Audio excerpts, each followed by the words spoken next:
There you go. Okay.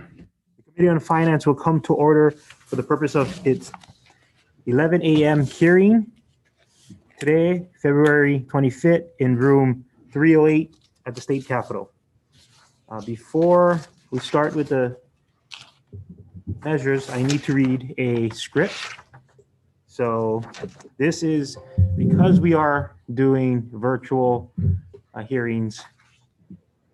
We need to make sure that the posterity of our hearing is able to stay on YouTube. So here we go. For those that haven't heard it before, please keep yourself muted and your video off while waiting to testify after your testimony is complete.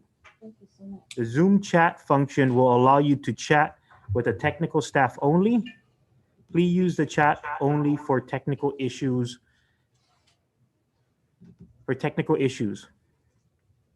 If you are disconnected unexpectedly, you may attempt to rejoin the meeting. If disconnected while presenting testimony, you may be allowed to continue if time permits. Please note the House is not responsible for any bad internet connections on the testifier's end. In the event of a catastrophic network failure, it may be necessary to reschedule the hearing or schedule a meeting for decision-making. In that case, an appropriate notice will be posted. Yeah, the free wireless. Please refrain from profanity or uncivil behavior. Such behavior may be grounds for removal from the hearing without the ability to rejoin. As stated on the hearing notice, we have received the written testimony, and decision-making will be made off of the written testimony. So also, we always want to refer to issues of copyright. So testifiers, if you do have anything that could provide, that be copyright, troubling to copyright infringement, which I guess Zoom and YouTube have the ability to check on that, please make sure your background does not, for example, a Coke can or a Pepsi can in your background, they may ask us to take down the hearing. So please check your backgrounds to make sure that there's no copyright issues that may happen. But we do not want to, have all the time put into this public hearing for it to be taken down. Okay. So with that, I will start with the first measure. House Bill 95 HD1 relating to special license plates for natural resources. And first up, we have DLNR Chairperson Suzanne Case. Hi, good morning, Chair and committee members. Jason Riadula, DLNR's Enforcement Chief for the department. We'll stand on our written testimony in support of this measure. Thank you. Okay. Thank you. That's all the individuals that signed up. Is there anyone else on Zoom that is wanting to testify on House Bill 95 HD1? Okay. Members, with that, we're going to question. Members, any questions on House Bill 95? Okay, moving on to the next measure then. Moving on to House Bill 1280 HD2 related to the Natural Energy Laboratory of Hawaii Authority. So we have first up, DLNR. Dr. Case. Chair Case. Good afternoon. This is Andrew Telio from the Department of Land and Natural Resources. We submitted written testimony and we will rest on that testimony and are available for questions if there are any. Okay, thank you. Next up is Natural Energy Laboratory of Hawaii Authority, NELHA, Gregory Barbour, Executive Director. Members of the committee, I'm Gregory Barber, Executive Director of the Natural Energy Lab in Kona, and we stand on our written comments, and I'd be happy to answer any questions. Thank you. Thank you, Director. Next up is University of Hawaii, Calbert Young. Good morning, Chair and members. The University of Hawaii is supportive of this measure. We have provided additional comments, though, within our testimony. Thank you. Thank you. Next up is Makai Ocean Energy, Anjang. Aloha Chair, members of the committee. Ann Chung on behalf of Makai Ocean Engineering. We stand on our testimony and support. And you have our written testimony. Thank you. All right, thank you. Member, that's all the testifier we have on this measure. Members, any questions on House Bill 1280? Seeing none. Moving on to the next measure. House Bill 863 HD1 relating to forestry. First up, we have DLNR. Yeah, Chairperson. good morning. David Smith. I'm the administrator of the Division of Forestry and Wildlife, and we submitted written testimony. We'll stand on our written testimony and support. Okay, thank you. We have University of Hawaii, Nicholas Comerford. Yes, good morning. Representing Nicholas Comerford, the Dean, I'm Associate Dean Walter Bowen, and we stand on our written testimony in support and available for questions as well. Thank you. Thank you. That's all the testifiers we have signed up for Zoom. Any other testifiers wanting to testify on House Bill 863? Okay, moving on to questioning. Members, any questions on House Bill 863? Okay, thank you. Okay. Moving on to House Bill 834 HD1 relating to a black cinder cone quarry site. First up, DLNR, Chairperson Case. Good morning, Vice Chair. This is Kevin Moore with Land Division at DLNR. We'll stand on our written testimony offering comments and we're available for questions. Thank you. Thank you. Okay. Next testifier that signed up for Zoom is University of Hawaii. Yes, hello again. This is Walter Bowen, Associate Dean for Research. We stand on our testimony, written testimony in support, and we are available for questions anytime. Thank you. Thank you. That's all the testifiers we have signed up who said they were signing up for Zoom. Any other testifiers wanted to testify? Okay, members, any questions on this measure? House Bill 834. Question. Okay, Representative Kobayashi. For DLNR, do you really need that money to survey Big Island? I would assume that you could perhaps rely on existing records or prior information from applicants for mining of cinder. Yeah, thank you for the question. I don't think we have a lot of information of the sort you're describing. We also don't have expertise in Land Division or the department, as far as I know. With people in the background capable of identifying appropriate sites. So that's why we think we would need to go out of the department and get a consultant on board. I see. I mean, this reverses the process. Previously, it seems that the applicants found the sites and you just surveyed the site and approved or not approved. That's right. That's a very good point. And we mentioned that in our testimony. An example in Hilo is an aggregate quarry. So the industry approaches us to get a right of entry, to do site surveys. And when they identify a site, they'll do the environmental assessment required and then approach the Board of Land Natural Resources for to get a license approved. It then has to go out by a competitive process.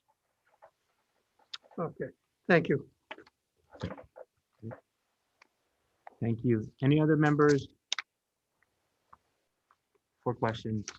Okay, thank you, members. Moving on to the next measure, House Bill 58 HD1 relating to state funds.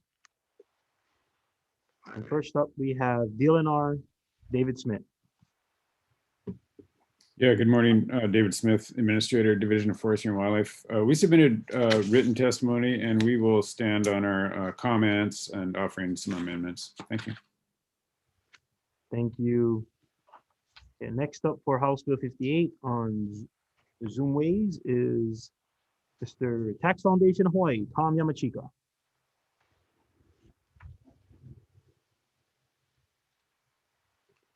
Tom is not present at the moment. All right. Okay, that's all the individuals that signed up to be on Zoom to testify. Any other measures wanting to testify? Any other testifiers on this measure? Sorry. Okay, members, any questions on House Bill 58? Okay. Thank you, members. Moving on to House Bill 244 HD1 relating to land recordation. And first up, we have that signed up is individual Joanne Williamson.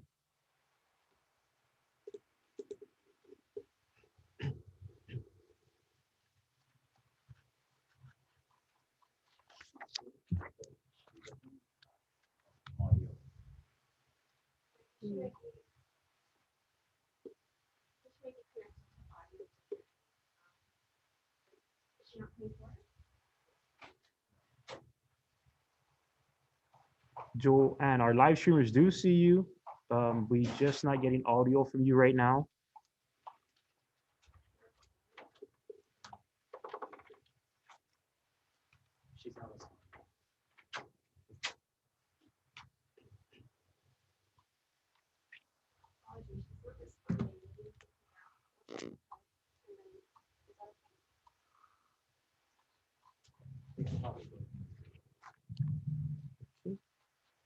Well, that's, we'll see if we can give Joanne at least another 30 seconds. It's something. We do have Joanne's written testimony in support of this measure.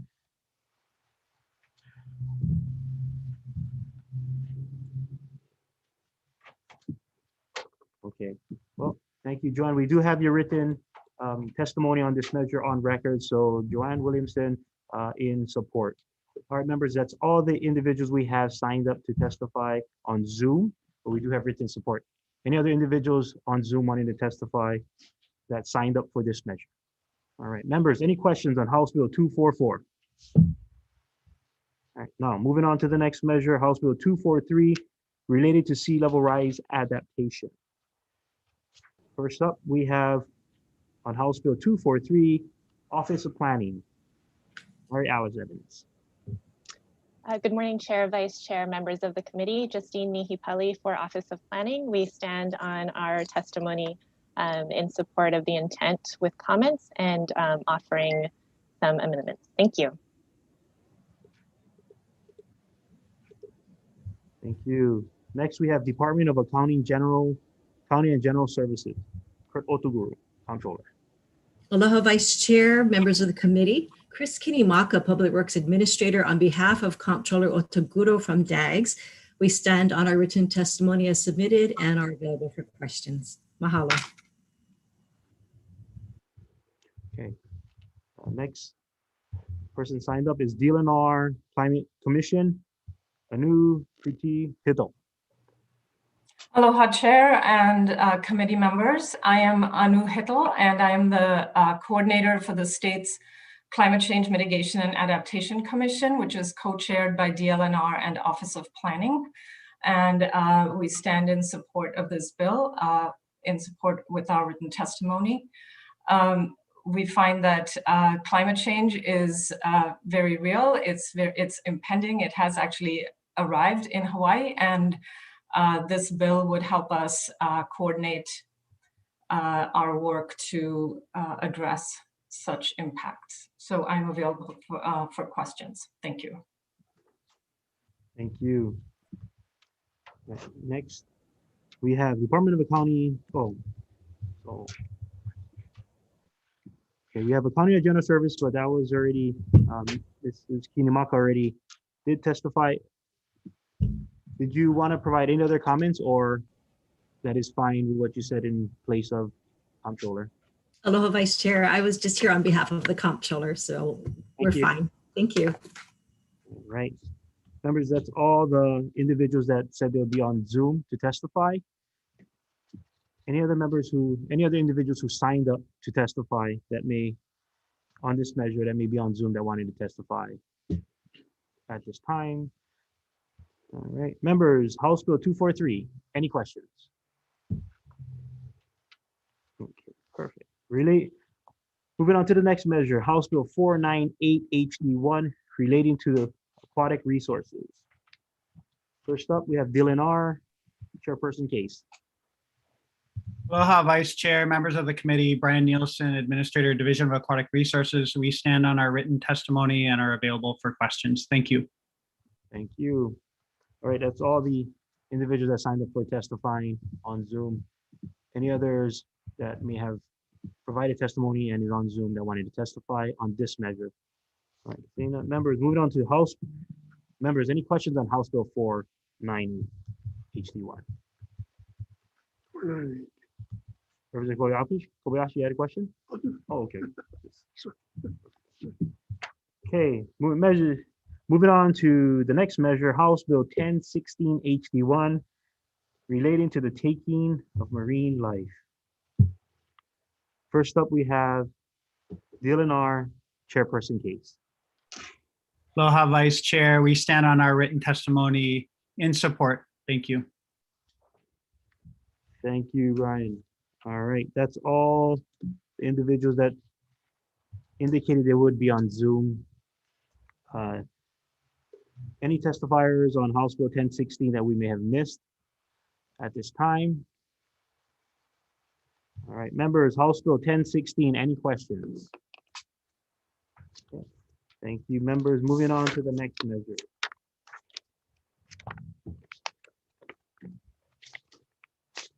House Bill 1019 relating to ocean stewardship, in case. Aloha again, Vice Chair. We stand on our written testimony in support. Thank you. Okay, thank you.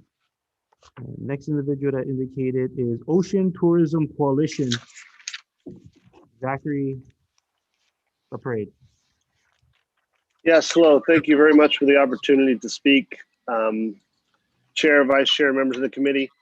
We support this HD1 version of the bill, which represents a collaboration between Division of Aquatic Resources and the Ocean Tourism Coalition, which represents over 300 operators in the ocean tourism industry.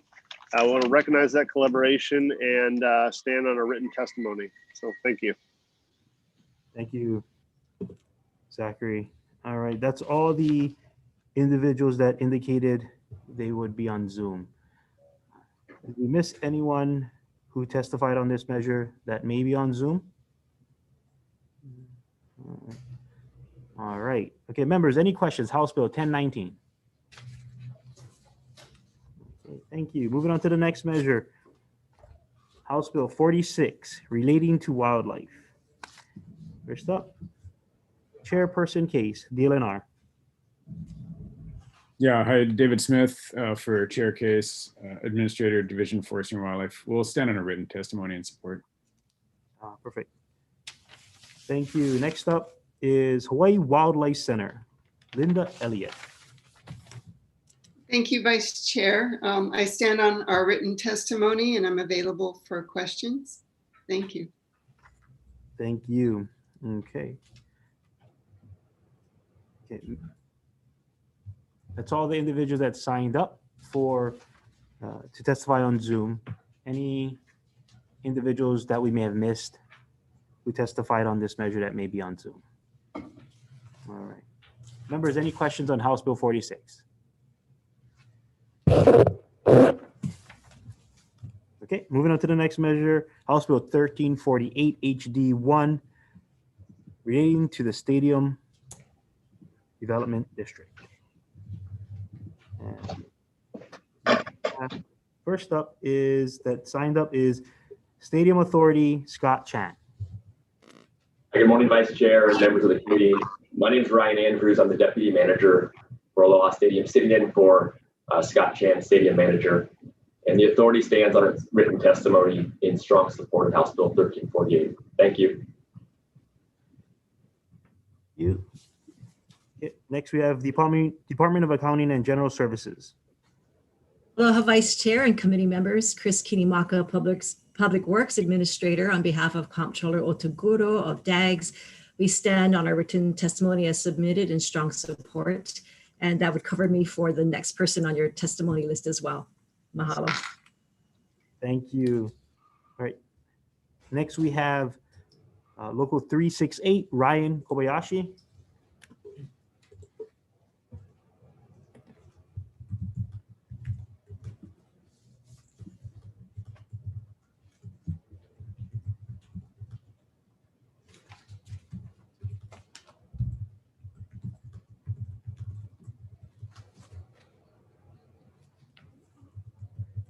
Okay. We can always come back to that. Let's go to the next one. University of Hawaii, Calvert Young. Good morning, Chair, members. University has submitted testimony. We are supportive of this measure and we are supportive of the new stadium project. However, I would like to point out in our testimony that the university is requesting that since this bill also seeks to add 2 additional members to the stadium authority, we think it only appropriate and prudent that the legislature should amend the current statute and include the University of Hawaii representative to be a voting member on the Stadium Authority Board. Thank you.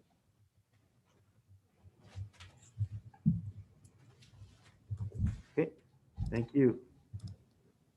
Moving on to the next testifier, Hawaii Community Development Authority, Deepak Rupani.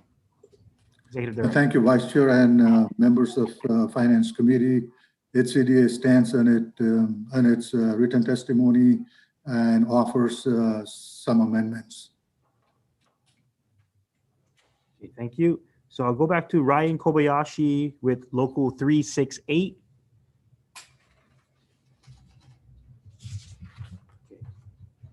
Okay, thank you. That's all the individuals that notified that they would be on Zoom. Have we missed any individuals who testified on this measure that is on Zoom that wants to testify? All right, thank you. Members, any questions on House Bill 1348?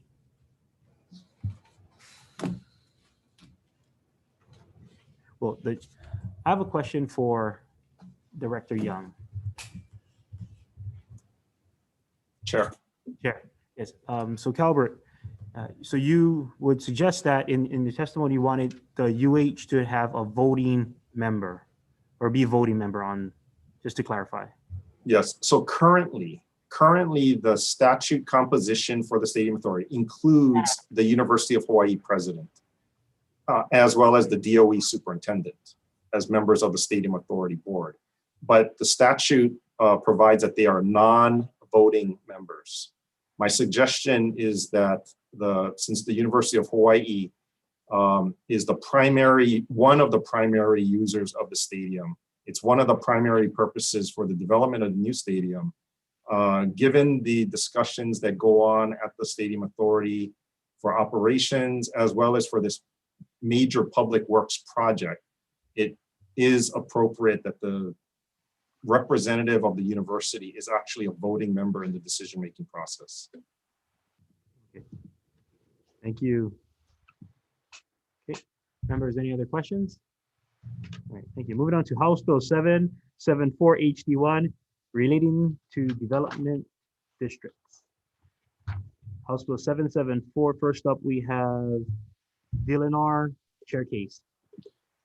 Good morning, Vice Chair, members of the committee. Ian Hirokawa with DLNR testifying for Chair Case. We'll stand on our written testimony in support of the measure and be available for any questions. Thank you. Thank you. Next up is Department of Accounting and General Services. I'm assuming it's Christine Kinimaka. Aloha Vice Chair and committee members, Chris Kinimaka, Public Works Administrator for DAGS, on behalf of Comptroller Otoguro, we stand on our written testimony as submitted. Mahalo. Thank you. Next up, we have HCDA. Thank you, Vice Chair and members. HCDA stands on its written testimony supporting the measure. Thank you. Okay, that's all the individuals that notified that they would be on Zoom. Any other individual that testified on this measure that is on Zoom that we may have missed, please All right, seeing none. Members, any questions on House Bill 774?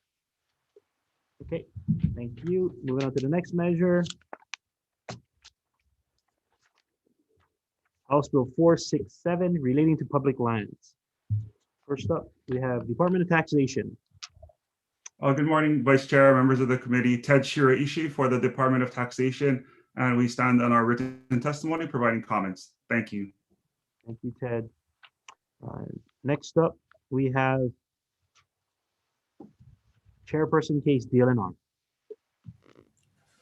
Good morning, Vice Chair and committee members. Kevin Moore with Land Division, again testifying for Chair Case. The department it opposes this measure and will stand on its written testimony. We're available for questions. Thank you. Thank you. Next, we have Office of Hawaiian Affairs, Wayne Tanaka. Aloha, Vice Chair, members of the committee, Wayne Tanaka for the Office of Hawaiian Affairs. You have a written testimony. We've offered comments and recommended amendments, mostly to provide for safeguards against potential long-term leases of ceded lands and to ensure a proper accounting of public land trusts and Hawaiian Homes Commission Rehabilitation Fund revenues that could be derived from these public lands under this measure. I'll just, happy to answer any questions you may have regarding these amendments or concerns. Thank you. Okay, thank you. All right, that's all the testifiers we have that signed up to be on Zoom. Are there any other testifiers that did sign up for this measure that is on Zoom that may want to testify? All right. Indicated there is none. Members, any questions on House Bill 467? Question to Representative Sayama. Thank you, Chair. My question is for Kevin Moore from DLNR. DLNR's extensive written testimony expresses concerns with HB 467 HD1, one of which relates to the Banyan Drive project, which DLNR has spent over $500,000 from the Special Land and Development Fund since 2014. Mr. Moore, can you please clarify how this measure, if passed, would affect the Banyan Drive project? Right. So right now we're in the midst of an RFP to issue new long-term leases for 2 properties at Banyan Drive, and that's the former Uncle Billy's Hilo Bay Hotel and the former Country Club Condominium Hotel. So if this measure passed, it would basically, I think it would supersede what we're doing in that RFP, and it would also take revenues away from the department's Special Land and Development Fund to the extent it takes 50% of lease revenues from the leases in that area. And to clarify with regards to the Special Land Development Fund, all the lease management would still be the department's responsibility. Is that correct? Correct. That's how we read the bill. And can you perhaps clarify what the department uses this special fund for to fulfill its fiduciary measures or responsibilities? Sure. The Special Land Development Fund funds all kinds of operations in the department, not just in Land Division, but also assisting the sister divisions fulfill their missions. So it's a wide-reaching and widely used fund. So would it be fair to say that if this measure does pass and if these funds are diverted away from the Special Land and Development Fund, that the department's capabilities to fulfill these responsibilities will be significantly hindered? I think that's a fair statement, yes. Thank you, Chair. No further questions. Thank you. Members, any other questions on House Bill 467?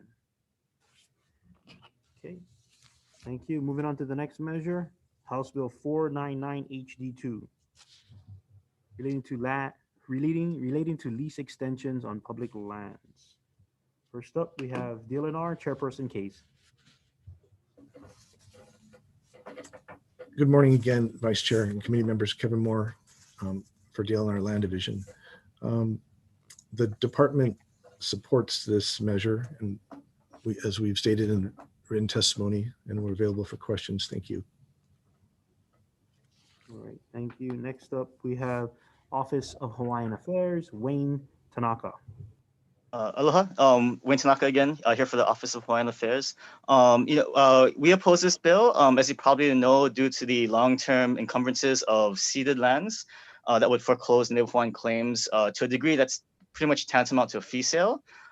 We do have amendments, however, that would mitigate our concerns, including limiting any extensions to a one-time 20-year extension, and then that would also be conditioned on ensuring lessees don't just let their improvements fall into disrepair and then leave the state with nothing again. And I think if you actually look at Stanford Carr's testimony, at least from the CPC committee, they acknowledge that 20 years would allow for financing and financeable mortgages. And they also acknowledge the need to ensure that buildings remain maintained for future uses. So it's surprisingly consistent, I think, with our own position. Otherwise, we have a number of amendments, other amendments in our testimony. I respectfully urge the committee to look at, and I'm happy to answer any questions you may have about them. Thank you. Thank you. Okay, thank you. Next, we have Brookfield Properties Retail. Daniel Kea. Hello, Vice Chair, members of the committee. Thank you for allowing me to voice our support. So my name is Daniel Kea, and I'm the general manager for Prince Kuhio Plaza and the Big Island. And although I do represent Brookfield, I am also advocating for a lot of the smaller businesses in the Hilo area, as several of our leases are coming up. I do know that they are looking to push this a little further out as far as the opening and sunset date, but several of our leases, especially some of the small businesses, they actually expire within the next year, and I think there's several in the next 3 years. So it's imperative that we get this bill passed this year if possible. The other thing I wanted to point out, though, although we are not opposed to shortening some of the leases, we want to keep the term at 40 years, and the only reason why is for malls such as mine, the financing on that. We're looking at about a $40 million loan, as well as the development portion, which is 30% of the market value, which would add another 18 million. So I'm looking at financing close to 60 million as far as financing goes, and 20-year extensions may not quite do it for some of us. With respect to the lease limits, the different departments have the ability to shorten the lease, but not to lengthen it if it's put into the statutes, which is why we're asking to keep it at the 40-year limit. Other than that, everything else is in my testimony, and I appreciate the time to give my support for the bill. Thank you, Chair. Thank you, Daniel. All right. Next, we have Flores Case Ohana, Pua Case, E. Kalani Flores.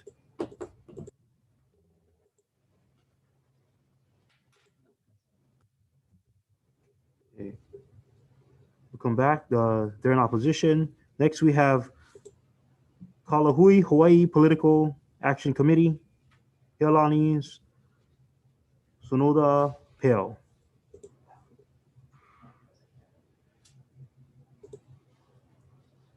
Okay, in opposition, Na Kapuna Moku o Keawe, Hanale Fergstrom.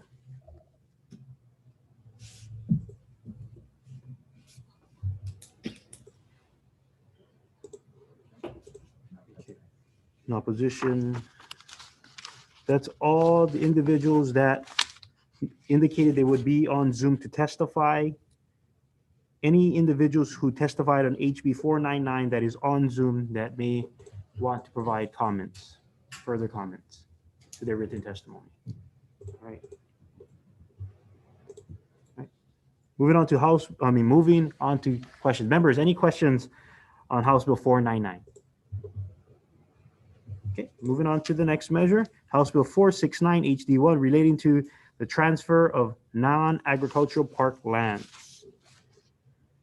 And before I start, I just want to remind testifiers, please, if you're not in the queue to testify on that specific measure, please stay muted and with your video off. Also, please check your backgrounds for anything that may be copyright infringement worthy. I did see Star Wars and I did see a Coke can in an airplane. So please be mindful. We do not want to take down the hearing because of that. We're trying to do our public due diligence on this bills, please. All right, now House Bill 469, First up, we have is DLNR Chairperson Case. Good morning again, Vice Chair, committee members, Kevin Moore, Land Division. The department will stand on its written testimony offering comments on this measure, and we're available for questions. Thank you. Thank you. Next, we have Department of Agriculture. Morning, Chair Cullen, members of the committee. Morris Sata on behalf of Department of Agriculture. The department has submitted written testimony and we will stand on our testimony offering comments. Thank you. Morris. All right. Hawaii Farm Bureau, Brian Miyamoto. Aloha Chair Cullen, members of the Finance Committee, Brian Miyamoto here on behalf of the Hawaii Farm Bureau. We will stand on a written testimony in support. Thank you. Next, we have Hawaii Cattlemen's Council. Nicole? Vice Chair Cullen, members of the committee, thank you. This is Nicole Galassi testifying on behalf of the Hawaii Cattlemen's Council. We stand on our written testimony in support. Mahalo. Thank you. Next, we have Local Food Coalition. John Garibaldi. Aloha, Chair, members of the committee, John Garibaldi on behalf of the Local Food Coalition. We stand on our written testimony in support. Thank you very much. Okay, thank you. Next, we have Hawaii Crop Improvement Association, Emmanuel Sabakalam. Hello, Vice Chair, members of the committee, Emmanuel Sabakalam here on behalf of the Hawaii Crop Improvement Association. We'll stand on our written testimony in support of this measure and can answer any questions. All right, thank you, Emmanuel. That's all the individuals that indicated they would be on Zoom on this measure. Is there any other individuals that testified on this measure that is on Zoom that may want to provide further comments? All right, seeing none. Moving on to members, any questions on House Bill 469? Okay, no questions. Okay, moving on to House Bill 433 HD1 relating to climate change mitigation. And first up is Office of Planning, Danielle Bass. Aloha, good morning, Vice Chair, members of the committee. My name is Danielle Bass, State Sustainability Coordinator representing the Office of Planning on this testimony here today. We'd like to offer the following comments, specifically noting that climate change mitigation is defined very broadly by the International Organization for Standardization as the human intervention to reduce greenhouse gas emissions. We note that the state of Hawaii has a strong foundation of greenhouse gas reduction policies, and we understand that the climate change mitigation will require a multi-agency approach throughout the state of Hawaii, inclusive of multiple agencies, state agencies' work.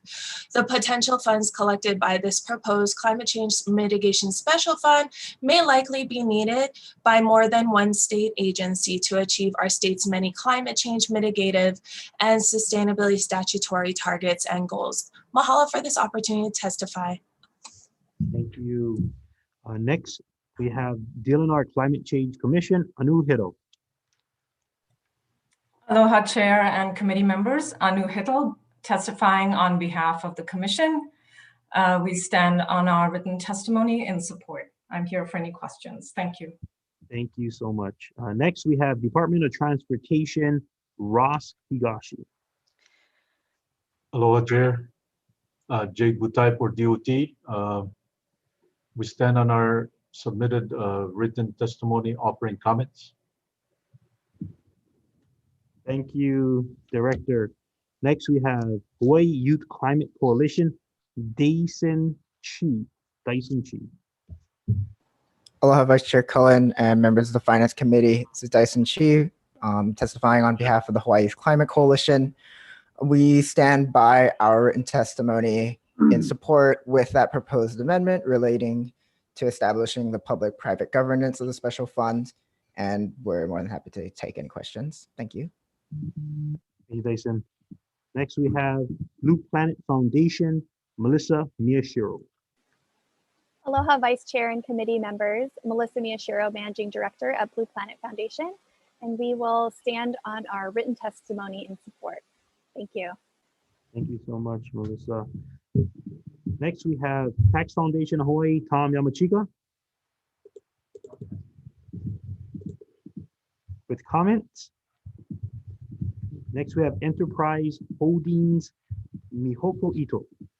Hi, Jenna Matella for Mihoko Ito on behalf of Enterprise, and we're just going to stand on our testimony in opposition. Okay, thank you. Avis Budget Group. Next, we have Avis Budget Group, Lori Lum. Good morning, Vice Chair, members of the committee. Avis Budget is in opposition to this bill.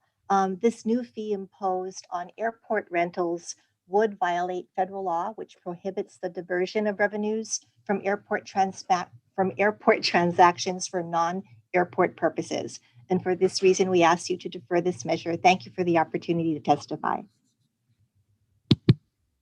Thank you, Lori. And next, we have individual John Kittinger.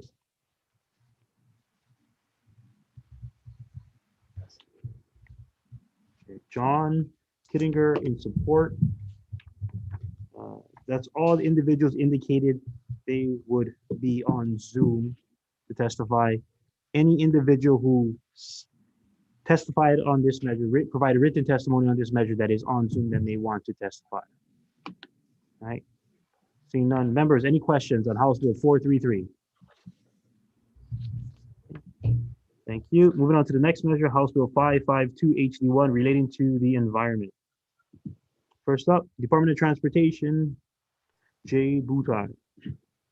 Aloha, Chair. We stand on our testimony in support. We're currently in the process of converting a light-duty vehicle to electric through a lease agreement that is also available to all state agencies, counties, and the University of Hawaii. The only thing is we request the flexibility for emergency maintenance, operations, aircraft rescue and firefighting, and public safety vehicles and equipment. Thank you. Thank you. Next up, we have Hawaii State Energy Office. Mr. Scott Glenn. Aloha, Vice Chair, members of the committee. The Energy Office stands on its testimony and support. Thank you. Thank you. Next, we have Hawaii Auto Dealers Association, Mr. David Rolfe. Vice Chair, members of the committee, I'm David Rolfe for the Hawaii Auto Dealers Association. We stand on our written testimony and support and thank those who've passed the HD1 version with that amendment. Thank you. Next, we have Ulupono Initiative, Micah Munakata. Vice Chair, members of the committee, Ulupono Initiative will stand on its testimony and support. Thank you.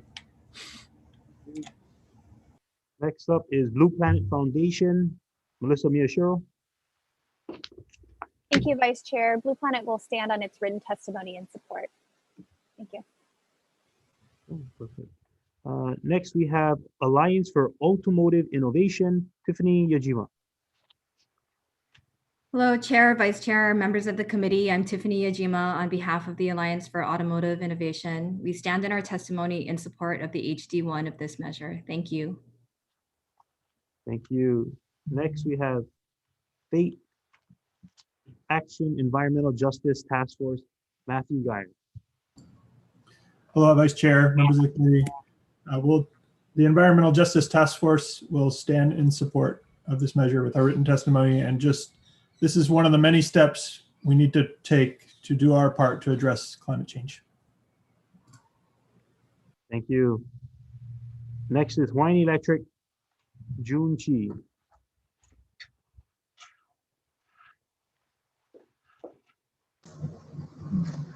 Good afternoon. Hawaiian Electric stands on its written testimony in support of this measure. Thank you.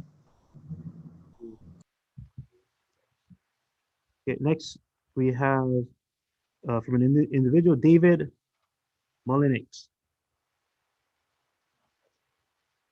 Okay, in support. That's all the individuals indicating they would be on Zoom to testify. Any other individuals who provided testimony on this measure that is on Zoom that may want to provide further comments? Right, seeing that, members, moving on to questions. Members, any questions on House Bill 552? Representative Kobayashi. For Hawaii Auto Dealers, Mr. do you Representative Kobayashi.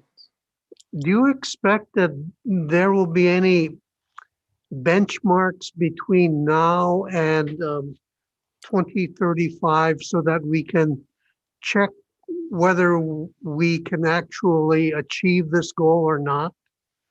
Thank you for asking that question. Yes, we've created a document called the Rosetta Stone, and it unlocks secrets of the future the way its namesake unlocked secrets of the past. And it shows the adoption rate per year of electric vehicles all the way through 2045. I just gave a note to the Hawaiian Electric Company who reached out to us asking what our thoughts are now in light of all these new developments. And I said, the horizon is moving toward us. And so we're going to reevaluate.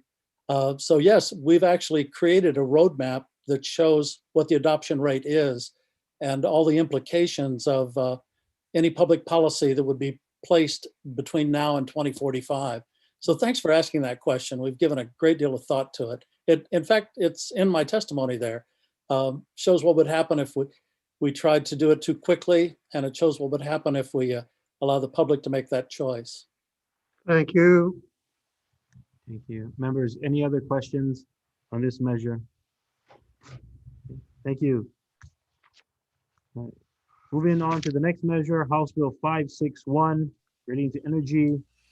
First up, we have Hawaii Public Utilities Commission, Mr. Jay Griffin. Morning, Vice Chair, members of the committee. The commission stands on our written testimony in support and available for any questions. Thank you. Thank you. Next, we have DCCA, Division of Consumer Advocacy, Jun Nishino. Good morning, Vice Chair Cullen and members of the committee. We stand on our written testimony in support of this measure, and I am available for any questions, if any. Thank you for the opportunity. Thank you. All right, that's all the individuals indicating they would testify on this measure via Zoom. Any other individuals that testified on this measure that provided written testimony we want to be testifying on this measure on Zoom. Okay, members, any questions on this measure? Okay, moving on to the next one. House Bill 111, HD2 relating to renewable energy. First up, we have Hawaii State Energy Office, Mr. Scott Glenn. Aloha, Vice Chair and members of the committee. The Energy Office stands on its written testimony with comments for the bill. Thank you. Thank you. Next is Hawaii Public Utilities Commission, Mr. Jay Griffin. Hi, we stand on our written testimony offering comments as well and available for any questions. Thank you. Thank you, Jay. Next is DCCA, Division of Consumer Advocacy, Mr. Dean Nishino. Good morning again. We stand on our written testimony offering comments available for questions. Thank you. All right, thank you. Next is State Action Environmental Justice Task Force, Matthew Dyer. Aloha, Vice Chair, members of the committee. Matthew Geyer, Chair of the Environmental Justice Task Force of Faith Action. We stand on our written testimony in support, and would just like to mention that we don't want any legislation that would prohibit any grid-tied battery storage. So I'm glad it's not present in this version, as grid-tied battery storage would be a crucial part of reducing our reliance on fossil fuels. Thank you. Next, we have Hawaiian Electric, Mark Asano. Good morning, Vice Chair and members of the committee. We oppose this bill. As you know, the company is committed to reaching the state's mandate of 100% renewable energy. And this past year, we reached almost 35% renewable energy. I think, one of the key points for us is, especially in emergency situations, the utility needs flexibility and all options available. For example, recent events in Texas and Puerto Rico before that. While the company is in opposition to the bill, if it was to move forward, we think there are a couple important amendments that we provided in our written testimony. For example, if the prohibition of fossil fuel producers is in place, it should apply to all users of fossil fuel, not just the electric utility, in order to meet the true intent of the bill.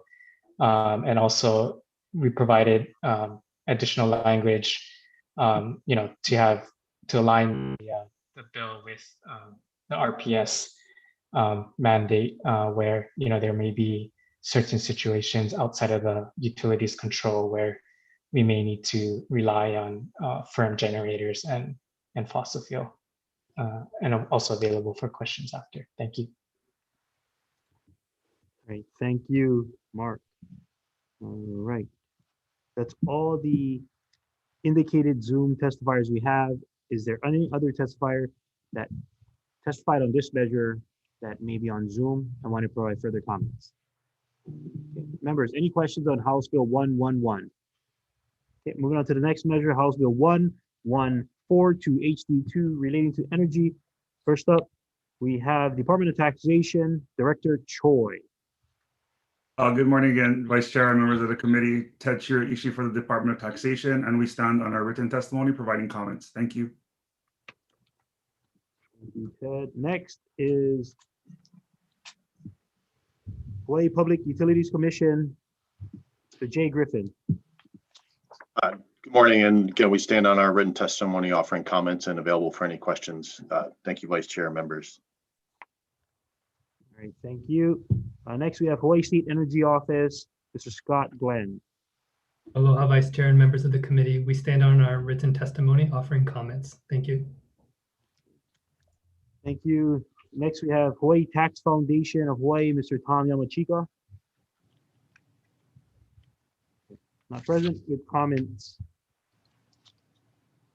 Next, we have Local 368, Ryan Kobayashi. Good morning, Chair. Ryan Kobayashi. I apologize for not being here earlier. Had some technical difficulties on my end. But with regard to 1142, we stand on our comments in opposition to this measure, as we feel that it would negatively impact the construction industry, as well as many other small businesses in our state. Thank you. Thank you. Okay, next we have Hawaii Auto Dealers Association, Mr. David Roll. Thank you, Vice Chair. The dealers are opposed to this bill because it deals uneven-handedly with the imposition of a tax on a small subset of customers, just for the purpose it's for a public purpose that demonstrates only an incidental benefit. We believe it'll hurt businesses, it'll hurt customers, it'll hurt employees, all during this fragile economy, and that's why we're opposed. Thank you for the opportunity to testify. I'll be available. Thank you, Mr. Rowe. Okay, next we have Cutter Management Company, Heather Cutter.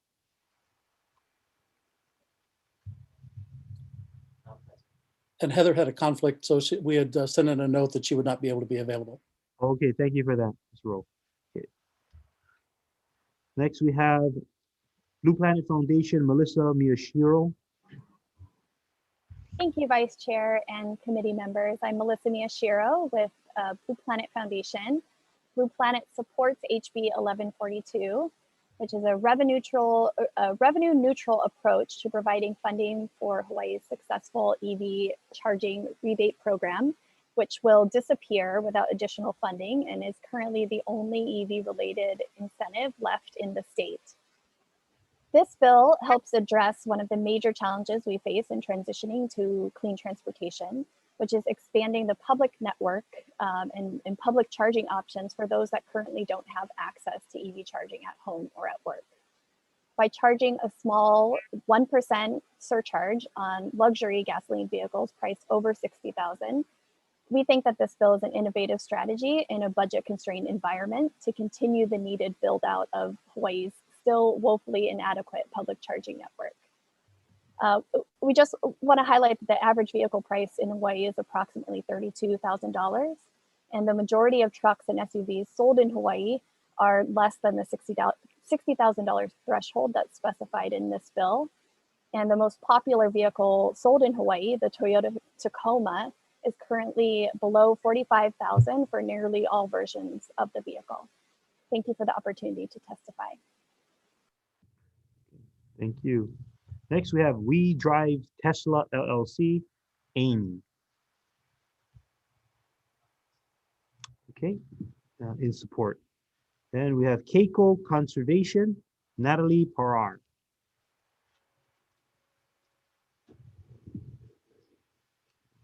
In support.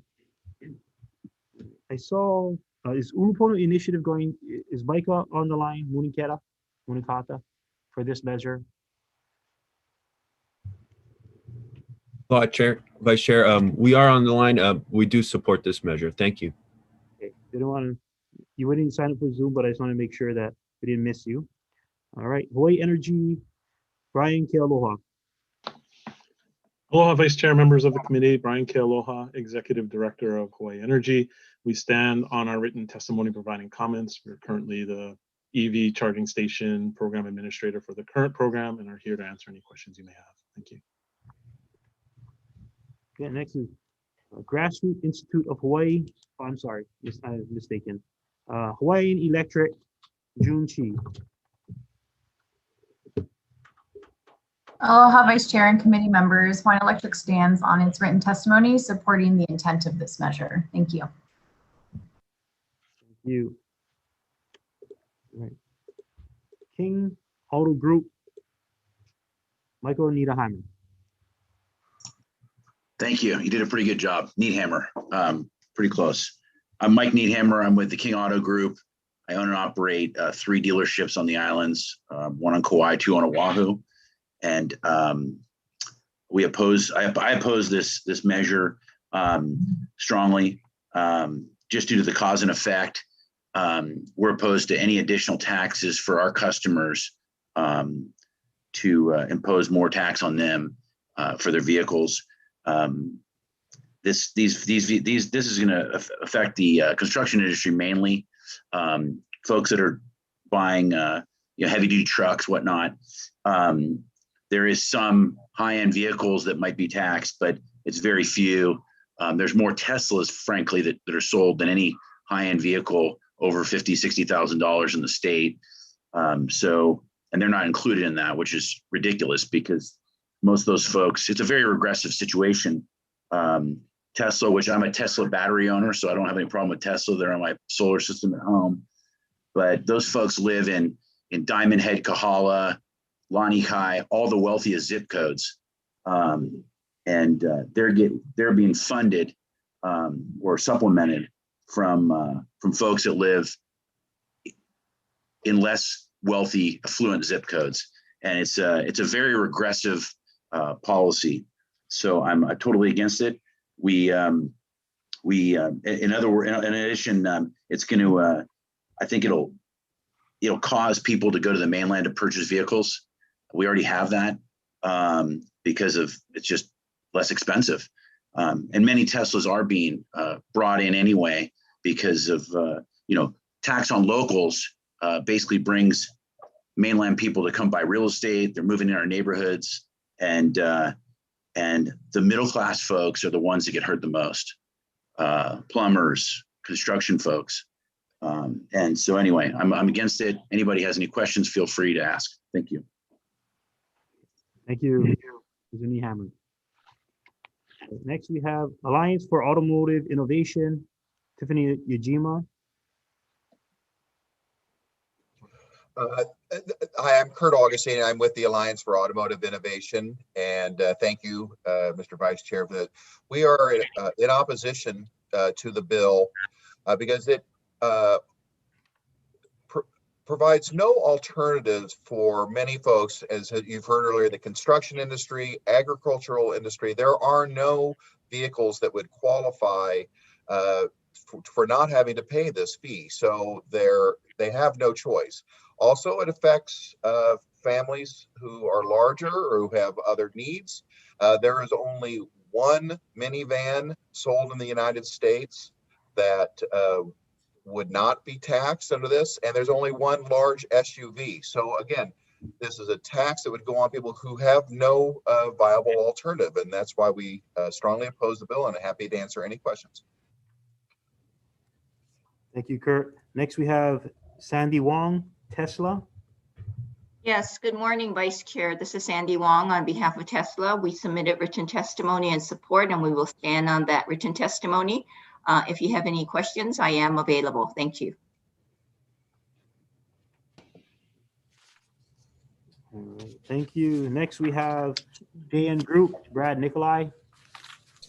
Thank you, Vice Chair and Committee. stand by our written testimony in opposition.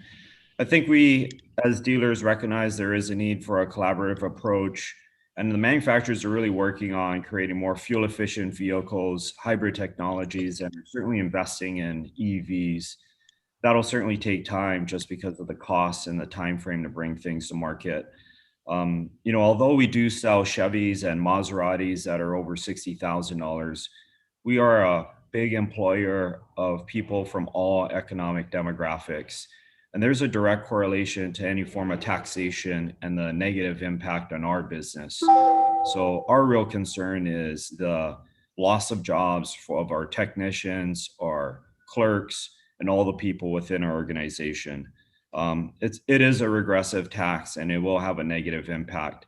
And I am bothered when anytime there's a specified group of people that is penalized for whatever reason, and they're really isolated to support the infrastructure of really the billionaire bunch that has the ability to make some contributions to here in Hawaii, whether it's Tesla's or some of these other organizations that are advocating for this philosophical tax policy that has no real connection to Hawaii and the employees that it's going to negatively impact and their families. With that, I'm strongly in opposition of this bill. Thank you, Mr. Nikolai. All right, members, that's all the individuals that indicated they would be testifying on Zoom. Is there any individuals who testified on this measure that would want to provide further comments to their testimony if you are on Zoom? All right, thank you. Members, any questions on House Bill 1142? Representative Caruso. I have a question for the Department of Taxation.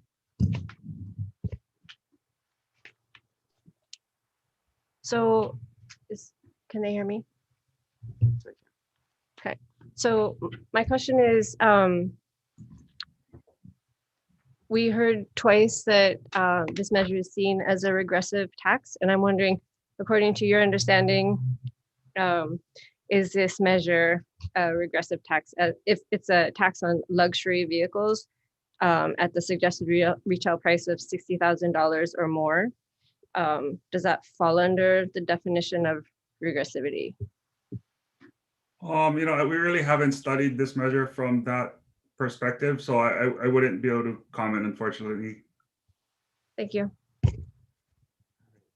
Thank you. Members, any other questions? Representative Sayama. Thank you, Chair. This is also for tax. Under it's my impression that this 1% increase in GET wouldn't apply to construction vehicles. It would just be applying to passenger vehicles. Is that understanding correct? I'm looking at the language here, Rep. Sayama, and it says a passenger car or pickup trucks powered solely by gasoline. And let me see if there's a definition here of.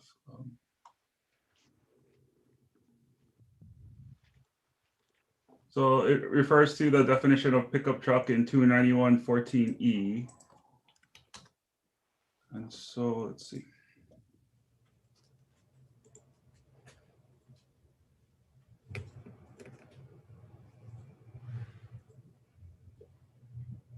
So 291.14E says, as used in this section, pickup truck means a light truck that has a cab on the front part of the vehicle covering the driver's seat and an open bed behind the cab, designed primarily to transport property or cargo, with sides and a tailgate to retain the contents within the confines of the bed, and has a maximum gross vehicle weight of 11,000 pounds.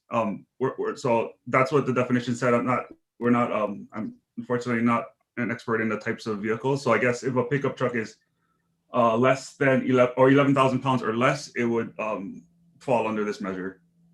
Okay, and one more clarifying question. I believe in the written testimony provided by the Hawaii Automobile Dealers Association, they noted that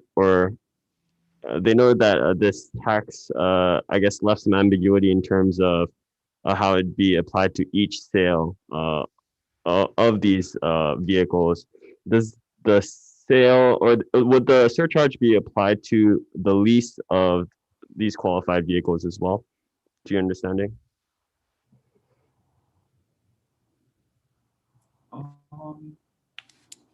Okay, so I think your question is whether or not this surcharge would apply if a vehicle was leased. That's correct, yes. Okay. And so I think just looking at the language of the measure, I think the answer would be no, because it's attributable to each. Well, I take that back. I think generally in a lease situation, it's not the manufacturer. So I think the financer, the lessor who purchases the car and then so leases it out, the surcharge would apply there. Okay, thank you so much. No further questions, Chair. All right. Representative Peruso. Sorry, one quick follow-up question for DOTAX. So my question is, if this vehicle was purchased for the purpose of business, would it be tax deductible? If the well, this is a capital asset in Hawaii. We don't recognize what. Yeah, so it would be, you would depreciate it over the number of years of its useful life. And if I remember correctly, it's vehicles. I believe it's 7 years. Correct. So it would be tax deductible. Right, over a 7-year period, or the I shouldn't say that. Over the useful life, that's the classification of the type of property. Correct. Thank you. Thank you. Members, any other questions? Any further questions on this measure? Okay, thank you. Moving on to House Bill 558 HD1 relating to clean energy financing. First up, we have Hawaii Green Infrastructure Authority. Gwen Yamamoto, Lau. Good afternoon, Vice Chair and members of the committee. Gwen Yamamoto Lau, the Hawaii Green Infrastructure Authority. We stand on our written testimony in support of this bill. We are asking for an appropriation. It is not an appropriation of state funds. It will allow us to apply for federal funds. Thank you. Thank you, Gwen. All right, next we have Hawaii State Energy Office, Scott Glenn. Aloha, Vice Chair and members of the committee. The Energy Office stands on its testimony in support and would note that this is a great opportunity to bring additional federal and outside dollars to Hawaii through the Hawaii Green Infrastructure Authority. Thank you. Next is Hawaii Public Utilities Commission, Mr. Jay Griffin. Vice Chair, members of the committee. Yeah, we just stand on our written testimony offering comments and available for any questions. Thank you. Thank you. Next, we have DCCA, Division of Consumer Advocacy, Mr. Dean Nishina.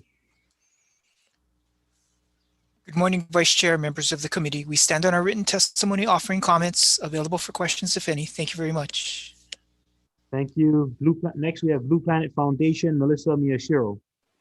Thank you, Vice Chair. Blue Planet will stand on its written testimony in support. All right, that's all the individuals indicating they would provide testimony via Zoom.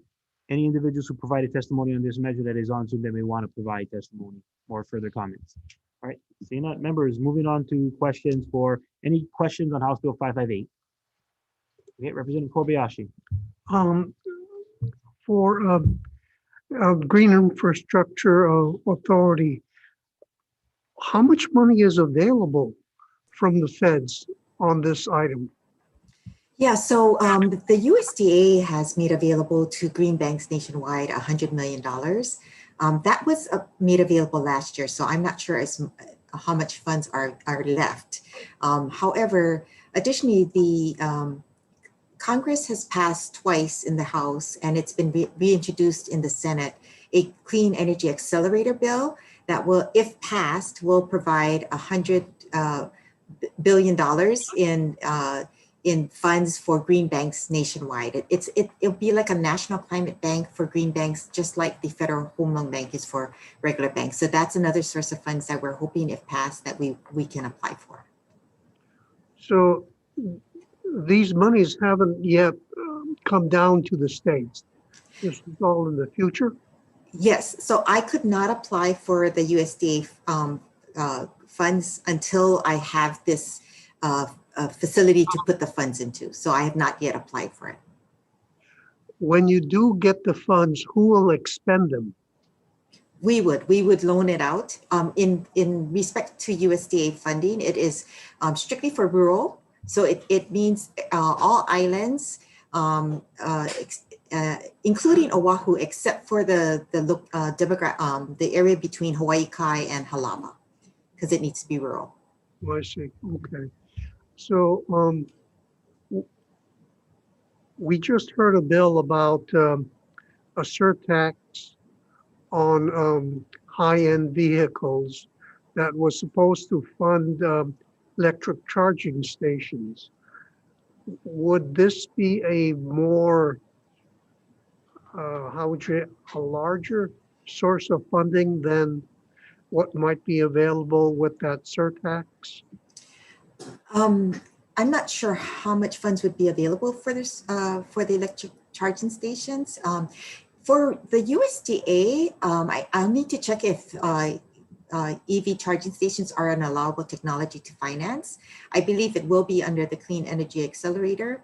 In as far as this particular bill for EV financing, it is in specifically for state agencies who has existing PPAs, that if we are, if they are at their option want to finance the buyout, which will create another new source of revenues for that agency or department to then use to install EV charging stations if that's what they want. Thank you very much.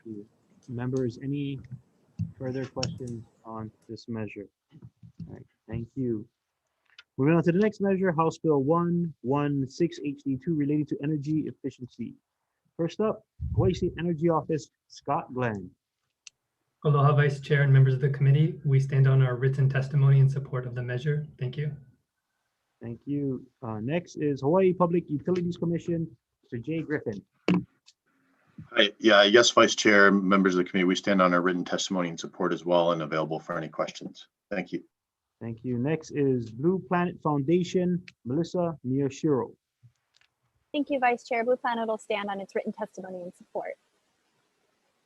Thank you. Next is Hawaii Energy, Brian Kealoha. Aloha, Vice Chair, members of the committee. Hawaii Energy stands on its written testimony in support. Thank you. Thank you. That's all the individuals who indicated they would testify on Zoom. Any other testifiers on this measure that would want to provide further comments to their testimony that it may be on Zoom? All right. Members, any questions on House Bill 116? Thank you. Next, moving on to House Bill 550 HD2 relating to energy efficiency. First up, we have Hawaii State Energy Office, Mr. Scott Glenn. Aloha, Vice Chair and members of the committee. We stand on our written testimony in support of the measure, available for any questions. Thank you. Next, we have Department of Accounting and General Services, Comptroller. Good afternoon, Vice Chair, members of the committee, Dean Shimomura with DEGS, and the department stands on its written testimony with comment. Thank you. Thank you. Next, we have Department of Education, Randall Tanaka. Good afternoon, Vice Chair Cullen. Thank you very much for your time. Stand by our submitted testimony. We think this is a good vehicle to help measure and manage our energy use. We also appreciate the work that the Gwen Yamamoto has done in the GEMS loan. It has provided us vehicles to fund and reduce our energy or increase our energy efficiency. Thank you very much. Aloha. Thank you. Next is Plumbers and Fitters Local 675. Good afternoon, Vice Chair, committee members, Kika Bukowski. On behalf of the Plumbers and Fitters Local 675, we're in support of the intent of this measure, primarily as it relates to the maximizing the water efficiencies in state facilities. Thank you. Thank you. Next is Blue Planet Foundation, Melissa Miyashiro. Thank you, Vice Chair. We'll stand on our testimony in support. Thank you. Hawaii Energy, Mr. Brian Kealoha. Hello, Vice Chair, members of the committee. Hawaii Energy stands in support of this bill. Is available to answer any questions. Thank you. That's all the individuals who indicated they would testify on this measure through Zoom. Any individuals who testified on this measure that may be on Zoom that would want to provide further comments to their testimony? All right, seeing none, members, any questions? All right, moving on to the next measure. House Bill 1286 relating to travel. First up, Office for the Director of Emergency Management, Hawai'i. Luke Myers. Good afternoon, Chair. My name is Luke Myers. I'm the Administrator of the Hawaii Emergency Management Agency. Hawai'i stands on our testimony offering comments on House Bill 1286. We are available for comments necessary. Thank you. Great. Thank you. Next, we have Hawaii Farm Bureau, Brian Miyamoto. Aloha, Chair, members of the committee, Brian Miyamoto on behalf of the Hawaii Farm Bureau. We'll stand on a written testimony in support. Thank you. Hawaii. Next is Hawaii Food Industry Association, Lauren Zerbel. Thank you, Vice Chair. We'll stand on our testimony in support. Retail Merchants of Hawaii, Tina Yamaki.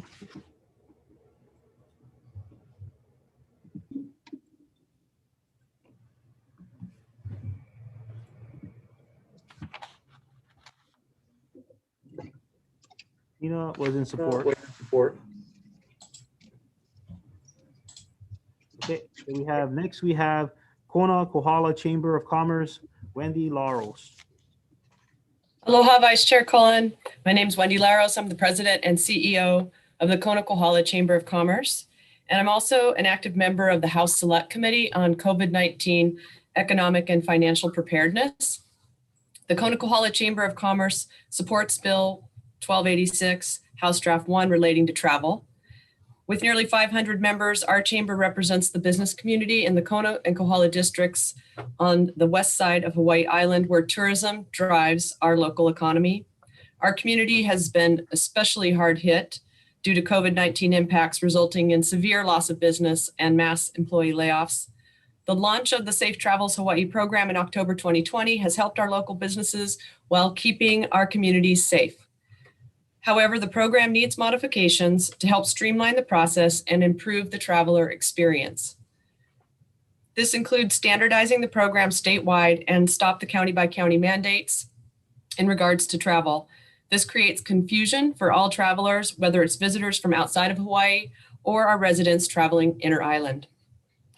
In addition, we found little flexibility in trying to accommodate visitors and returning residents who have done everything right, but who run into problems with timely test results. This legislation addresses these issues. We support initiatives that safely reopen our visitor industry and put our community back to work. We support the Safe Travels Hawaii program and the modifications put forth in this bill. Mahalo for this opportunity to testify. Thank you. Next, we have Hawaii Lodging and Tourism Association, Mufi Hanneman. Thank you, Mr. Vice Chair and Madam Chair and members of the Finance Committee. I'm here today representing HLTA. We are the state's largest private sector visitor industry organization. Ever since this bill was first broached before Speaker Psyche's select committee, of which I'm an active member of, we supported it then. Also, it has wove its way through the various committees, the Pandemic Committee, Labor and Tourism Committee, Hawaiian Affairs and Judiciary Committee, and now before the Finance Committee. This bill, in our opinion, strikes that right balance that we need now between continuing to ensure strict health protocol standards, which has resulted in rates now decreasing more than ever before. We have low hospitalization rates, low positivity rates, and that's kudos to all the people of Hawaii for supporting these rules and restrictions. On the other hand, we continue to have one of the highest unemployment rates in the country, and therefore that balance has to also be taken into account of opening up the economy. We stand ready to answer questions here, and we ask for your strong support for this measure. Mahalo. Thank you. Thank you. Next, we have Sheraton Kauai Resort, Chip Lau.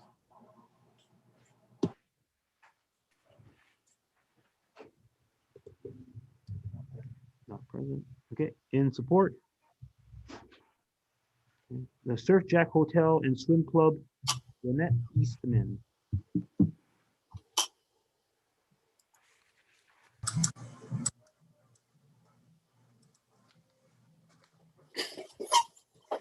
I'm here.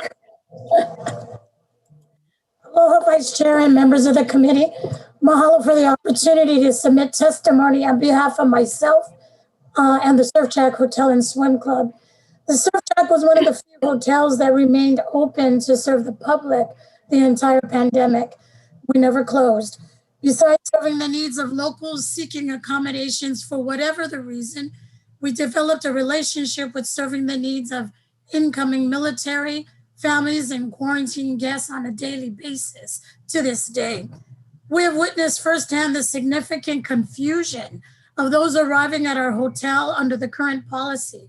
Guests have been angry and confused when the hotel reiterates what the airport already explained. I personally witnessed a loved one trying to get home for Christmas and having to jump through hoops to find an accepted pretest, and then the policy changed after air was purchased, creating confusion for the family to travel to Hawaii. But congratulations, Oahu, we are Tier 3 today. As a hotelier, this will assist us immensely, and I am grateful. But I'm very concerned that because we have an unreasonable current safe travel plan and disjointed statewide requirement, we will deteriorate tourism even further and continue the suffering from our ohana in this economic downturn. This will force potential visitors to find fun in the sun this summer and go elsewhere where they are welcome, like Florida and Mexico. I strongly support HB 1286 on behalf of myself, my employees, the hotel owners, and all of our families, including yours. The urgency is now to set Hawaii up to start recovering this summer. Please help us. Mahalo. And next we have Embassy Suites by Hilton, Waikiki Beach Walk, Simone Miranda. Aloha and good afternoon, Vice Chair and members of the committee. I am Simeon Miranda, General Manager of Embassy Suites Waikiki, and also the HLTA Oahu Island Chairperson. I am a local boy who cares for our aina and wants to make sure our kupuna, keiki, and ohana stay safe, but I'm also a businessman that wants visitors back to bring back our economy. How? By asking you to support HB 1286. Why? One, we want to bring back many or all our employees back to work. They love their jobs and want to get off unemployment and to support their families. We're lucky to be one of the few hotels in Waikiki to stay open for renovation, refresh, and help house essential workers, military, and government employees, helping with the pandemic. Only 35% of our staff are back. We want all of them back. How? By having a cohesive travel safe program with all islands. So it will be more attractive for conscientious residents and family members and visitors to return back safely. We recognize the home rules for allowing mayors to decide for their communities, but we need one travel safe program for all islands to help stimulate our economy as we begin the road to recovery. Testing requirements needs to be reasonable. We are the safest state in the country, and why? Because of the mandates set for our locals and visitors. Today is significant as we are now in Tier 3 on our way to recovery. Let's continue the momentum and let's be reasonable by having more trusted partners and provide a second option for rapid testing upon arrival. My daughter needed to come back home. She made appointments ahead of time to get the test to be compliant with our 72-hour rule. CVS did not get her results until 5 minutes before the plane left. She was in tears because she did everything to follow the Hawaii mandate. Let's not do this to everyone that wants to be here to help with our economy and want to do the right thing. Let us make it reasonable for them to visit us by following our mandates and consistent for all islands. We can make those facilities and tests happen at our airports. Let's continue to educate our locals, speak positively to visitors about having a statewide travel safe program with reasonable requirements. Please pass HB 1286. Thank you for giving me the opportunity to testify. Thank you. Next, we have Prince Waikiki, Josh Hargrove. Aloha, Vice Chair and members of the committee. My name is Josh Hargrove. I'm the General Manager of the Prince Waikiki Hotel, and I'm testifying today in support of Bill 1286. Essentially, to kind of reiterate my colleagues, the current rules are just simply too confusing and restrictive, and it's unnecessarily impacting travel to Hawaii. We employ almost 500 employees with our two businesses, the golf course and the hotel. Several hundred of those are still unemployed, although we have a number of our kind of ideal travelers to Hawaii who desire to travel here, but are unwilling to do so because it's confusing and it's difficult to navigate county by county, and there needs to be something that simplifies it across all the counties. And then also there's just an unacceptable level of risk. So you have to book your airfare, your hotels, your rental car, your activities, all these things, knowing that you won't get your test result literally up until minutes prior to travel. And if you don't get it in time, you have to cancel that and try to go through and get refunds and all these kind of things. And you essentially sacrifice your 2-week vacation. And who would be willing to put that risk out there to do that? I wouldn't. And so many of our ideal travelers are not. And so we kind of have a self-fulfilling prophecy as we basically shut down travel to our islands. And so this bill finds a great balance between the two to say, focus on recovering our economy while also focusing on safety. This bill accomplishes both of these instead of choosing one or the other. So we strongly support this bill and look forward to hopefully seeing this pass. So thank you very much for allowing me to testify today. Aloha. Okay, thank you. Next, we have Highgate, Cheryl Williams.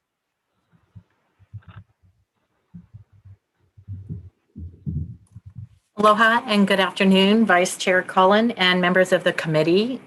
My name is Cheryl Williams and I lead sales and marketing for Highgate Hotels here in Hawaii. Highgate manages 7 hotels right here in Waikiki and represents 3,200 rooms in the Waikiki market, or 13% of the inventory.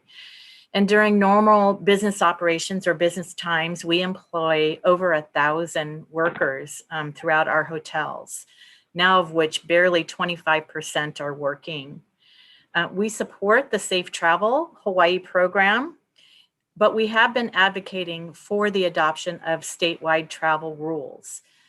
The lack of cohesion in rules for travelers coming to Hawaii has led to significant confusion and difficulty to for our visitors that want to book future stays, and especially those visitors that want to book multi-island trips. And this is further harming our industry, which is already suffering an unprecedented economic downturn. As everyone has said, many of our visitors have all done the right thing. They've taken their tests in the amount of time allotted, but many have neglected to receive their test results in time, therefore having to cancel their trip or only to arrive in Hawaii for quarantine. Since opening the state to trans-Pacific travel on October 15th, many hotels had opened, airlines have restored flights, and travel partners had begun opening up sales to Hawaii and marketing Hawaii. And our industry has spent millions of dollars in adapting to the new norm by implementing very strict health and safety standards that meet the CDC guidelines, only to be hit by new and confusing rules that vary by county. Our Highgate travel partners and those that we depend on in order to sell and promote Hawaii to future travelers have confirmed also with us that it's too confusing. Hawaii seems to be the most confusing destination to navigate given the different rules. And we also need to think about the advanced booking pace and the booking window for travelers coming to Hawaii. We're marketing today for visitors that are coming 2 and 3 months from now. And so the easier we can make it for them to travel to Hawaii and make the decision now for the future will help us ramp up our back to business strategy. We strongly support House Bill 1286, and I am here available for questions. Mahalo. Great, thank you. Next, we have Dukes Waikiki, Dylan Ching. Thank you, Vice Chair and committee. I represent TS Restaurants, 8 restaurants on 3 of the 4 major islands. I stand on my testimony that I submitted. I agree with all the comments of the previous speakers in support of the bill. I'll just say that I've been able to travel to the outer islands for business to help support the restaurants. And every time I go, every time it's different and each airport is different. And for how many times I've gone, I still get nervous getting off the plane to see what they're going to ask me for this time. So for somebody that's in tune to the news and what's going on and the changes, to still be unsure of what's going to happen when I land, and to listen to everybody in the line and their inability to know what's going on is very confusing. So I do strongly support this bill and available for any questions. Thank you. Thank you. Next, we have the Ritz-Carlton, Douglas Chang. Vice Chair Cullen, members of the committee, thank you very much for the opportunity. I am Doug Chang, General Manager of the Ritz-Carlton Residences, Waikiki Beach. I submitted written testimony in strong support of House Bill 1286. We're dealing with this every single day with our guests, and the level of confusion, angst, and frustration is very real. And it is an impediment to travel. And as everybody else has said, really bringing our ladies and gentlemen back to work. Two key provisions that I think are really going to make a difference is this statewide consistent approach to travel and a post-arrival path to getting a negative test for those who, through no fault of their own, did not receive a negative result prior to landing in Hawaii. Those are two key elements. When this is enacted, I know we will see some swift and immediate positive results. Thank you for the opportunity. Aloha. Thank you. Next, we have an individual, Mr. James Raymond.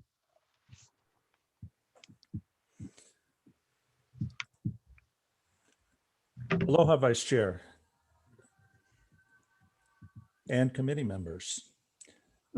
I'm just checking to see if I have, if I'm live here. Okay, good. Yes. My name is James Raymond. Until January of last year, I served as a Deputy Attorney General, but I'm now retired and speak only as a concerned citizen in strong opposition to HB 1286. Anyone doing even a minimal amount of research for this bill finds an overwhelming opposition from local medical and scientific experts. And in support of the bill, what do you find? You find Speaker Seki allied with the tourism lobby, claiming that the lack of a uniform travel policy across our state is causing confusion to tourists and harming the economic recovery. The effect of this bill is to remove, this is critical. The representatives, I don't think, are even aware that the bill has this effect.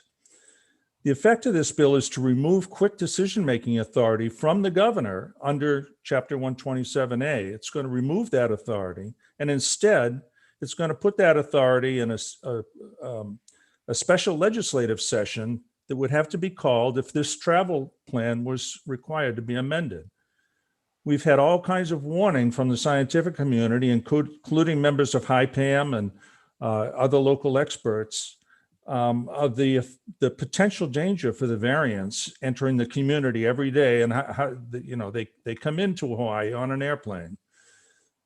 If the worst of these, or even the modestly conservative estimates prove correct, we would need to implement additional restrictions quickly. This bill would prevent that from happening. The governor would no longer be able to exercise this authority. This bill takes over and one size fits all. And if you're going to change it, you're going to need a special legislative session. That's unworkable. There's no logical or rational defense of this bill. It's the result of the Speaker's assertion of control over the House and, in effect, the counties, goaded on by a misinformed tourism lobby. And I say misinformed tourism lobby because there's absolutely no reason to believe that forcing Kauai to comply with the Safe Travels program is going to be a magic cure for the problems with the tourism industry. It's not. In fact, the people keep saying we're the best in the country. Well, the country is the worst in the world. Why would you brag about being the best of the worst? Why not instead compare yourself to somebody like New Zealand or Taiwan or Singapore, or countries that have been successful, or Kauai, that have been successful in crushing the virus so that their economies can come back? This bill is not going to do that. The only logical explanation for a representative to support this bill is to please the Speaker and the tourism lobby. So I'm pleading with you to work out some other arrangements with the Speaker, find an alternative way to garner the Speaker's favor for your district's interests, And please do the right thing and abandon this woefully problematic bill.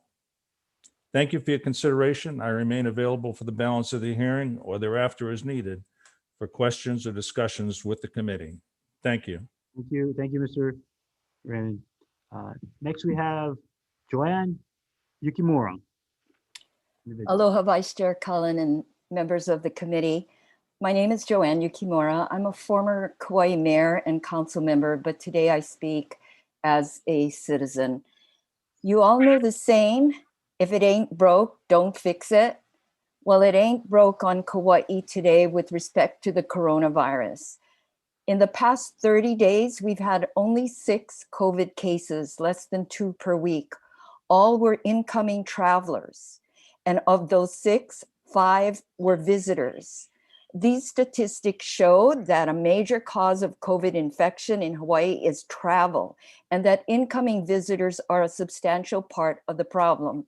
I want you to know that these statistics I've just given are different from the ones in my written testimony, but the point is the same. This is a correction. Hawaii economist Paul Brubaker has said you don't solve the economic problem until the epidemiological problem is solved. Well, Kauai is close to solving the epidemiological problem with one of the best vaccination rates in the country. And because we opted out of the state's one test plan. And as long as we can keep the virus and its variants at bay with a safe way for screening incoming travelers, until we're vaccinated, we can then begin economic recovery. If you impose an unsafe travel plan on Kauai now by approving HB 1286, you will make Kauai go backwards and increase the risk to our health and safety, because the state's one test plan has been shown to be unsafe in 3 ways. By experience on Kauai when we were open under that plan, by science, and by CDC recommendations. And I've documented all of that in my written testimony. The visitor industry is saying we need consistent rules. Well, that is a communication problem, not a policy problem. And moreover, to trade off the health and safety for the convenience of the visitor industry would only, it's unconscionable, and it would only reinforce the widely held perception that was documented at Omnitrack, that people of Hawaii feel Hawaii is being run for tourists at the expense of local people, especially when the state's plan is not getting the occupancies that the visitor industry needs as profitable. So please do not force us to fix something that is not broke on Kauai. We have achieved the best health and safety results in the state. And in fact, we've helped the state statistics look better because of the job we're doing on Kauai. I humbly request and urge that you hold HB 1286 draft 2 in committee. Thank you. Thank you. Next, we have Steve O'Neill. Yes, hi there, Vice Chair. Can you hear me okay? Yes. Okay, thank you, committee members. 2 nights ago, Lieutenant Governor Green spoke out against HB 1286. He said, quote, "This is an overreach by Speaker Psyche, and it is not nice." He went on to say that for islands like Maui, shouldering more than their fair share of tourism and the virus, it adds insult to injury, and the governor will veto it if it comes to it. I'll bet you $1. Aside from the technical and precedent-setting arguments presented against this bill, the CDC's updated advice after the bill was conceived now explicitly tells US citizens not to travel, but if they must, to quarantine and test again 3 to 5 days after travel. They are surely concerned about the new variants. Last week, the variant risk prompted Britain to deny entry and red list 33 countries, with the US and Spain rumored to be candidates for the list. British citizens returning from those countries must now quarantine in monitored hotels for 10 days with no chance of testing out early. South Africa just halted their vaccine program and warehoused 1 million shots because their vaccine may not be sufficiently effective against their variant. Equally concerning, if one had an earlier version of COVID, those antibodies may not protect them from the new variant. The Safe Travels program clearly allowed the UK variant into Hawaii, and with the South African variant now found in Washington state, it will likely enter Hawaii soon. These are unfortunate and inconvenient truths. The questionable premise of HB 1286 is that people are not traveling to Hawaii in general because one small island with just 5% of the population has separate rules that are actually more in line with the new CDC guidelines. It takes 30 seconds on Google to figure out how to visit 95% by population of Hawaii with a single pre-flight test. It isn't perfect, but close to 1 million people have done so in the last 4 months. This pandemic requires a nuanced approach, and if we follow and openly discuss the science, we're far more likely to make smart but difficult decisions that keep our people safer and find the balance between being fully open and fully closed. I've been personally told by a doctor who has worked with the Pacific Islander community for 3 decades, a community that has 4% of the population and yet 31% of the state's hospitalizations.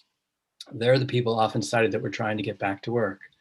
They have been very clear to him, however, that they want to get back to work, but not if there's a health risk to their families. So now with these new developments and insights, and both the governor and lieutenant governor not supporting it, I hope it is time to stop HB 1286 from proceeding and allow it to die in committee. There are better ways to balance and address everyone's needs. Thank you. Thank you. Next, we have Lisa Kim.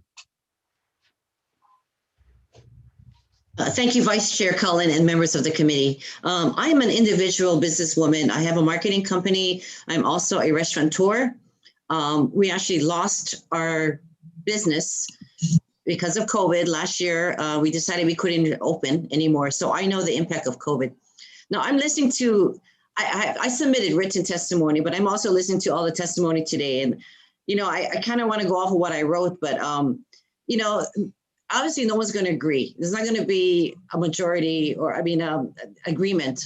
I see both sides, you know, like I have a lot of aloha for people on Kauai, but I also see what is happening to the economy. Now, whether we like it or not, we depend heavily on tourism. We don't have a substitute way of generating what tourism brings to Hawaii. It's something that we need, like it or not. So I am for this bill. I think that, yes, we have to look at science, but we also have to look at the people of Hawaii, how good we've been, how we follow the mandates. You know, we've been disciplined. We don't go out. We don't do a lot of things we used to do. We did bring the numbers down. And, you know, even though someone's saying, okay, well, United States is the worst and we're the best of the worst. Hey, we are good. And I give Hawaii a big credit. I have people and friends and family that we haven't seen each other because of we want to be compliant. But again, we need to all make a living. And I really do feel that we need to change this travel plan. You know, it made national news. Hawaii wants the traveler to come to Hawaii, but we can't agree. And we can't agree on one plan. And one good example, I just found this out yesterday. I had friends that came from Utah to visit family here in Hawaii. They waited over a year to come. They couldn't find a test, where to get a test in Utah. So they did it online. They did the Vault test. It costs, I think, $150 or $200 per person. It's a couple. So that's about $300 to $400. They didn't get it in time when they traveled. So they flew to LA. They took it in LA. That's another $600. The Vault test actually took 5 days. So again, you know, a lot of people spending money. They want to come here. It's so much confusion on the testing. We want to be safe, but I think we should come up with one solid plan and work together as a community because, like I said, you know, there's pros and cons for both ways, but I think we need to move forward. Thank you. Thank you. That's all the individuals that indicated they'll testify on Zoom. Members, any questions? Representative Tan. Hi, this question is for the Department of Defense, Luke Myers, please. She's still on. Yes, sir, I'm still here. Yeah. Oh, yeah, so you know, I think this is about confusion and if it's truly about safety, how feasible would it be to create a more stricter pre-test process? From the state emergency management view on the Safe Travels program, we do have administrative processes in place that could further support the mitigation strategies for COVID-19. And the governor has worked closely with the mayors on those as we have moved through this incident, sir. Okay, so my next question is, has the state began drafting any guidelines on travel for those who have received the vaccine?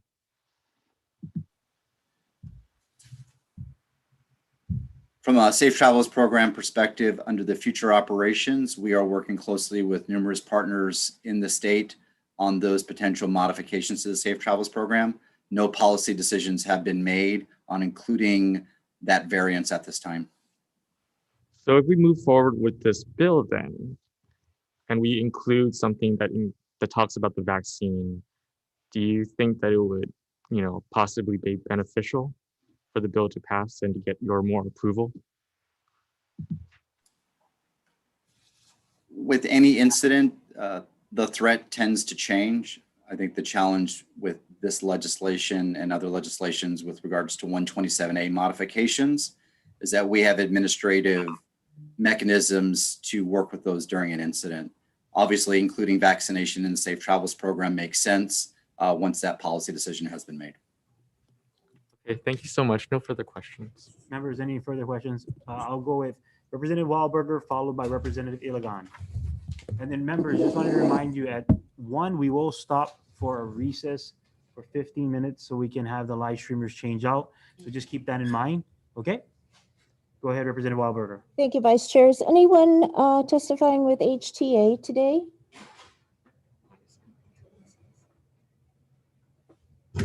No, not from HTA. Okay, I would have loved to have asked about their communications program as it relates to safe travels. Thank you. Thank you. Representative Iligan. Thank you, Mr. Chair. Thank you, Mr. Chair. I did have a question regarding the vaccine, and I wanted to ask Mr. Luke, but I also want to say that the science behind the vaccine, I think we're following CDC, and I don't think he has caught up yet. So I agree with your statement regarding that it might be premature adding any sort of provision regarding the vaccine in this. We don't know if the vaccine, if we're carrying the virus and we're vaccinated, or what other science that's currently proven. And Mr. Luke, maybe you can provide some insight on what is currently proven right now, or what is the CDC's opinion of the current vaccine, or is it still really too early and that science is still being developed? Yes, sir. And from an emergency management perspective, we rely on the Department of Health and our federal partners at HHS and the CDC for that information. Again, from a future operational perspective, incorporating vaccine into the Safe Travels program as that science becomes more firm and once a policy decision can be made is the guidance from Hawai'i, sir. And I agree. I think the vaccine issue should be a separate thing. And the Safe Travels program right now is definitely could have some improvements. I know the current bill itself, the process is that if someone did take a test and the testing agency did not provide the results within that 3 days, the traveler would actually have to quarantine. But with this bill, they can apply for rapid testing and match that testing to the testing that they did before. And if both of it is negative, then they can get out of quarantine. And to me, it's unfair for a traveler who spent all the money and invested all the time and resources to just have to sit down at a certain place when clearly both the test shows that they're negative. And right now, with the current testing that we do have, seem to be very good on the counts. And Luke, maybe you could describe, does it look like we're doing pretty well compared to all the other states with this Safe Travels program? Has it been effective? We've had over 1 million visitors and residents come through the Safe Travels program. Many of them have participated. From a mitigation strategy perspective, the Safe Travels program has probably been the strongest strategy that we've had. Moving forward in time, vaccination will probably rival the Safe Travels program. We have to balance the health impacts of any incident, and the Safe Travels program has been our primary vehicle for that, sir. Thank you. Thank you. Members, any other questions? Representative Wahlberger. Thank you. For Mr. Myers at Hawai'i. They want me to unmute. Speak into the mic. Thank you. For Mr. Myers at Hawai'i. Can you, you need, They wanted me to mute. you got to mute. Use the computer and just talk into the mic. Ignore the instructions on your screen. You Thanks. got to speak into the mic. He's listening. Okay. Thank you, Mr. Myers. I wonder if you could sort of share with us what discussions your office and colleagues are having with the ramifications that this bill will bring forward, removing the autonomy of the local leaders at the county level to address emergency situations, and the double down in the HD2 on this bill that prevents the governor from being able to override this measure in the event of further emergency.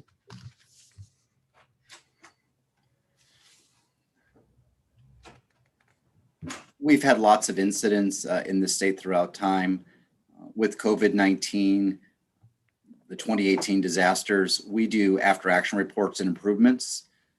We traditionally wait till the incident is over to look at mechanisms that we would improve, whether those are plans, policies, procedures, or 127. We have a lot of authorities and tools to mitigate COVID-19. And as we move forward, we look forward to working and improving the processes once the incident is stabilized, hopefully as we move further through 2021, ma'am.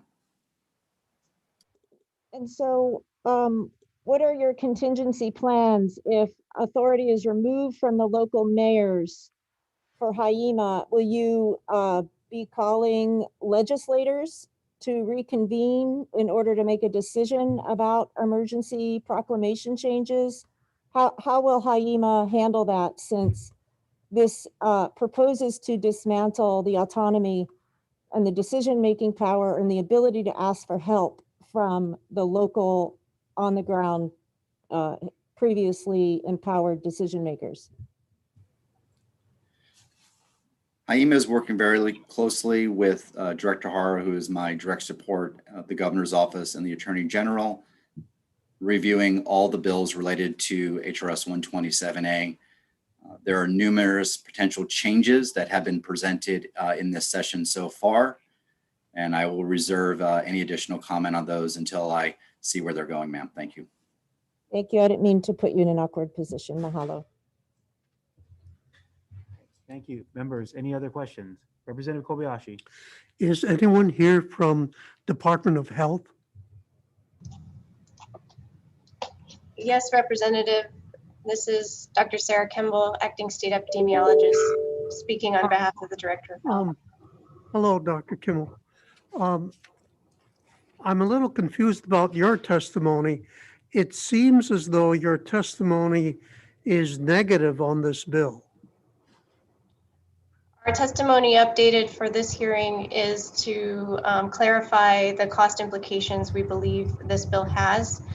The key issue being that the current bill walks back from the current policy where a test must be produced, a negative test must be produced on arrival in the state, back to allowing people to enter without that negative test result and then seek that negative test result after arriving.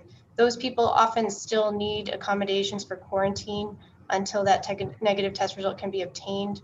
It's not the majority, but we also have encountered people who have actually hidden a positive result and are attempting to get a negative result after arrival just to get out of quarantine. Those cases can be an inordinate burden on health department staff. So we've estimated the annual additional cost of current operating expenses to be approximately $500,000 annually. We've had to actually staff up our team additionally during the brief time period when we were dealing with those arrivals without the negative test before the 18th emergency proclamation changed that. and we've had to hire additional staff to deal with that. Thank you.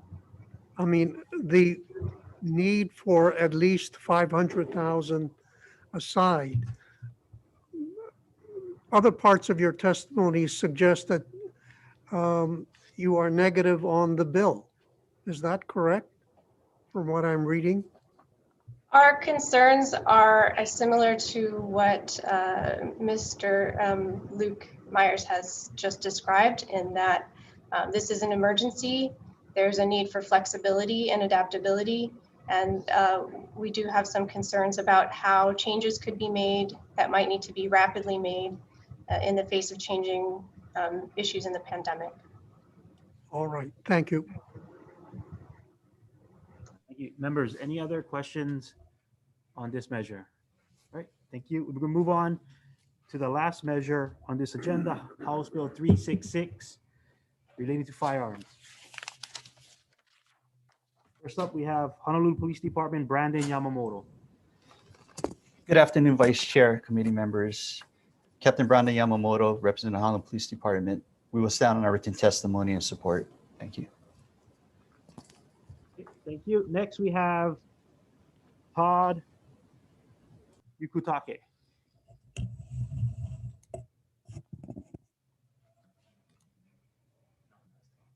Thank you. That's all the individuals who said they would be providing further comments on Zoom. Members, any questions on this measure? Sure. Representative Eli. Aloha, this question is for HPD.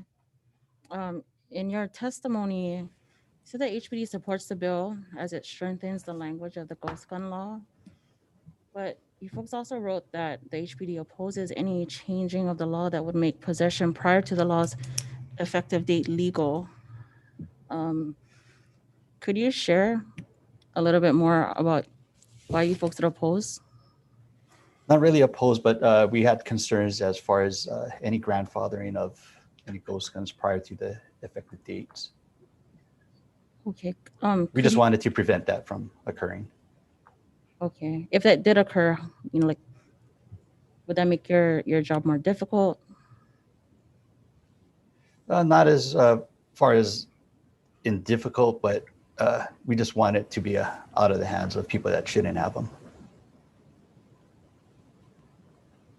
Okay. Okay. Thank you. Thank you, members. Any further questions on this measure? Okay, thank you. So that completes the agenda for 11 o'clock. I know we have the individuals on for the 12 o'clock hearing, but the Committee on Finance will stand in recess for decision-making until 1:30 for 30 minutes. Okay, so we will come back for decision-making at 1:30 on the 11 a.m. agenda. Recess.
you. Thank you, Committee on Finance, for reconvening for decision-making on our 11 a.m. agenda. Thank you, members and testifiers, for your patience. I know we will get started with the 12 o'clock agenda and proceed with our 1 p.m. agenda as soon as we are done with this agenda. So we would like to ask for your patience.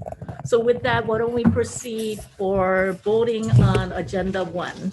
So first up, it is House Bill 95, House Draft 1. This is relating to special license plates for natural resources.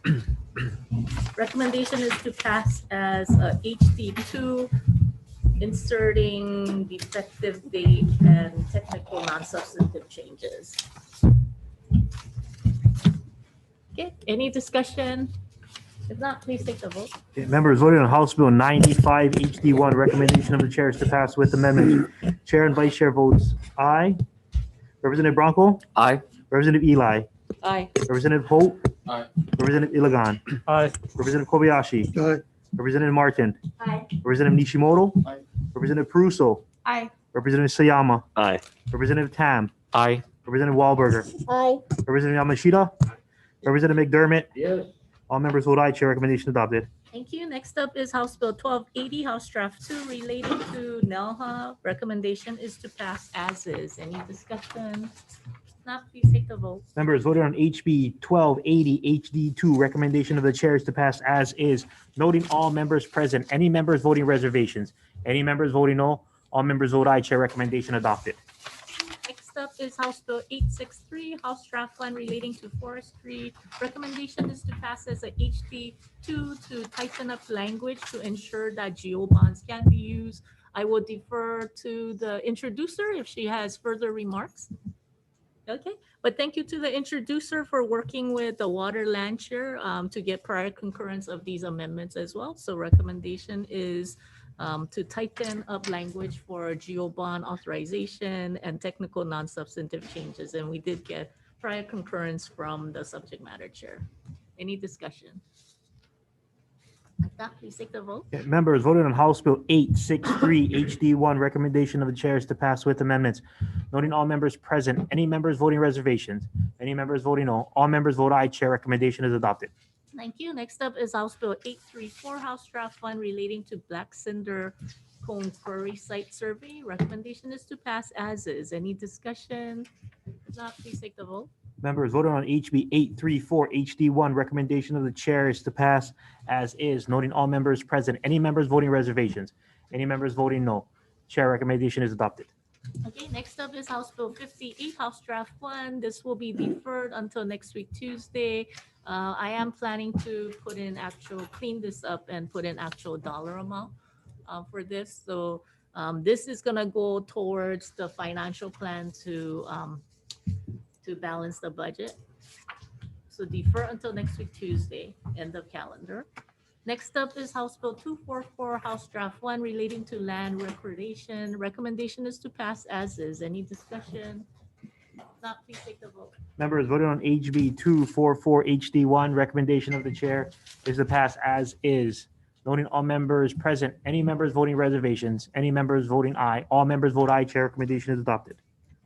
Thank you. Next up is House Bill 243, House Draft 1, relating to sea level rise adaptation. Recommendation is to pass as is. Any discussion?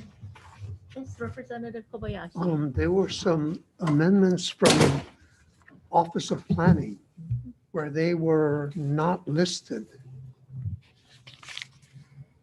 And they're going to be the ones doing most of the work. Yeah, so Office of Planning is being restructured by the Water Land Chair. So I will let the Water Land Chair know. Okay. Okay, thank you. Any other discussion? If not, please take a vote. Members voted on HB 243 HD1. Recommendation of the chair is to pass as is, noting all members present. Any members voting reservations? Any members voting no? All members vote aye. Chair, recommendation adopted. Thank you. you. Next up is House Bill 498, House Draft 1, relating to aquatic resources. Recommendation is to pass as is. Any discussion? If not, please take the vote. Members voted on HB 498 HD1. Recommendation of the chair is to pass as is, noting all members present. Any members voting reservations? Any members voting no? Chair, all members vote aye. Recommendation adopted. Thank you. Next up is House Bill 1016, House Draft 1, relating to marine life. Recommendation is to pass as is. Any discussion? If not, please take the vote. Members voted on HB 1016 HD1. Recommendation of the chair is to pass as is, noting all members present. Any members voting reservation? Any members voting no? All members vote aye. Chair, recommendation is adopted.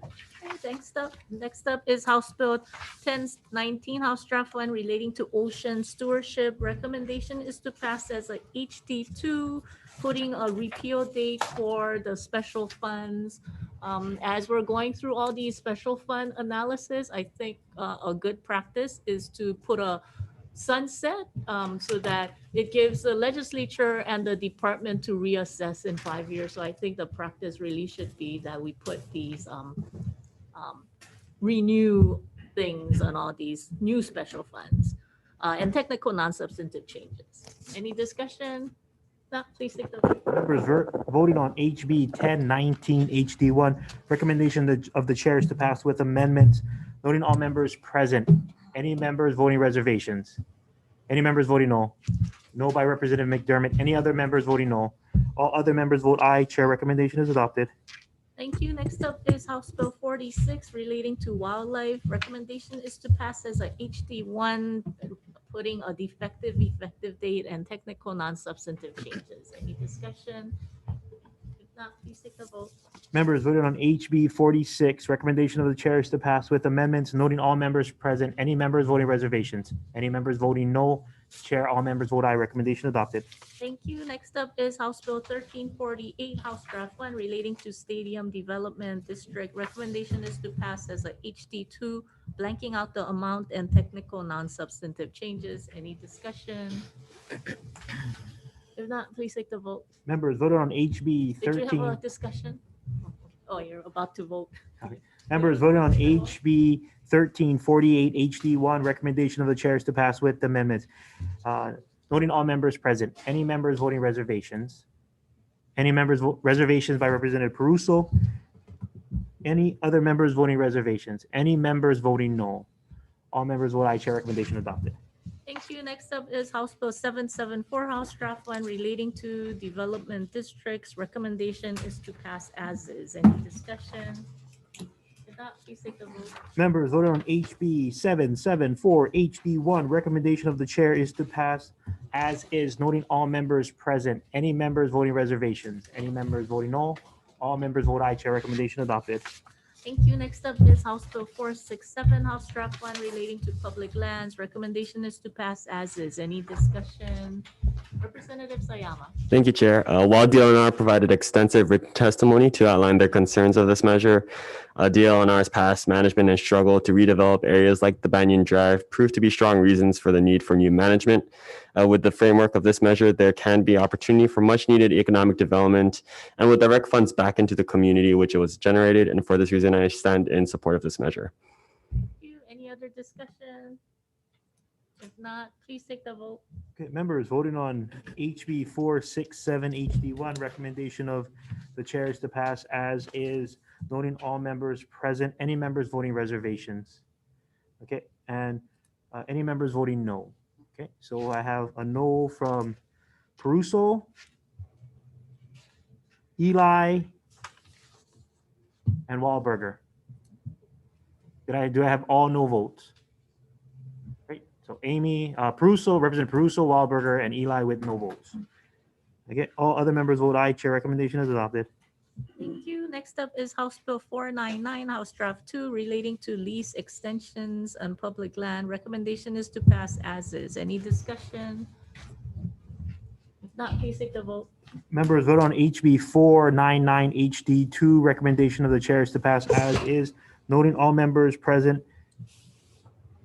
Any members voting reservations? Reservations by Wahlberger and Representative Martin. Any other members voting reservations? Any members voting no? Okay, so I have no from Representative Peruso, Tam, and Eli. Okay, so no votes is Representative Peruso, Tam, and Eli. Any other members voting? No.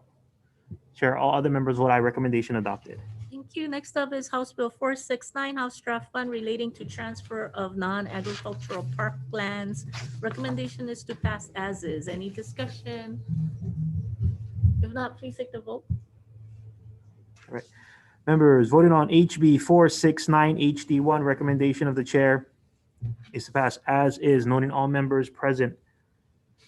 Any members voting reservations? Okay, and any members voting no? Okay, so I have Representative Peruso and Representative Wahlberger as voting no. Any other members voting no? All other members vote aye. Chair, recommendation adopted.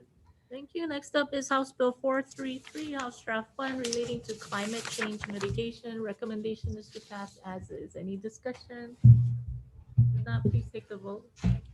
Members vote on HB 433 HD1. Recommendation of the chair is to pass as is, noting all members present. Any members voting reservations? Any members voting no? Representative McDermott voting no. Any other members voting no? All other members vote aye. Chair, recommendation adopted. Thank you. Next up is House Bill 552 relating to environment. Recommendation is to pass as is. Any discussion? If not, please take the vote. Members voted on HB 552 HD1. Recommendation of the chair is to pass as is, noting all members present. Any members voting reservations? Any members voting no? All members vote aye. Chair, recommendation adopted. Thank you. Next up is House Bill 561, House Draft 2 relating to energy. Recommendation is to pass as is. Any discussion? If not, please take the vote. Members voted on HB 561 HD2. Recommendation of the chair is to pass as is, noting all members present. Any members voting reservations? Any members voting no? All members vote aye. Chair, recommendation adopted. Thank you. Next up is House Bill 111 relating to renewable energy. Recommendation is to pass as is. Any discussion? If not, please take the vote. Okay. Members vote on HB 111 HD2. Recommendation of the chair is to pass as is, noting all members present. Any members voting reservations? Any members voting no? Representative McDermott votes no. Any other members voting no? Chair, all other members vote aye. Recommendation adopted. Thank you. Next up is House Bill 1142, House Draft 2 relating to energy. Recommendation is to pass as is. Any discussion? If not, please take the vote. Members voting on HB 1142 HD2. Recommendation of the chair is to pass as is, noting all members present. Any members voting reservations? Reservations by Representative Holt. Any other members voting reservations? Okay, any members voting no? Okay, Representative McDermott and Representative Eli votes no. Any other members voting no? Chair, all other members vote aye. Recommendation adopted. Thank you. Next up is House Bill 558, House Draft Fund relating to clean energy financing. Recommendation is to pass as a HD2, blanking out the amount and technical non-substantive changes. Any discussion? If not, please take the vote. Members voted on HB 558 HD1. Recommendation of the chair is to pass with amendments. Any members voting with reservations? Any members voting no? All members vote aye. Chair, recommendation adopted. Thank you. Next up is, did I do 550? Wait, 558? No, we're on 116. Oh, we're at Yeah, 116. we're on 116. Okay, House Bill 116, House Draft 2 relating to energy efficiency. Recommendation is to pass as is. Any discussion? If not, please take the vote. Members voted on HB 116 HD2. Recommendation of the chair is to pass as is, noting all members present. Any members voting reservations? Reservations by Representative McDermott. Any other members voting reservations? Any members voting no? All members vote aye. Chair, recommendation adopted. Thank you. Next up is House Bill 550, House Draft 2 relating to energy efficiency. Recommendation is to pass as is. Any discussion? If not, please take the vote. Members voting on HB 550 HD2. Recommendation of the chair is to pass as is, noting all members present. Any members voting reservations? Any members voting no? All members vote aye. Chair, recommendation adopted. Thank you. Next up is House Bill 1286, House Draft 2 relating to travel. Recommendation is to pass as is. Any discussion? If not, please take the Representative Kobayashi. I'm going to be voting no on this one, partly because of the inflexibility of the bill, which requires a vote of the legislature and passing a concurrent resolution. I was particularly concerned about what's happened in the last week with Maui. For 2 days this week, surpassing Honolulu in terms of number of new cases. And this is concerning, especially because we haven't gotten many of the new variants here in the islands. The new variants are expected to be more contagious. And of course, once they enter a particular island, they will spread more rapidly. So I think there's great need for flexibility, and this bill does not allow that.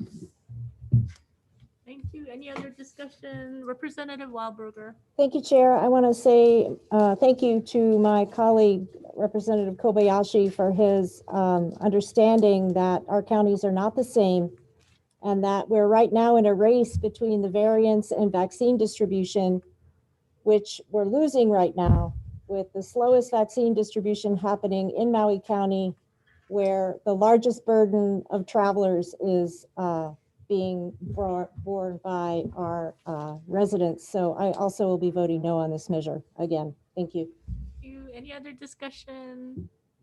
If not, please take the vote. Thank you. Members voting on HB 1286 HD2. Recommendation of the chair is to pass as is, noting all members present. Any members voting reservations? Reservations by Representative Martin. Any other members voting reservations?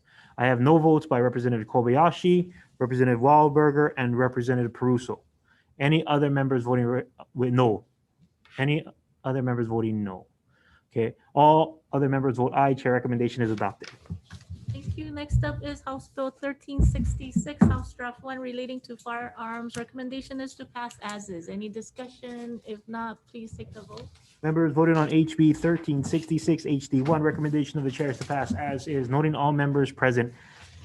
Any members voting reservations? Any members voting no? I have no by Representative McDermott and Representative Eli. Any other members voting no? All other members vote aye. Chair recommendation is adopted. Okay, so with that, we are going to roll into, do you need a 5-minute break or you can move right in? Oh, Matt and your team, you guys are awesome. Roll right out.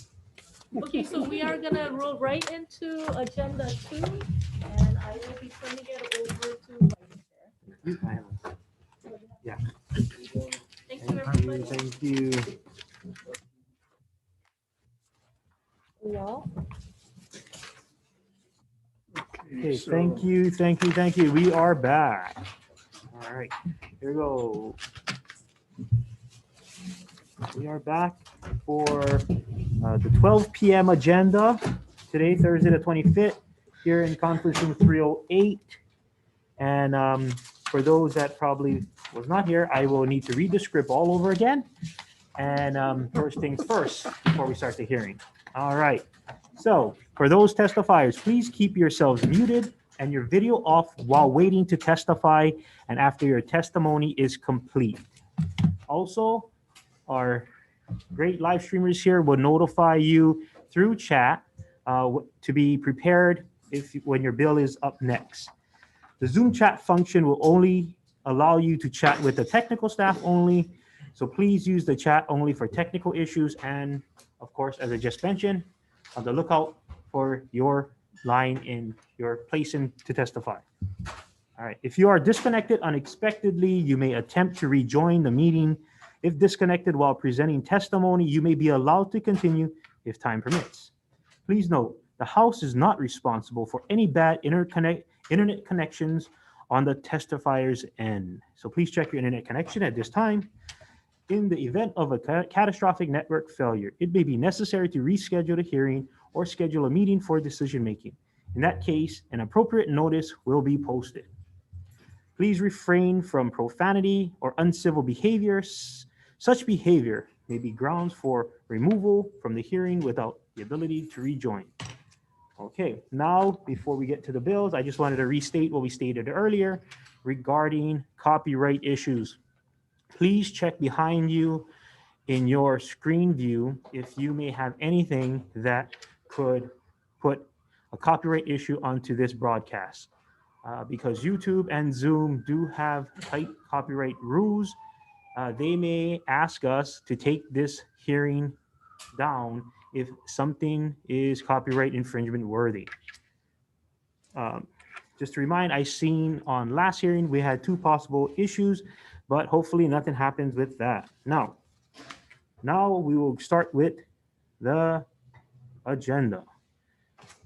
Here we go. First bill up, House Bill 468 HD1 relating to the Hawaii Employer Union Health Benefits Trust Fund. And we have Hawaii Employer Union Health Benefits Trust Fund, Derek Mizuno.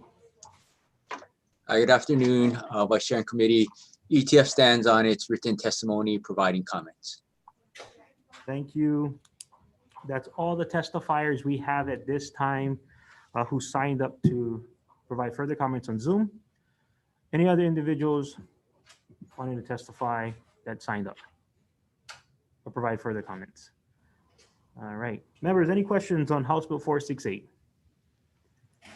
Question. Representative Koyashi for a question. For Derek Mizuno, I don't fully, your testimony says that the bill would save $1.2 billion over 30 years. And then cost an additional $4 billion in the next 4 years. Is that correct? Yeah, so the 4.1 billion, that's related to another bill, the suspension of Act 268 pre-funding. So I'm just looking at it from a standpoint of, there's going to be more future costs because of the suspension. So this bill here, 468, will actually kind of offset it. So it kind of helps, pushing a lot of costs into the future by reducing, this benefit. Thank you. All right. Members, any other questions? Okay, thank you. Moving on to the next measure, House Bill 670 HD1 relating to the Employees Retirement System. First up, we have ERS, Tom Williams. Hi, good afternoon, members of the committee and Vice Chair. This is Donna Curry sitting in for Tom Williams with the Employees Retirement System. We stand on our testimony with comments. So I'll be available to answer questions. Thank you. Thank you. Next, we have individual Caroline Kunitake.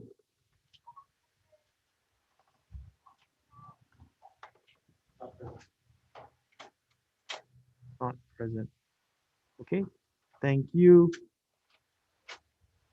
Okay, that's all the individuals that indicated they will be participating in Zoom. Any other testifier that did testify on this measure wanting to make comments, further comments on this measure, who is on Zoom? All right, members, any questions?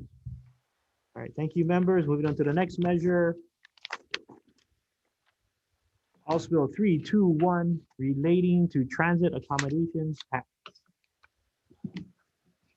First up, we have Dylan Cottrell. Good afternoon, Chair, Vice Chair, members of the committee. DLNR stands on its testimony in opposition of this measure. Mahalo. Okay, thank you. Next, we have DLNR Alan Carpenter. Oh, he's not present. Okay, thank you. And then we have Tax Foundation of Hawaii, Tom Yamachika. Thank you, Vice Chair and committee members. Tom Yamachika from Tax Foundation. We will stand on our written testimony and will offer to answer any questions. Thank you. Thank you, Tom. All right. Okay, that's all the individuals that notified they would be testifying via Zoom. Are there any testifiers who testified on this measure and is on Zoom that would want to provide further comments? Okay, thank you, members. Any questions on House Bill 321? Okay, thank you. Moving on to the next measure, House Bill 1318 HD1 relating to tax credits. First up, we have Department of Taxation. Good afternoon, Vice Chair, members of the committee, Ted Shiraishi for the Department of Taxation. We stand on our written testimony providing comments. Thank you. Thank you, Ted. All right, next we have Hawaii Children's Action Network speaks, Nicole Wu. Aloha, Chair, Vice Chair, members of the committee. Thanks for letting me testify. Just very quickly to explain what this bill would do. Currently, we have a low-income renters tax credit here in Hawaii, but the amount of the credit and the eligibility cap haven't been changed in over 30 years, not since the 1980s. So right now, a single mom who makes $35,000 a year and has 2 children to support, she does not qualify for any of the renter's credit. So this bill would just catch us all up for inflation. And that same single mom with 2 kids, she would be eligible with this law, if this bill were turned into law, she would be eligible for $150 per person in her family. So she would go from $0 to $450 a year in this tax credit. Especially during this recession, we know that working families need all the help we can get. So I urge you to pass this bill. Thank you. Thank you, Nicole. Next, we have Tax Foundation of Hawaii, Tom Yamachika. Thank you, Vice Chair, members of the committee. Tom Yamachika from Tax Foundation. We'll stand on our written comments. We do have a proposed amendment in our testimony to address some technical issues. I'll be happy to answer any questions. Thank you. All right, that's all the individuals indicating they would be testifying over Zoom or providing further comment. Members, any questions on this measure? Okay, thank you. Moving on to the next measure, House Bill 606 HD1, authorizing the issuance of general obligation bonds for affordable housing. First up, for House Bill 606 is Hawaii Housing Finance and Development Corporation. Good afternoon, Vice Chair, members of the committee. Denise Matsubara from HHFDC. We stand on our written testimony in support. Happy to answer any questions. Thank you. Thank you. Next, we have AARP. Audrey. Okay. So Audrey Suga Nakagawa in support. Next, we have Aloha Care, Trish Lachika. Good afternoon, Chair, Vice Chair, members of the committee. Trish Lachika on behalf of Aloha Care. We stand on our written testimony in support. Thank you. Thank you. Okay, next we have Catholic Charities Hawaii, Betty Lou Larson. Aloha, Chair. This is Betty Lou Larson for Catholic Charities Hawaii, and we strongly support the rental housing revolving fund. We've seen that in this pandemic, affordable rentals are so critical to help people recover and to move ahead with their lives. Funding this every year is so important to have some consistency so that on all the islands, as they're looking for housing, they can come to this fund for new housing, for new affordable rentals. We really urge that you make affordable rentals a priority in your consideration of allocating the CIP funds. This continuation of your past support is very important. And we understand, there's a limit on CIP this year. We understand that, and we've lowered our expectations, but we do hope there will be a significant input into this fund. This fund is the one way that we can help the Ellis people. Many of them are facing possible homelessness or maybe leaving the state because of rental situations. This is one way that the legislature has some control over containing the cost of living by creating affordable rentals. We're also very concerned about the elderly because we have many also who need these rentals. And we had, for example, a lady who came to us 63, living with her niece, wanting to live, on her own. We helped her to apply for senior housing projects, but, wait lists are very long. She became homeless, living in her car. Ultimately, she got a unit at a rental housing revolving fund project. She was so happy that she was willing to give up her car in order to pay the rent and live in this unit on her limited income. So people are making these kind of choices to be able to just have a safe place to live. So we appreciate your past strong support for this fund, and we encourage you to put monies in this year. Thank you very much. Thank you. Okay, that's all the individuals who indicated they would be testifying on Zoom for further comments. Members, any questions? Okay, thank you. Moving on to the next measure. House Bill 1132, House Draft 1 relating to housing. And Hawaii Housing Finance and Development Corporation, Denise? Thank you, Vice Chair, members of the committee. We stand in support of this measure and happy to answer any questions you may have. We've been supportive of senior rental housings like these and look forward to partnering with the Public Housing Agency on this project. Thank you. Okay, thank you. Next we have HPHA, Hakeem. Aloha, Vice Chair, Chair, members of the committee. Thank you for this opportunity to testify. We submitted a testimony in very strong support for this measure, which will allow us to continue the progress that we have made thus far and deliver 250 units, age-restricted, affordable for life. I'm here to answer any questions that you may have, and thank you for hearing this bill.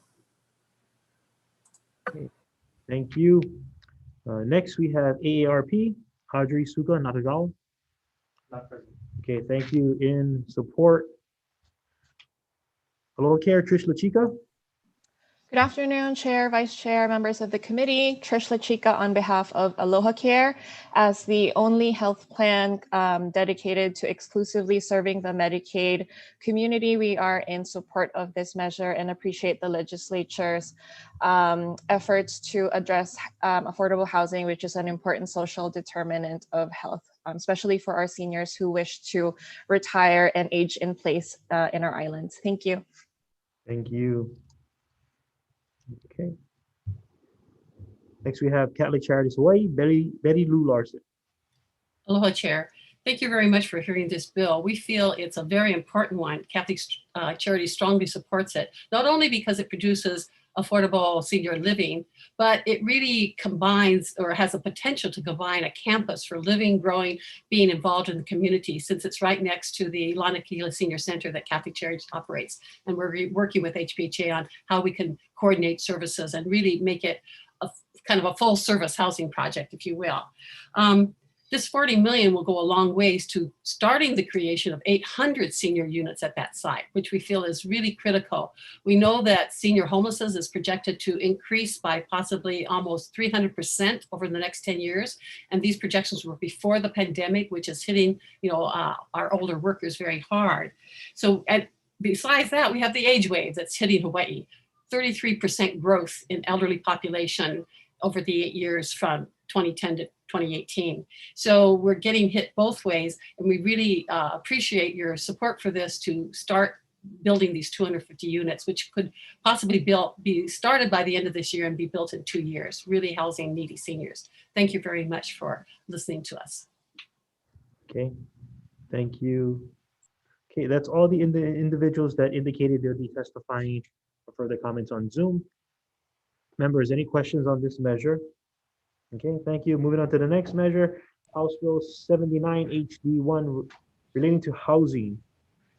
Hawaii Housing Finance and Development Corporation. Thank you very much, Vice Chair. Denise Matsubara, HHFDC. We offered comments on this particular measure, but I just wanted to say that this is going to be the establishment of a new revolving fund for affordable housing and offers such a huge opportunity to low to moderate income families to achieve home ownership. It's going to be, featuring a self-help model, and I think it's going to offer a bright future for home ownership, particularly on the neighbor islands and in rural communities. Thank you very much. Thank you. Next, we have Hope, Kristen Alice. Aloha, thank you for having me today.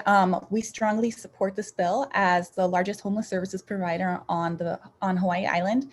We recognize the need for people to get into housing and the fact that the wealth gap continues to increase. And one of the big indicators of that is homeownership. It's one of the fastest ways that families and local people and anybody can increase their wealth is through homeownership. So right now, the the minimum wage is $10.10 an hour, but the housing wage is $38.76 an hour throughout the state. So you'd have to make almost 4 times as much to rent a 2-bedroom apartment in the state of Hawaii.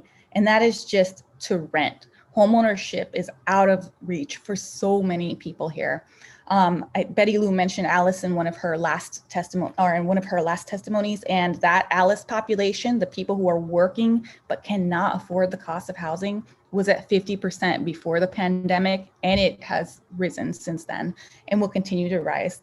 So today we have a choice. We can continue to let this wealth gap, this wealth divide increase and have more people fall into homelessness, and then need to expend more money on those critical life-saving services just to keep people above water. Or we can take make this decision to establish this fund and make homeownership a reality for people who otherwise wouldn't be able to afford it. Thank you so much, and I strongly urge you to support this bill. Mahalo. Thank you. Next, we have St. Michael, the Archangel Parish, Kailua Kona, Shirley David.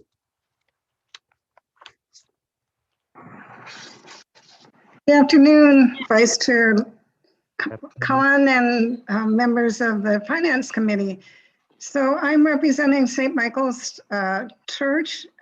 We are members of Community Alliance Partners who work to end homelessness on our island. And as the Advocacy Chair and the Social Justice Chair, I belong to several other coalitions that work on the issues of housing. And all of these groups are working very hard to look for more ways to increase our housing here on our island for our low-income families in particular, but also the medium-income families. As Kristen just mentioned, some of the statistics from our island. I just wanted to give you some examples from my own experience. I had volunteered from elementary schools in the classrooms, and several teachers, the new teachers in particular that I worked with, only stayed a year or two, and then they moved to the mainland to find jobs and an area where they could actually afford to buy a home for their families. And so we're losing people moving away. And I see that at church when our young people, they go off to college and many times they don't come back. And it's because they don't have the opportunity to not only for jobs, which is another issue, but also that they don't see a path to be able to marry, have a family, and raise a family in a home here. And when that happens, we don't have any place for,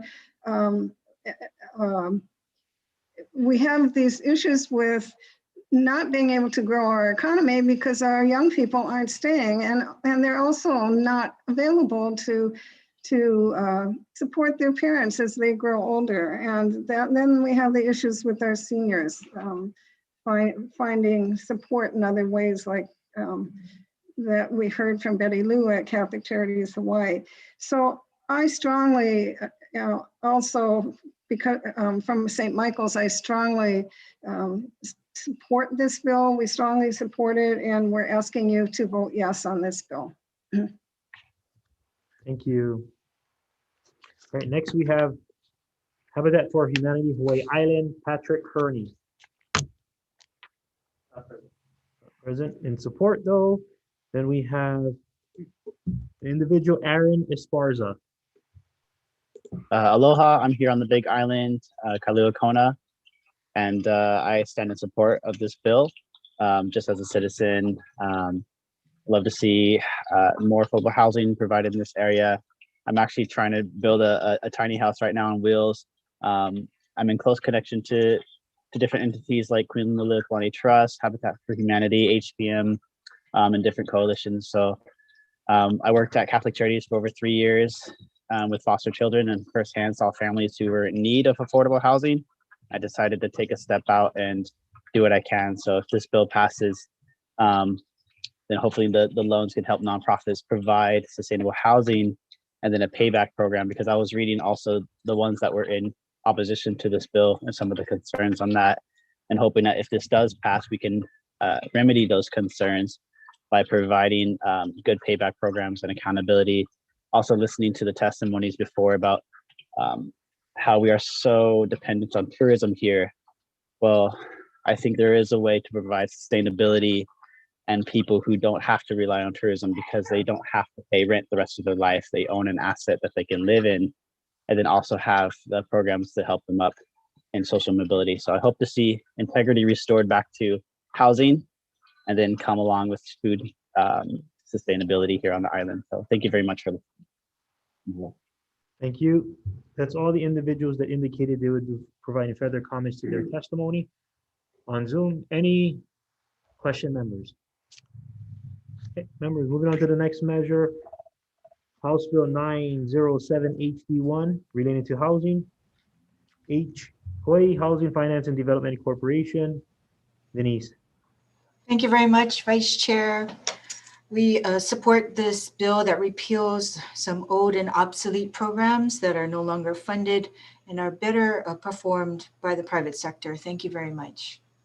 Thank you.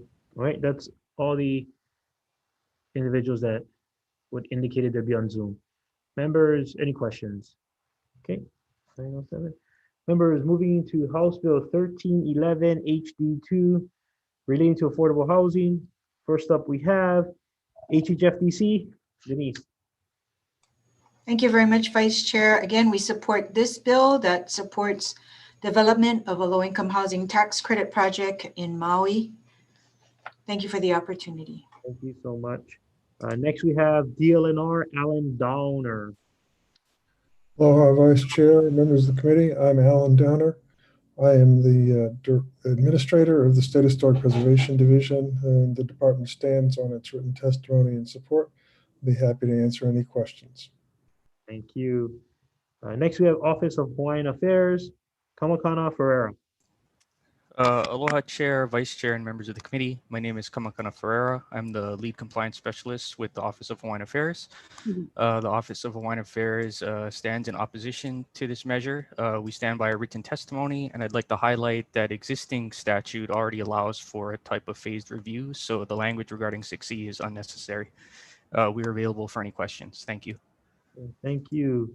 Members, that is all the testifiers that indicated they would provide further comments on Zoom. Members, any questions on House Bill 1311? Okay, thank you. Moving on to the next measure, House Bill 77, relating to lands controlled by the state. First up, HHFDC, Denise. Thank you very much, Vice Chair. So this bill, we strongly support it, and as indicated in our written testimony, this measure would apply to only the remaining 13% of the individual condominiums and lot developments that were constructed several decades ago. And this measure would help these few remaining leaseholders that have been on the land for years to finally cross the finish line and achieve home ownership. Thank you very much. Thank you. Okay. All right. Right. And then I believe Janice, probably from HHFDC, was there to just answer questions, right? Yes, that's correct. So thank you. All right, that's all the individuals indicating that they would be providing testimony via Zoom. All right, members, any questions on House Bill 77? Thank you. Moving on to House Bill 1271, relating to the Agribusiness Development Corporation. First up, we have Hawaii Department of Agriculture, Brian Call.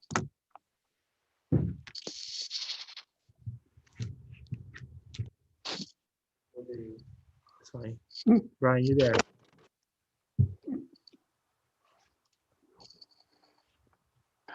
No video? Yeah, I'm here for questions. Chair Shimko Geyser should be answering, providing our testimony. Okay, so you're in opposition though? I believe so, yes. Yeah, okay, thank you. Next we have ADC, James Nakatani. Thank you, Vice Chair Khaled. Jimmy Nakatani, Agribusiness Development. Agribusiness Development stands in strong opposition of this bill. Thank you. Thank you. And then we have, I believe Department of Agriculture and Phyllis. That was Brian just there to answer questions, right, Brian? No. No. Oh, we have Phyllis. Phyllis, Phyllis, are you here? Okay. All right. Next, we have Food Plus Policy interns Erwin Quinalola. Sorry. In support, okay, we have Nakapuna Moku O Keave Hanale Bergstrom. In support, okay, Hawai'i Seed. Jerry D. Pietro.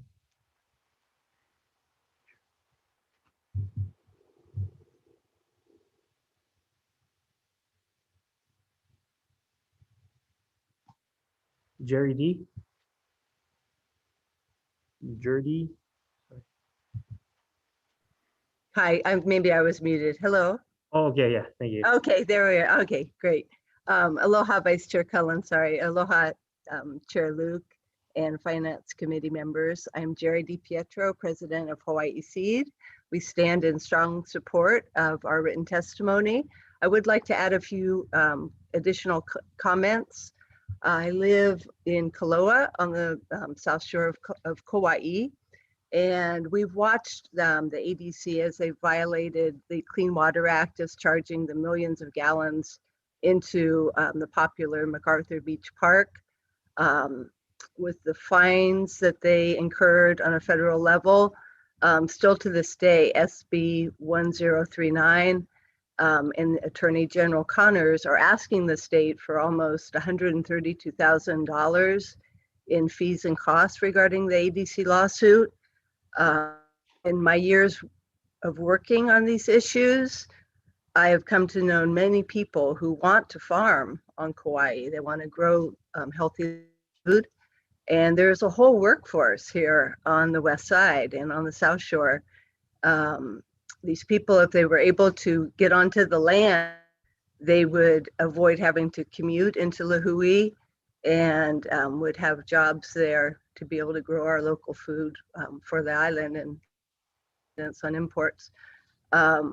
Following the ADC mandate to replace the loss of sugar plantations has been a missed opportunity. You know, we always think about hurricanes, but the pandemic is another thing that caught us off guard. So there could be other things like that. We need food security. The mandate was put in place for very good purpose. So I wanted to also just in closing say in 2004, hundreds of farmers came to testify at the Kauai War Memorial Center before the BLNR, about 6,000 acres on the Mana Plains. They all wanted to farm and it was denied. And so many of these people looking back, you know, they've moved, a lot of them even passed away. So another lost opportunity. So I just urge you to please support the local food economy and end the wasted money spent on litigation by enacting this long overdue need to dissolve this public-private partnership attached to the HDOA. Thank you, and I'm available for questions. Mahalo, Vice Chair. Thank you. Okay, next we have Hawaii Alliance for Progressive Action and Frederick. Good afternoon, Vice Chair, Chair members of the committee. Annie Frederick on behalf of the Hawaii Alliance for Progressive Action. HAPA will stand on our testimony in strong support of HB 1271 and just briefly highlight a few of the reasons why we believe that dissolving the ADC is the appropriate course of action. First of all, the overall lack of oversight and mismanagement of public lands is well documented in the audit. So we tried to focus our testimony on some of the longstanding community concerns around the management of its land on the west side of Kauai. We believe that some of the special powers and exemptions that were granted to the agency have created an unlevel playing field for certain farmers and ranchers seeking leases. Additionally, the largest swath of ADC's land holdings on the west side of Kauai are managed by an association of large agrochemical companies who are some of the largest users of restricted use pesticides in our state. There's a long history of community concerns regarding pesticide drift into adjacent homes, as well as water hoarding and water waste, which led to a contested case at the State Water Commission, and more recently, a Clean Water Act violation in 2019 due to the illegal discharge of pesticides from tenants on ADC lands. We believe the legal cost to the state should be of concern to the Finance Committee. This mismanagement, unnecessary legal cost, and liability should lead lawmakers to question why the state is essentially subsidizing the mismanagement of its prime agricultural lands. And when considering how precious public resources could have been allocated, there are many examples of small-scale, sustainable, local farming efforts that also provide added environmental services ranging from carbon capture to water and soil conservation. There are also several agricultural nonprofits that also provide valuable educational opportunities for local youth that are very worthy of this kind of public support. Thank you for your time. Thank you. Next we have David Malinix, Our Revolution Hawaii. Okay, thank you, and support. All right. Next we have Hawaii Crop Improvement Association, Emmanuel Zubakalam. Aloha, Vice Chair Cullen, members of the committee. Emmanuel Zubakalam here on behalf of the Hawaii Crop Improvement Association. We'll stand on our written testimony in opposition to this measure. Thank you very much. Thank you. Next, we have Clayton Kubo, individual.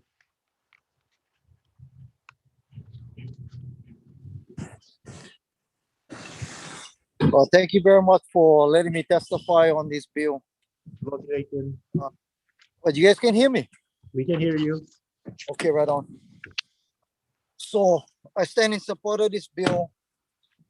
Clayton Kubo, Waimea, Kauai. A lot of distrust with ADC.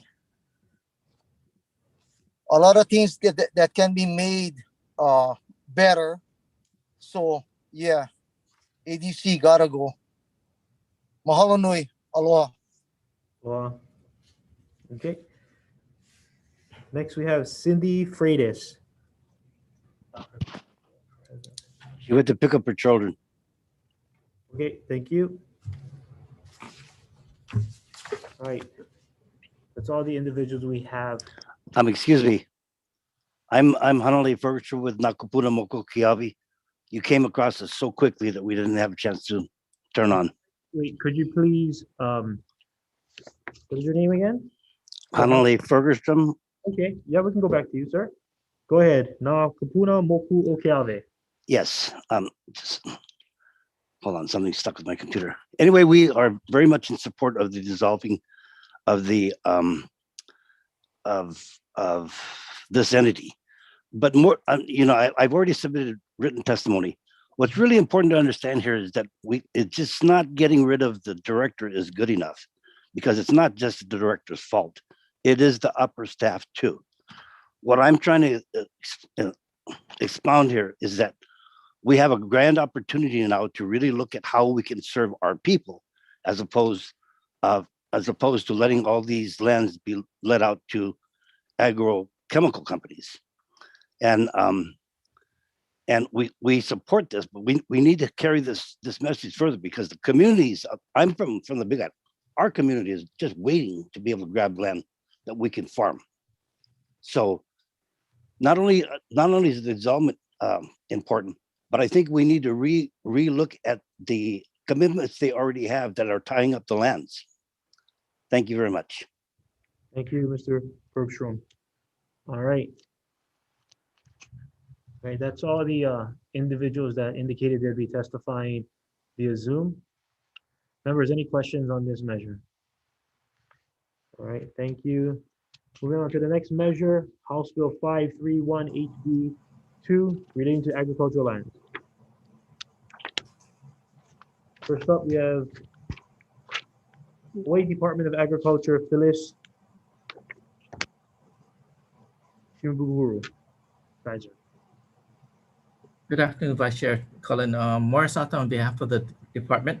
We will stand on our written testimony opposing the bill for we understand the intent and we really appreciate what the intent of the bill is, but we have some serious concerns about some unintended consequences that could result from what this bill does. I'll be available for questions. Thank you. Okay, thank you, Morris. Okay, we also have Brian Call, or are you just there for questions, Brian? Just questions. Okay, Sure. Next, we have State Procurement Office, Bonnie Kafui. Good afternoon, Vice Chair, members of the committee. The State Procurement Office stands on its written testimony in opposition of putting this language into the procurement code. Thank you. Thank you. Okay. And all right, that's all the individuals that indicated they'll be testifying on this measure. Members, any questions? Okay, thank you. Moving on to the next measure, House Bill 526 HD1 relating to procurement. First up, State Procurement Office. Bonnie. Good afternoon again, Vice Chair, members of the committee. The State Procurement Office stands on its written testimony. Thank you. Thank you. Next, we have Department of Transportation, Jade Butai. Good afternoon, Vice Chair. Lena Raki-Regan for Jade Butai, Director of Transportation. We stand on a written testimony in support of this bill. Thank you. Thank you. Next, we have Department of Accounting and General Services. Aloha Chair, Vice Chair, and members of the committee. Chris Kinimaka, Public Works Administrator, on behalf of Comptroller Otoguro from DAGS, we stand on our written testimony as submitted in support with comments. Mahalo. Okay, thank you. That's all the individuals who indicated they would be providing comments, further comments on this measure. Members, any questions? Okay, thank you. Moving on to the next measure, House Bill 286 HD1, recommend House Bill 286 HD1 relating to real estate investment trust. First up we have is Department of Taxation. Good afternoon again, Vice Chair, members of the committee. Ted Shirachi for the Department of Taxation, and we stand on our written testimony in support of this measure. Thank you. Thank you, Ted. Next, we have Hawaii Children's Action Network Speaks, Nicole Wu. Aloha Chair, Vice Chair, members of the committee. Thank you for this chance to testify. We also support this bill, and we ask for an amendment to actually move past just asking the REITs to report their income and assets to actually taxing their income like every other corporation in Hawaii must pay taxes on their income. This is a law that you guys actually passed back in 2019 to tax REITs. So if you can amend the bill to make it a little stronger, we'd appreciate it. Otherwise, pass it as is, and it makes some progress in our state. Thank you. Thank you. Okay, next we have Narit Hawaii, Gladys Quinto Marone. Good afternoon, Vice Chair, members of the committee. Gladys Kintamaroni on behalf of Narit Hawaii. We stand on our testimony offering comments on the measure, and I'm available for questions, and I appreciate the opportunity to testify. Thank you. Thank you. Next we have Tax Foundation. Thank you, Vice Chair Cullen and members of the committee. Tom Yamachika from Tax Foundation of Hawaii. We will stand on our written comments. We do note that as drafted, this bill is just an information gathering measure and not a tax increase. We do note that the tax increase that that Ms. Wu talked about was passed in 2019, but was vetoed that same year by the governor. I'd be happy to answer any questions. Thank you very much. Thank you, Tom. All right, next we have Young Progressives Demanding Action, Will Carone. Aloha, Vice Chair. My name is Will Carone. I'm the Board President and Secretary of Young Progressives Demanding Action. YPDA also stands in support of this measure, and just wanted to highlight a few bullet points from our testimony. The amount of revenue, the amount of real estate that REITs own in Hawaii is about 17 billion worth, and they earn about 1 billion worth in profits every year. And like Nicole Wu from HCAN Speaks said, we believe that REITs should be taxed just like every other individual and corporation doing business in Hawaii.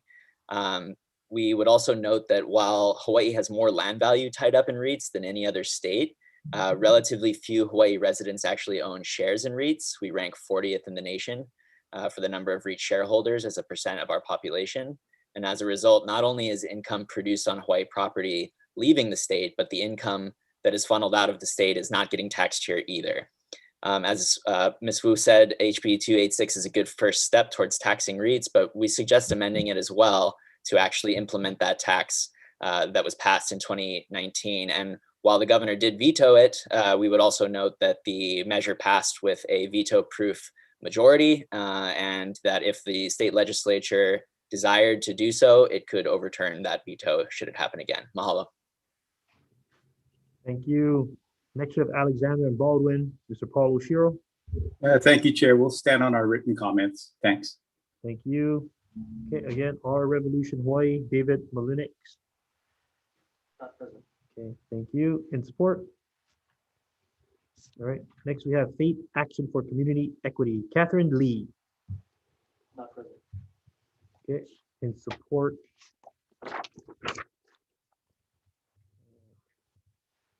Okay, we have Matthew Geyer, individual. Aloha, Chair, Vice Chair, members of the committee.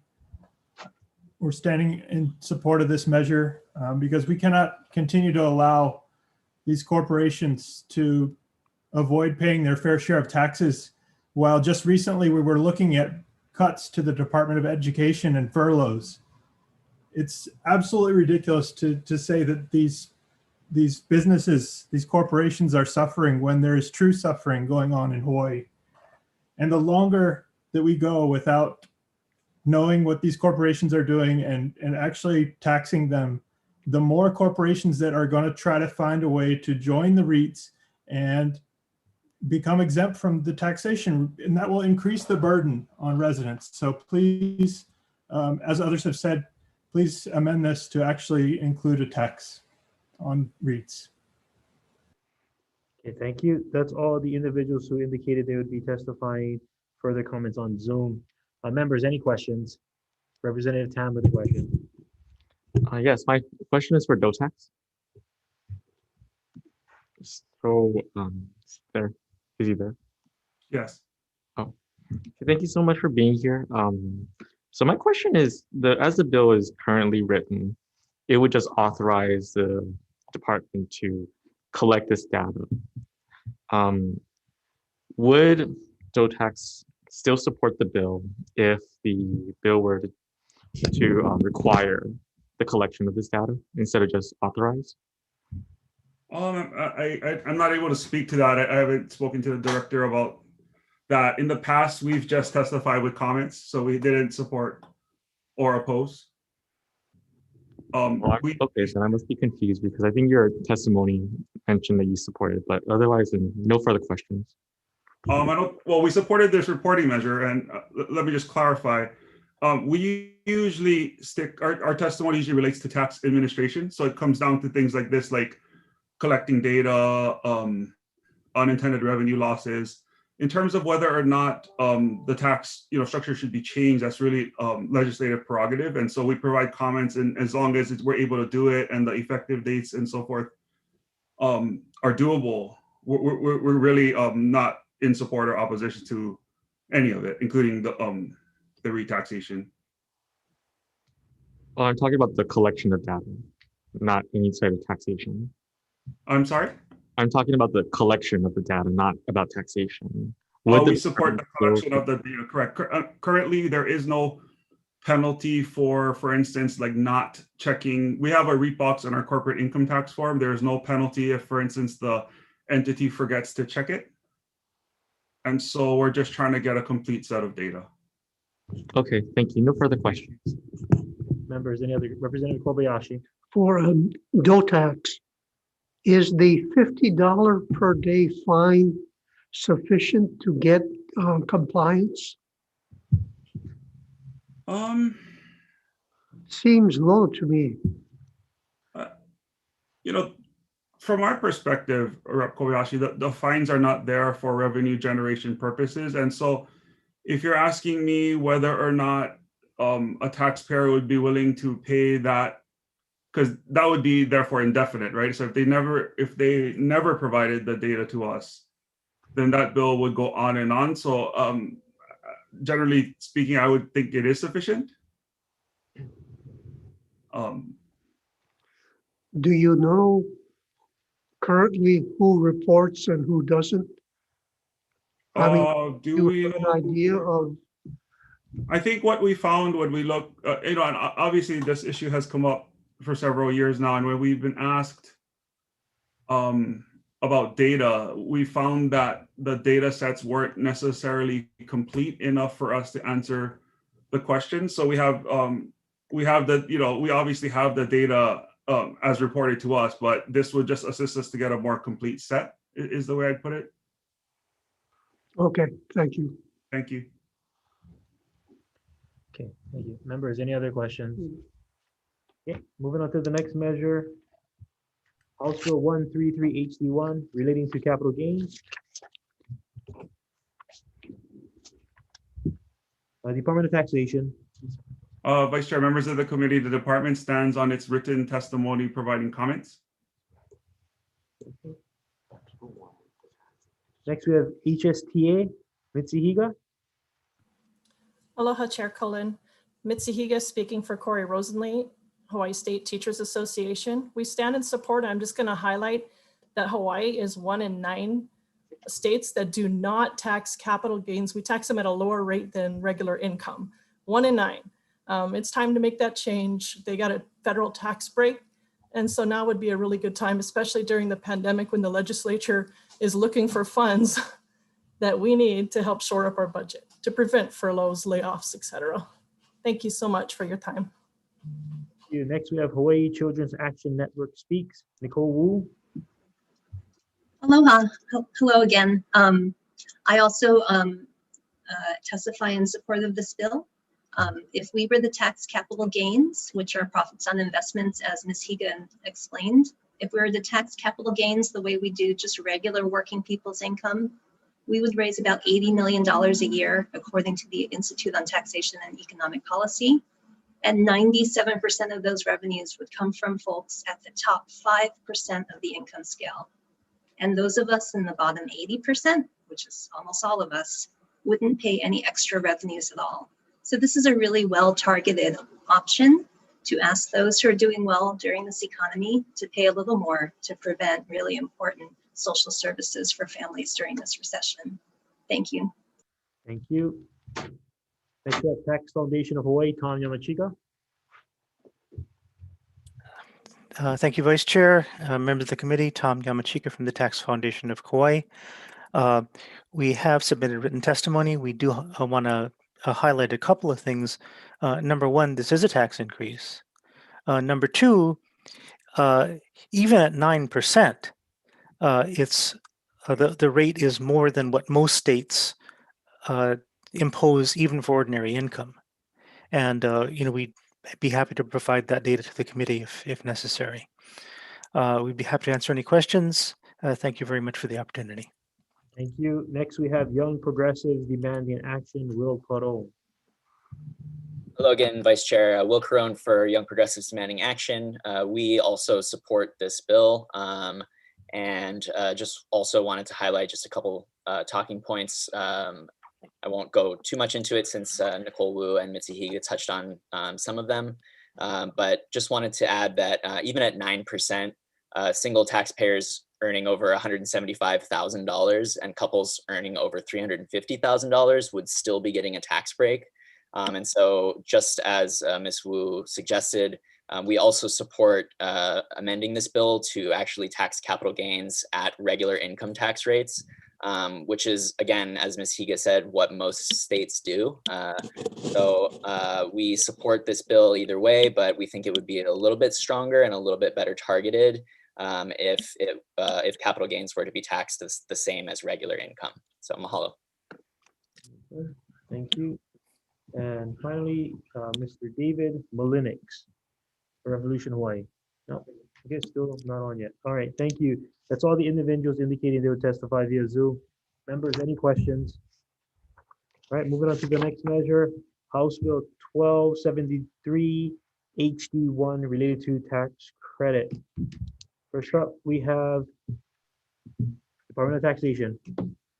Vice Chair, members of the committee, the Department of Taxation stands on its written testimony providing comments.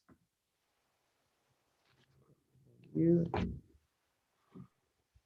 Next, we have DBED, Donnie Dawson. Aloha, Vice Chair, members of the committee, Donnie Dawson on behalf of DBED Director Mike McCartney. We stand on our written comments, and I am here to answer any questions you might have. Mahalo. Thank you. Next, we have Tax Foundation of Hawaii, Tom Yamachika. Thank you, Vice Chair, members of the committee. Tom Yamachika from Tax Foundation of Hawaii. We'll stand on our written comments. They'll be available for questions. Okay, that's all the individuals who indicated they would be testifying on Zoom. Members, any questions for House Bill 1273? Okay, moving on to the next measure, House Bill 1174 HD1 relating to taxation. First up, Department of Taxation.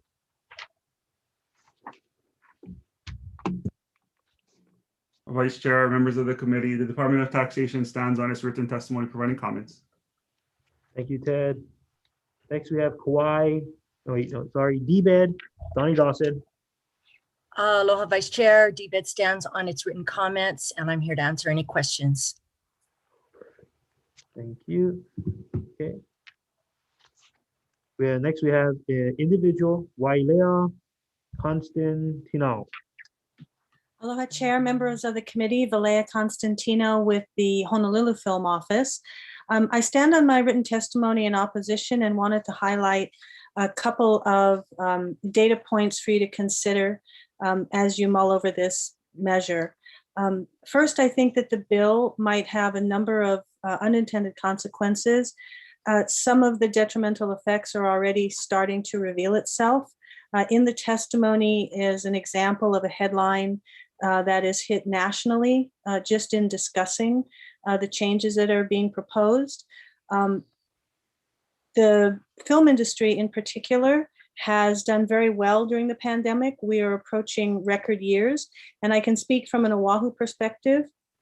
I'm projecting now between 200 to 250 million of direct spend. And if you calculate on a sort of generalized multiplier that's been used for a number of years of 1.73, that would be a $400 million economic output, very much welcome during this time of the pandemic. Consider also, please, that the general numbers for the film industry have been hovering between 400 million and 500 million in direct spend. And you're looking at the equivalent of between around 240,000 to 300,000 visitors at that level. So I encourage you to not move this bill forward because we have an industry that's working, providing jobs, and making a real impact in this economy at this challenging time. Thank you so much for the opportunity. Thank you. Next, we have Tom Yamachika, Tax Foundation of Hawaii. Thank you, Vice Chair. Members of the committee, Tom Yamachika from Tax Foundation will stand in a written testimony. I did want to point out that we do have a couple of technical concerns stated on the last 2 pages of our testimony, and they're in bullet point form. I'd be happy to answer any questions. Thank you very much. Thank you, Tom. Next, we have Motion Picture Association America, Vance Stevenson. Aloha, Mr. Vice Chair. Thank you for the opportunity. We stand on our testimony as well. Just a couple of points. We do support the provision in the bill that would extend the program from 2025 to 2032, but the other provisions, as were articulated by Waleala, are not good and would undermine the program. And we believe, bottom line right now, Hawaii is in the best position to attract an enormous amount of production given the dramatic increase over the last year, particularly with productions with streaming. services. You've had a very successful run the last decade with Hawaii Five-0 and now with Magnum. There's another television series from CBS that's seriously looking at Hawaii to locate, and we would strongly urge that you continue the stable, predictable program that you have in place. And if you elect to move this bill, only extend the program. Thank you very much. All right, thank you. Next, we have Ayatsi Local 665, Scanlan. Okay, thank you. Quick comments. Then we have Amy Hill, individual. Hi, I just wanted to make sure that you hear me. I can hear you. Okay, and you can see me. Anyway, my name is Amy Hill. I'm, well, good afternoon, Vice Chair and members of the committee. I have had the great pleasure of working in this industry for over 30 years and have spent much time in Hawaii shooting television and film. And lately I've been on Magnum PI. We're shooting our 3rd season right now. And we all love working here. In fact, all of us have anticipated working here for longer periods of time. So many of us have purchased property. We pay into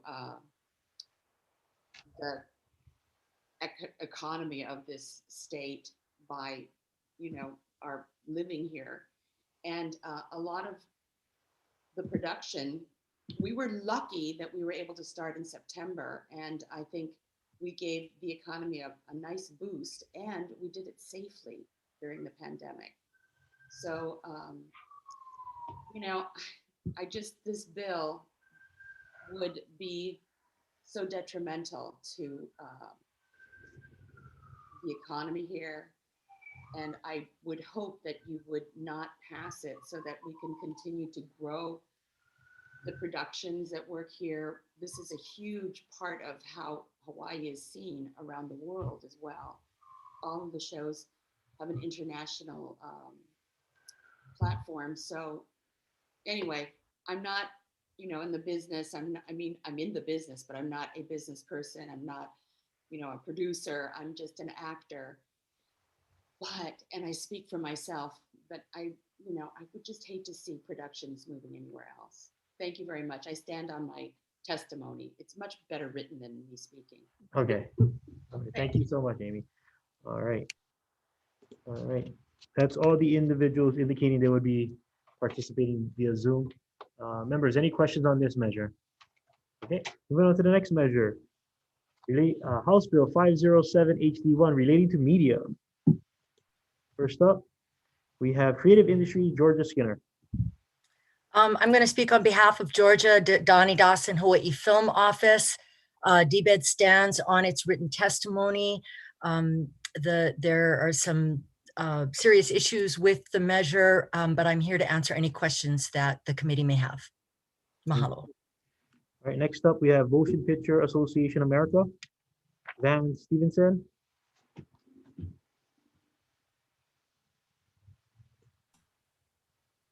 Mr. Chairman, thank you. I did testify earlier. We're on House Bill 507 now. Oh, I'm sorry. I'm sorry. Sorry.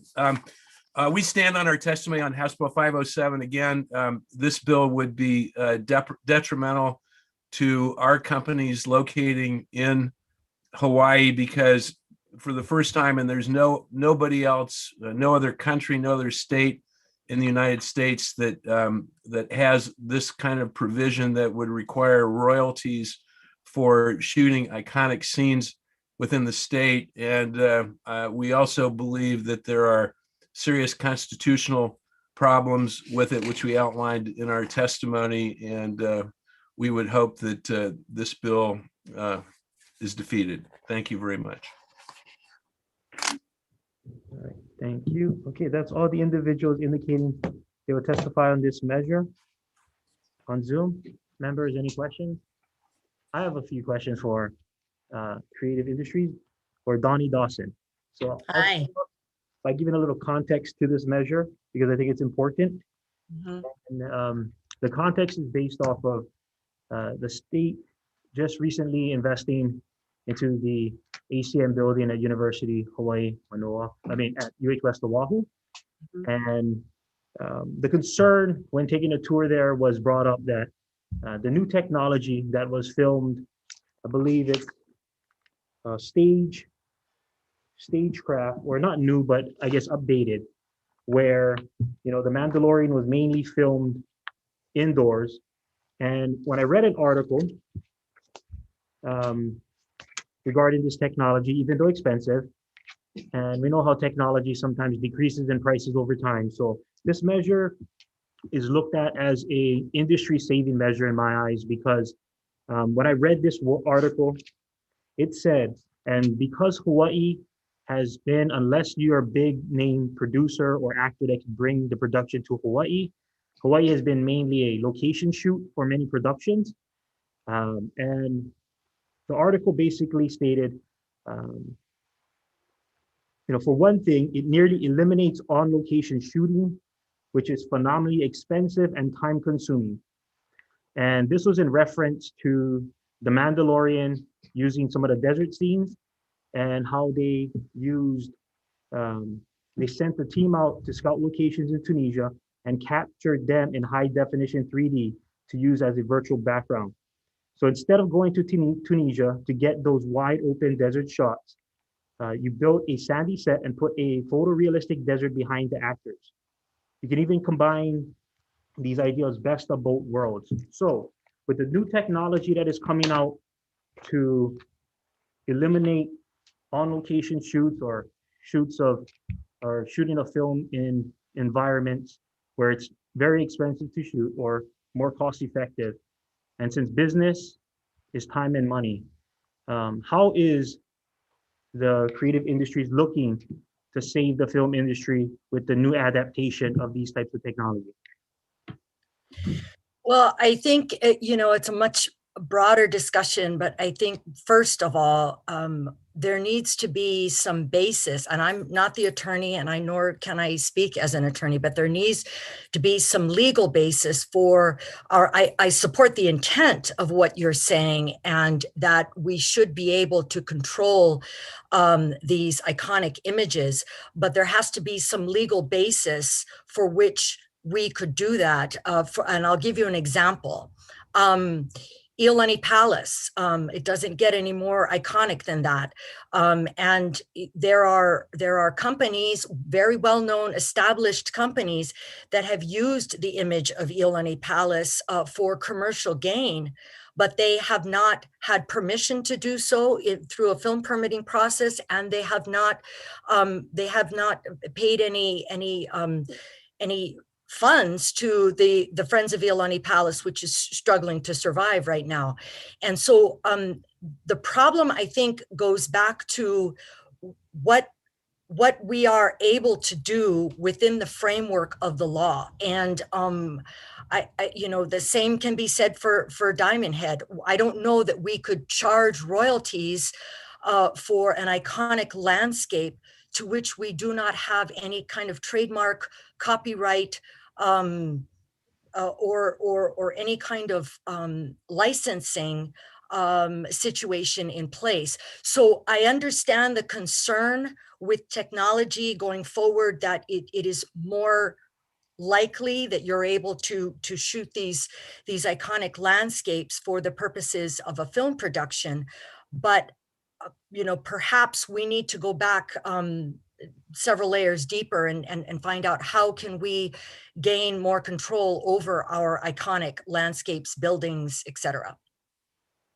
Okay, so going back to what is creative industries or DBED's take on planning for this types of technology that may utilize on-location shoots? I know there was productions that's supposed to have come to Hawaii before in the past, and they chose a different location because of cost effectiveness. So now that this technology is in play, what is DBED's plan? I can't speak to that specifically. I can't speak to that specifically. primarily, I'd like to point back to MPA's testimony and say that there is no other jurisdiction. You know, our job is to create the economic development, to create the business, to provide the ability for these productions to come here and to shoot their productions. And it's a very complex process. But if we make it prohibitive for them through licensing or royalties that would have to be paid, again, there is no other jurisdiction that requires this kind of requirement, and we are existing in a highly competitive global environment. The entire world, and Hawaii competes more with other countries than we do other US jurisdictions. So I guess the answer would be productions. If such a measure as this were to continue making its way through the legislature, we would see a loss in productions coming to Hawaii, because productions would not be able to meet whatever that mandate that we would be imposing on them. So, and then we are not deriving the economic benefit, the tax revenue, and everything that would be associated from that production work being in our islands. Okay, so if we knew the actual numbers of production costs and actually the benefit to the state, then why would we have the previous bill on the measure then, on the docket? So again, the film industry is a robust industry. We want to protect it. So, you know, I think this is something we should be looking at on how we can protect, you know, at least make it competitive to where you're not going to shoot in location in Hawaii, then you're going to have to pay for some of our iconic scenes in Hawaii, because it's about protecting our landscape. So thank you, Ms. Dawson. Members, And I look forward to the dialogue. Thank you. All right, members, we'll be moving on to the next measure, House Bill 1314, relating to taxation. Department of Taxation. Thank you, Chair, Vice Chair, members of the committee. Ted Shiraishi for the Department of Taxation, and we stand on our written testimony providing comments. Thank you. All right, next we have Hawaii Children's Action Network speaks. Nicole Wu. Aloha, Chair, Vice Chair, members of the committee. We provide comments on this bill. It's very complicated, but as a group of providers of childcare and early education, we're hearing a lot about social service cuts. And so we're concerned about how our tax system might help fill the budget holes. The bill does encourage counties to increase property tax rates, and Hawaii currently has the lowest effective property tax rate in the nation. So that would be probably a good thing to keep investors from buying up property and just leaving it empty. Having higher tax rates would help discourage that kind of behavior. The bill also has circuit breakers and tax credits to protect local homeowners from these sorts of increases in property taxes. But this bill also appears to eliminate the personal income tax and the corporate income tax completely. Personal income taxes are the most progressive part of our state and local tax code, asking those at the top, those who can afford to pay more, to pay a little more. And this helps balance out the regressivity of the general excise tax. Our state places a very heavy burden, the second highest burden, on low-income people in the nation, mostly because of the GET. And the personal income tax is what kind of helps balance that out. So if that personal income tax were to be eliminated, our tax system would become more unfair than it already is. And then getting rid of the corporate income tax doesn't make a whole lot of sense, in our opinion. Only 6 states don't have corporate income taxes, and 4 of those 6 states figure out a different way to tax them. So especially in a time when we're looking for more revenues, not less, the parts of the bill that eliminate the corporate income tax causes a lot of concern. But because this bill is so complicated, we just provide comments rather than an opinion on the overall bill. Thank you. Thank you. All right. That's all the individuals indicating to be testifying on Zoom for this measure. Excuse me, Vice Chair. Mr. Tom Yamachika, Tax Foundation. Yes, we did submit testimony, and we would like to testify if I could. Yes, please. Thank you, sir. We have submitted written comments primarily along the lines of this. I mean, the way our tax system is structured now, most of our revenue comes from the general excise tax. So, if you're talking about the tax system, the second most revenue comes from the individual income tax, which brings in 2.36 billion as in fiscal year 2020, as opposed to 3.44 billion for the GET. Everything else put together was 1.65 billion. So we're really talking about two big gorillas in the room. And if you're going to eliminate one of them, the revenue that's going to be necessary to even get to where you started from is going to be very intense. And if you are going to, think about putting in a surcharge on TAT to make this up, you would need to be looking at some very staggering numbers. I'd be happy to answer any questions. Thank you. All right. So that's all the individuals indicating they'll be testifying on Zoom. All right. Yes, I saw. Okay. Members, any questions on HB 1314? Okay. Moving on to the last measure on this agenda. House Bill 119 HD2 relating to broadband service infrastructure. And off. Okay. DBED, Bert Lum. Aloha, Chair, Vice Chair, members of the committee. My name is Bert Lum. I'm the Strategy Officer for Broadband in DBED, and DBED stands on its written testimony in support of this bill. And of course, I'm available for any questions. Thank you. Next, we have Department of Transportation, Ed Sniffen. Good afternoon, Vice Chair and members. Lena Rocky Regan for the Department of Transportation. We stand on a written testimony and support with a recommended amendment to allow projects that complete the broadband development in partially covered served areas also be considered for eligible projects for the grant program. Thank you. Thank you. Next, we have HTDC, Len Higashi. Thank you, Vice Chair, members of the committee. Len Higashi with HTDC. We stand on our written testimony offering comments. Thank you. Thank you, Len. Next, we have Charter Communications, Philippe Monroe. Philippe.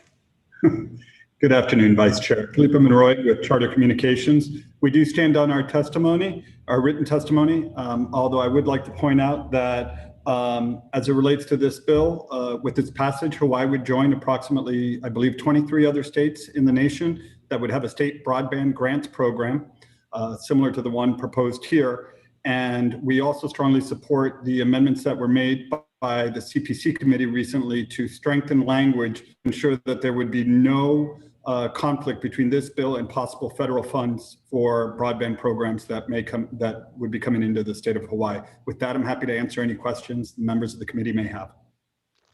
Thank you, Philippe. Next, we have Aloha Care, Peggy. Aloha, Vice Chair. Peggy Mirza with Aloha Care. We submitted written testimony in support of the measure and want to thank the committee for hearing this. We support access to broadband to help with telehealth services for our members. But I also just wanted to highlight that providers have shared the difficulties that they and their patients have faced because of a lack of broadband, but also in utilizing telehealth services, but also now people are having a very difficult time signing up for vaccinations, which is typically done via the internet. So thank you so much. I think it just highlights that we don't know how many road bumps ahead we'll have for folks who can't get access to reliable broadband. So again, thank you for considering the measure. Thank you. That is all the individuals indicating they would be testifying on Zoom. Members, any questions? Okay, thank you. That concludes our 12 p.m. agenda. We'll be recessing for decision making. Recess.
Thank you. Committee on Finance will reconvene for decision-making on our 12 p.m. agenda.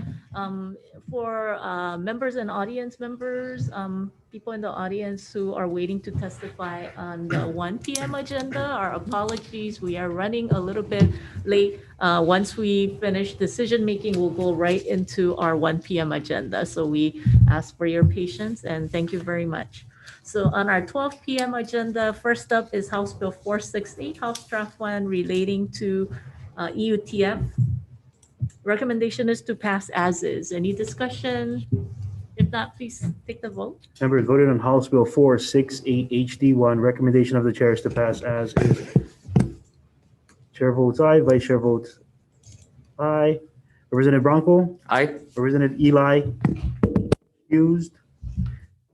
Representative Holt? Aye. Representative Ilagan? Aye. Representative Kobayashi? Aye. Representative Martin? Aye. Representative Nishimoto? Representative Peruso? No. Representative Sayama? Aye. Representative Tam? Reservations. Representative Wahlberger? Aye. Representative Yamashita? Aye. Representative McDermott? Yes. Thank you. Thank Chair, you. recommendation is adopted. Sorry, thank you. Thank you. Next up is House Bill 670, House Draft 1 relating to ERS benefits. Recommendation is to pass as is. Any discussion?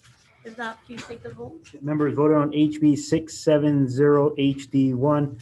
Recommendation of the chair is to pass as is. I'll be noting excuse member Eli for the rest of this agenda. So in this, the only time I'll be announcing, she'll be excused for the rest of the agenda. Members, any members voting reservations? Any members voting no? All members vote aye. Chair, recommendation adopted. Thank you. For the next two bills, House Bill 321 and House Bill 131, these will be deferred until next week, Tuesday, so that I can speak with the subject matters to address, tighten up some of these language as these may be important for our financial plan. Next up is House Bill 606. Did I say end of agenda? End of calendar for Tuesday. Okay, next up is House Bill 606, House Draft 1 relating to issuance of general obligation bonds for affordable housing. Recommendation is to pass as is. Any discussion? If not, please take the vote. Members voted on HB 606 HD1. Recommendation of the chair is to pass as is. Any members voting reservations? Any members voting no? All members vote aye. Chair, recommendation adopted. Thank you. Next up is House Bill 1132, House Draft 1 relating to housing. Recommendation is to pass as a HD2, blanking out the amount and technical non-substantive changes. Any discussion?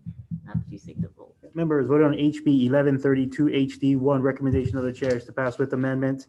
Any members voting reservations? Any members voting no? Chair, all members vote aye. Recommendation adopted. Thank you. Next up is House Bill 79, House Draft 1 relating to housing. Recommendation is to pass as is. Any discussion?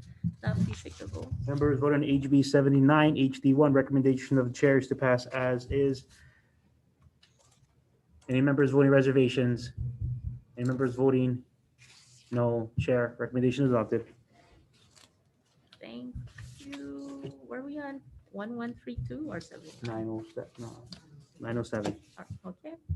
House Bill 907, House Draft 1 relating to housing. A recommendation is to pass as is. Any discussion? If not, please take the vote.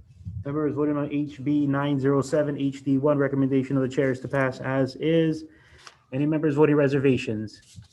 Any members voting no? All members vote aye. Chair, recommendation adopted. Thank you. Next up is House Bill 1311 relating to affordable housing. Recommendation is to pass as is. Any discussion? If not, please take the vote. Members voted on HB 1311 HD2. Recommendation of the chair is to pass as is. Any members voting reservations? Reservations by Representative Peruso. Any other members voting reservations? All members vote aye. Chair, recommendation adopted. Thank you. Next up is House Bill 77 relating to lands controlled by the state. Recommendation is to pass as is. Any discussion? If not, please take the vote. Members voted on HB 77 HD1. Recommendation of the chair is to pass as is. Any members voting reservations? Reservations by Representative Peruso. Any other members voting reservations? Any members voting no? Chair, all members vote aye. Recommendation adopted. Thank you. Next up is House Bill 1271 relating to Agribusiness Development Corporation. Recommendation is to pass as is. Any discussion? If not, please take the vote. Thank you. Members vote on HB 1271. Recommendation of the chair is to pass as is. Any members voting reservations? Any members voting no? Chair, all members vote aye. Recommendation adopted. Thank you. Next up is House Bill 531 HD2 recommendation relating to agricultural lands. Recommendation is to pass as is. Any discussion?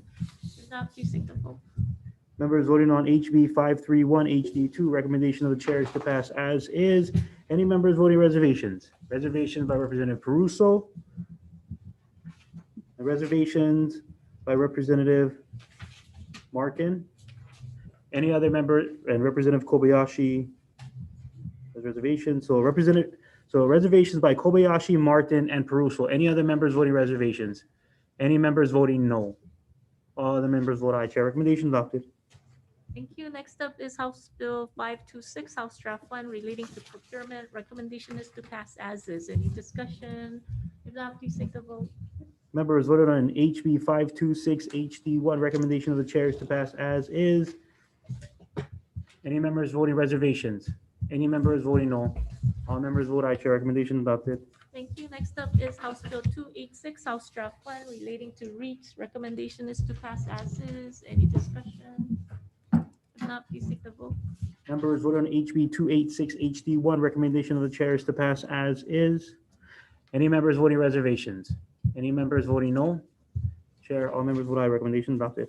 Thank you. Next up is House Bill 133, House Draft 1 relating to capital gains. Recommendation is to pass as is. Any discussion? If not, please take the vote. Members voting on HB 133 HD1. Recommendation of the chair is to pass as is. Any members voting reservations? Any members voting no? No by Representative McDermott. Any other members voting no? All right, Chair, all the members vote aye. Recommendation adopted. Thank you. Next up is House Bill 1273, House Draft 1 relating to tax credits. Recommendation is to pass as is. Any discussion? If not, please take the vote. Members voting on HB 1273 HD1. Recommendation of the chair is to pass as is. Any members voting reservations? Any members voting no? All members vote aye. Chair, recommendation adopted. Thank you. Next up is House Bill 1174, House Draft 1 relating to the motion picture tax credit. Recommendation is to pass as is. Any discussion? If not, please take the vote. Members voting on HB 1174 HD1. Recommendation of the chair is to pass as is. Any members voting reservations? Reservations by Representative McDermott. Any other members voting reservations? Reservations by Representative Wahlberger? No. No vote, please. No vote. Thank you. Okay.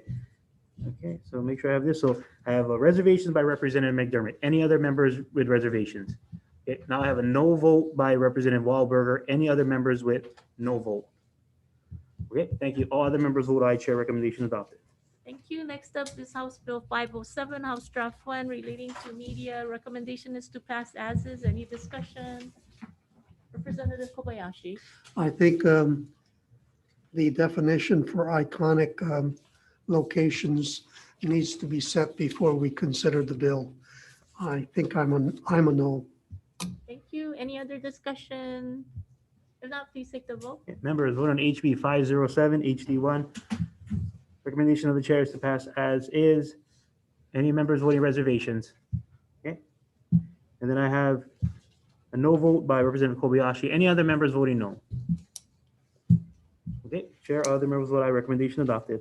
Thank you. Next up is House Bill 1314, House Draft 1. This will be deferred until next Tuesday, end of calendar. Next up is House Bill 1191, House Draft 2 relating to broadband. Recommendation is to pass as is. Any discussion? If not, please take the vote. Members voting on HB 1191 HD2.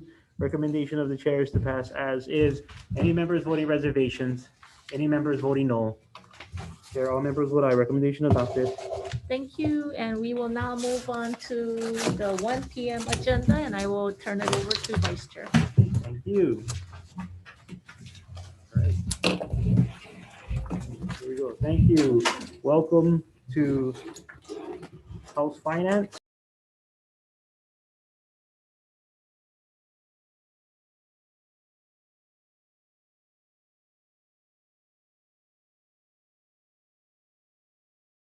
personal finance. So it's the first time on Zoom being delayed, and everybody get to be on the comforts of their office or their home. But I'm still going to read our little disclaimer. So please keep yourself muted or your video off while waiting to testify and after your testimony is complete. Next, the Zoom chat function will allow you to chat with the technical staff only. Please use the chat only for technical issues. If you are disconnected unexpectedly, you may attempt to rejoin the meeting. If disconnected while presenting testimony, you may be allowed to continue if time permits. Please note the House is not responsible for any bad internet connections on the testifiers' end. Please check your internet bars now. All right. In the event of a catastrophic network failure, it may be necessary to reschedule the hearing or schedule a meeting for decision making. In that case, an appropriate notice will be posted. Again, please refrain from profanity or uncivil behavior. Such behavior may be grounds for removal from the hearing without the ability to rejoin. Also, I want to continue to reiterate on our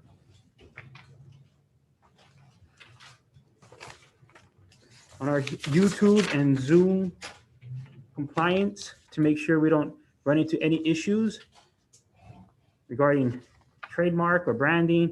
So please check your backgrounds right now regarding copyright. So no Coke cans or Star Wars or Pepsi cans, or try to keep that out of the view plane because we don't want YouTube or Zoom to notify us that we need to take down the hearing. As you can see, we spend a lot of time in these hearings and we want to make sure that the people's work is being done.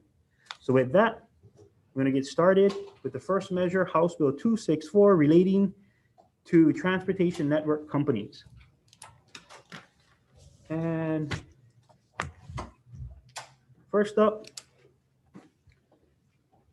no one signed up on Zoom for this measure, but if you're on Zoom for this measure, House 264, and you want to provide comments, please do so. All right, if not, members, any questions on House Bill 264 to anybody on the Zoom waves, maybe telepathically? But let's move on to the next measure, House Bill 137 HD1, which is relating to liquor. One, yes, that's the one. Okay, first up, we have Department of Taxation.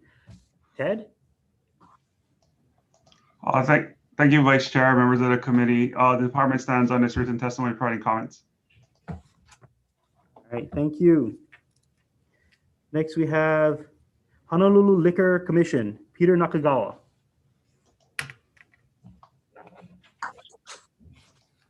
Good afternoon, Vice Chair, members of the committee. My name is Peter Nakagawa. I am the Chief Investigator of the Honolulu Liquor Commission. Stand on my written testimony, and I'm here to answer any questions or if you have any concerns. Thank you. All right. Next, we have Honolulu Liquor Commission Administrator Franklin Don Picaro, Jr. Good afternoon, Vice Chair Cullen. I'll be real brief. We have to start our hearings today at 4 o'clock. So we submitted testimony, and I just wanted to discuss the clarifying suggestions regarding 281.45 to insert the language that meet the statutory requirements to hold a license and strike are fit. With respect to, I believe we stated clearly, our position as far as fit and proper. I appreciate the concerns of the Tax Foundation regarding tax investigations. We believe that the insertion of that phrase that any investigations that we find that relate to tax will be directed to the Director of Taxation. And all the other matters, I believe, those concerns will be addressed by our auditors. Our investigators wouldn't find things regarding to unlicensed liquor or cash. That all comes from our auditors. And I believe that it's all covered in that respect. And I'm here for any questions. Thank you, Mr. Picaro. All right. Next, we have Tax Foundation Hawaii, Tom Yamachika. Thank you, Vice Chair. Members of the committee, Tom Yamachika from Tax Foundation. We'll stand on a written testimony providing comments. Thank Yes, you. happy to answer any questions. Thank you, Tom. All right. All right, that's all the individuals indicating they'll be testifying on this measure. Provide further comments on Zoom. Members, any questions? Okay, thank you. Not seeing none. Moving on to the next measure. Thank House you. Bill 1. House Bill 136, HD1. Relating to liquor licenses, we have CCH&L Liquor Commission, Anna Hawai'i.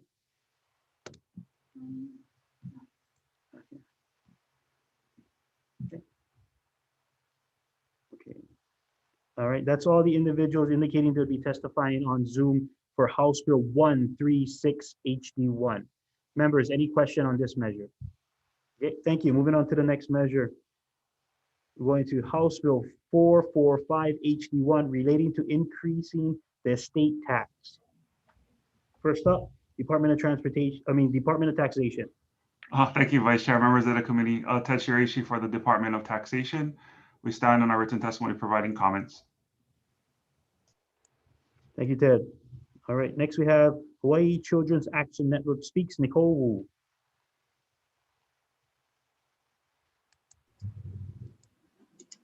Hello, I can't start my video because the host has stopped it, so I'm a cartoon right now.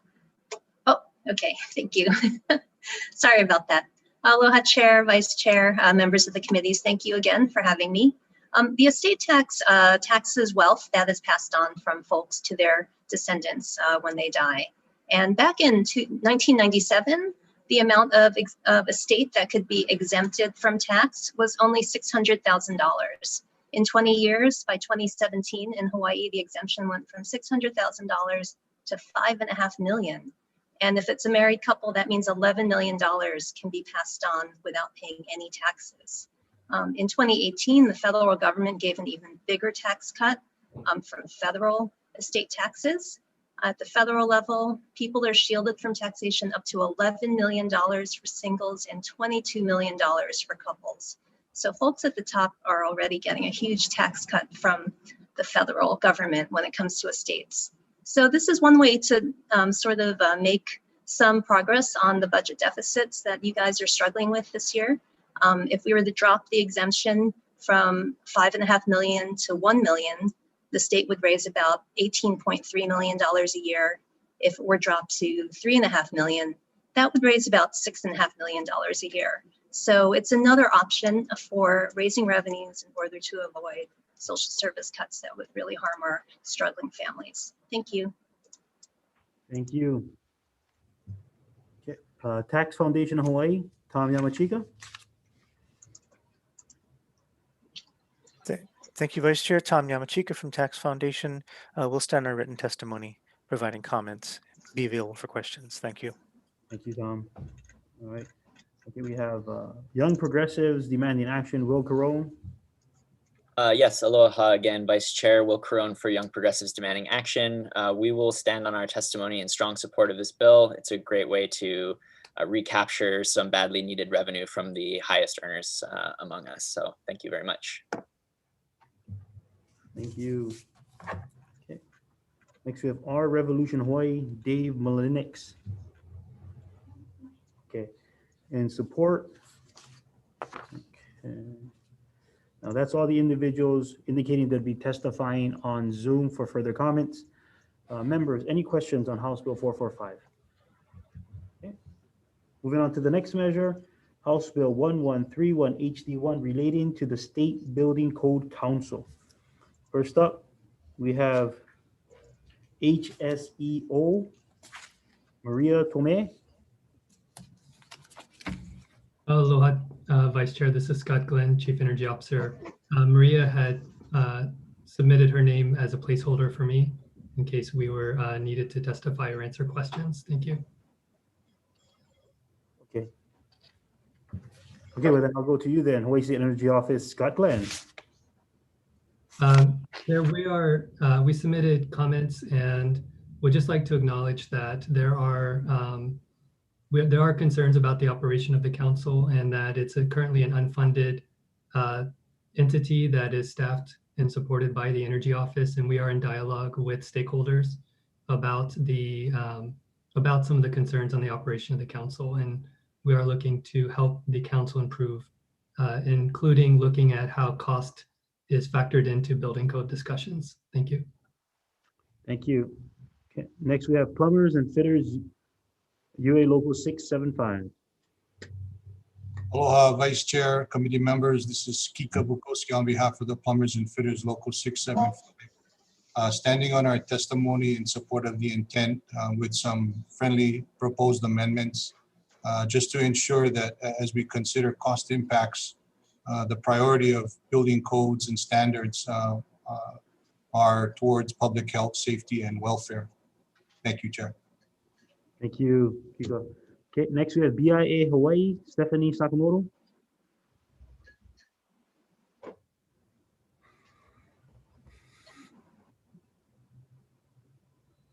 Oh, Stephanie's not here. Okay. Well, she's in support. Okay, that's all the individuals indicating they would be testifying on Zoom for further comments. Members, any questions? Okay.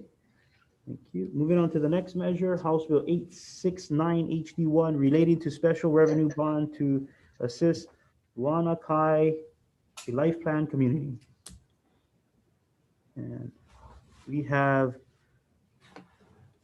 Ziegler, Mary Moniz.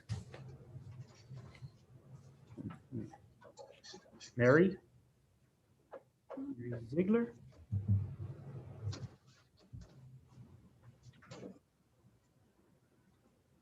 No, so don't know Mary Munoz Ziegler then.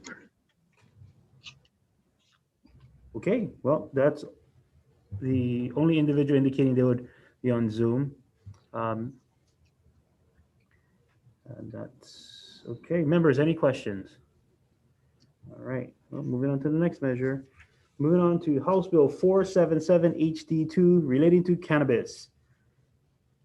First up, Department of Health.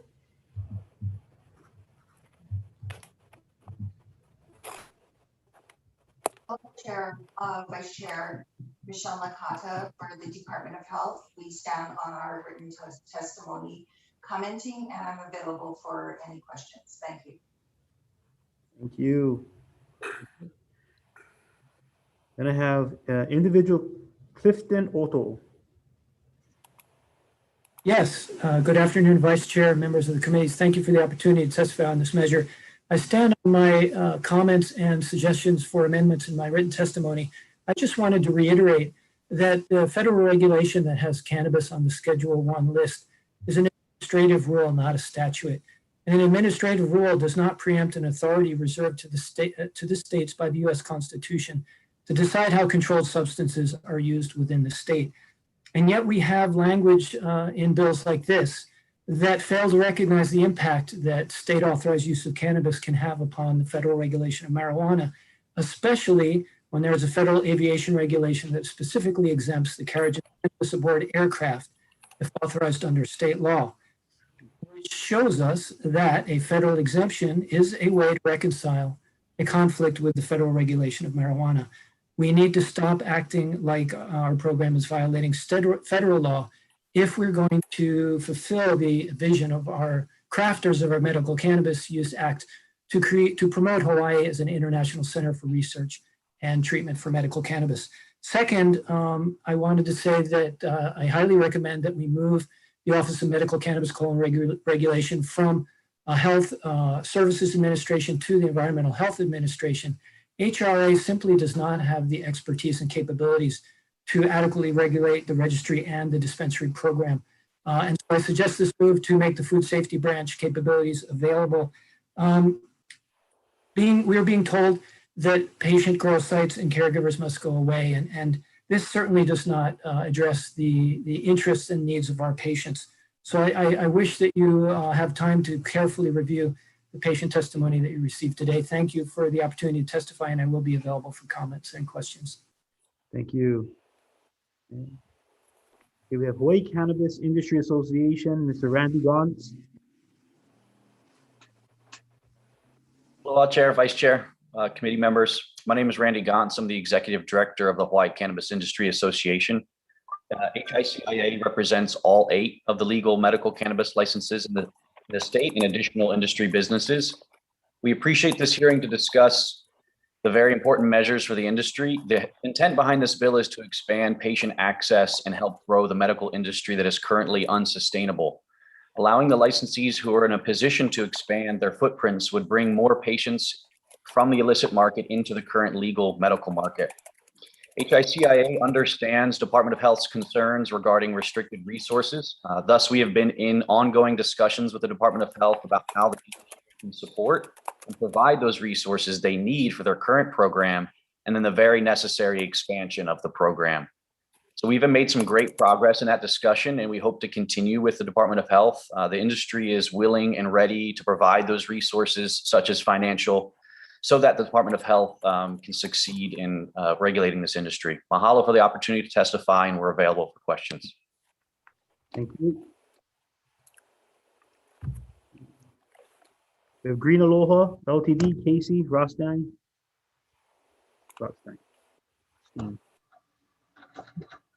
Aloha. Hello, Casey. Aloha. I'm Casey Rothstein, President and COO of Green Aloha, the We're the Kauai dispensary license. We are in support of HB 477 for its main 3 provisions, which are increased production and retail locations, as well as wholesaling between the state licensed dispensaries.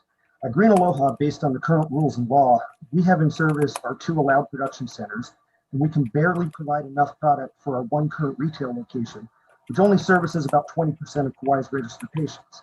Increased production and retail, along with inter-license wholesaling, would allow us to scale up quickly, add multiple new retail locations, and dozens of jobs to the community, which are desperately needed on Hawaii. It would increase our patient base, pulling more and more patients away from the unregulated, untested, and untaxed black market. This would add to our GE2 collection by at least a few $100,000, and we are the smallest patient base of any of the licenses. Across the program, these provisions could lead to an increase in well over $1 million in GE2 collection and potentially hundreds of new jobs, with the economic ripple effect that comes with the creation of completely new jobs. The founding goal of the dispensary program was to provide safe, tested medical cannabis products to as many patients in Hawaii as possible. We believe that the provisions in this bill are needed to achieve this goal. Thanks for the opportunity to testify, and I am available for questions. Thank you. Next, we have Big Island Grown Dispensary.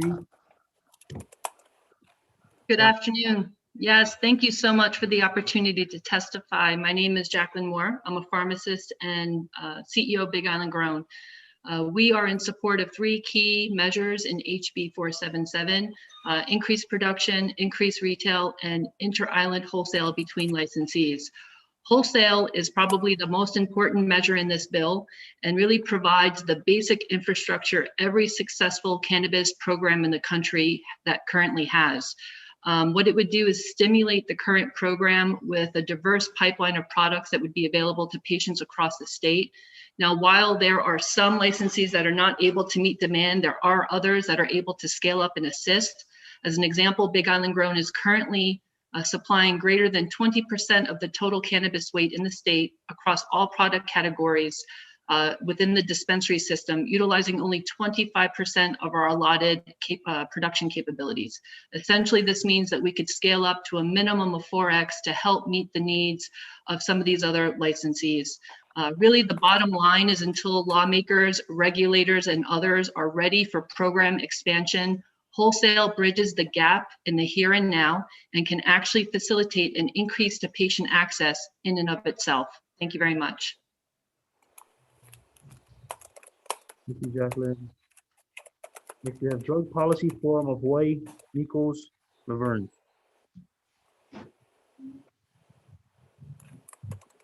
Drug Policy Forum Hawaii, no. Okay. And then Hawaii Patients Union, Brent Norris. Aloha, Chair Luke and Vice Chair Cullen. We're thankful to you and your committee members to be able to testify on behalf of patients today. Thank you very much. We're all hoping to increase the number of patients testifying. Thank you for your patience with patients. My name is Brent Norris. I represent the Hawaii Patients Union, a patient organization holding monthly meetings and events on Hawaii Island since 2014. My industry experience includes writing the inventory control and management plan for Big Island Grown, one of our local dispensaries that I helped to create. In our patient union meetings, patient voices have been very clear. And I'd like to share some of those through this testimony. Sections 3, 4, and 5 of this bill would change the definition of medical cannabis dispensary and allow cannabis dispensaries to open new grow facilities. But $1 million for a new grow operation is a barrier for nearly all of the growers in our home market, where 64% of cannabis is currently acquired. Price controls are set in our home markets. Our home market consists of sustainable patient grow sites that serve the right medicine to the right patient. Yet Section 4 of this bill would limit where these qualifying patients can obtain medicine. The bill could drastically affect licensed patients in the home market who trade cannabis for things like growing supplies, food, transportation, living arrangements. Cannabis farm tours and tourism are viable economic opportunities at these registered and licensed grow sites. There are implied tax, energy, and environmental implications that I think should be considered when shifting the supply or affecting the economics of our cannabis economy. So an economic review of the dispensary market combined with the economic activity in the licensed home market would seem prudent, perhaps necessary for sound financial decision making. Some patients also believe the regulation of our home market at the county level could be helpful to formally validate and activate our cannabis economy.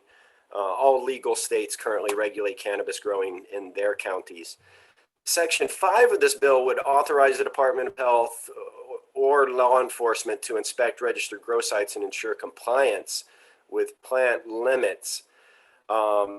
Please note that California did this. They experienced a decline in registered grow sites from 50,000 in 2018 when they legalized to 9,000, and that number continues to shrink as regulation increased. Basically, criminalizing growers who can't afford a $1 million license was just a huge failure in California for tax collections, as well as social and economic justice. HB 477 would affect about 21,552 licensed growers. You may know some of these folks. You know, they work hard. They give and trade medicine among other patients. Missing from these numbers, which would increase the count, are new and multi-generational cannabis family farms and farmers that were formerly incarcerated. They fear being imprisoned again. They fear fines, and they fear laws that they don't understand.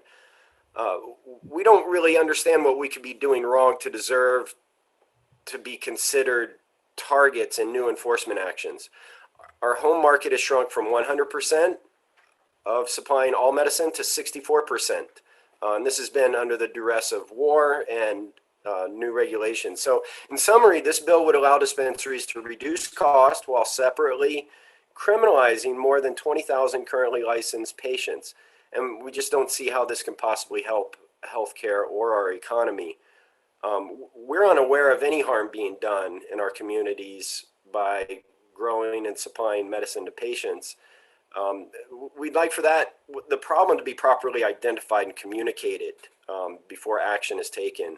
So we call on you to gather more facts and defer this measure until an accurate financial snapshot can be obtained.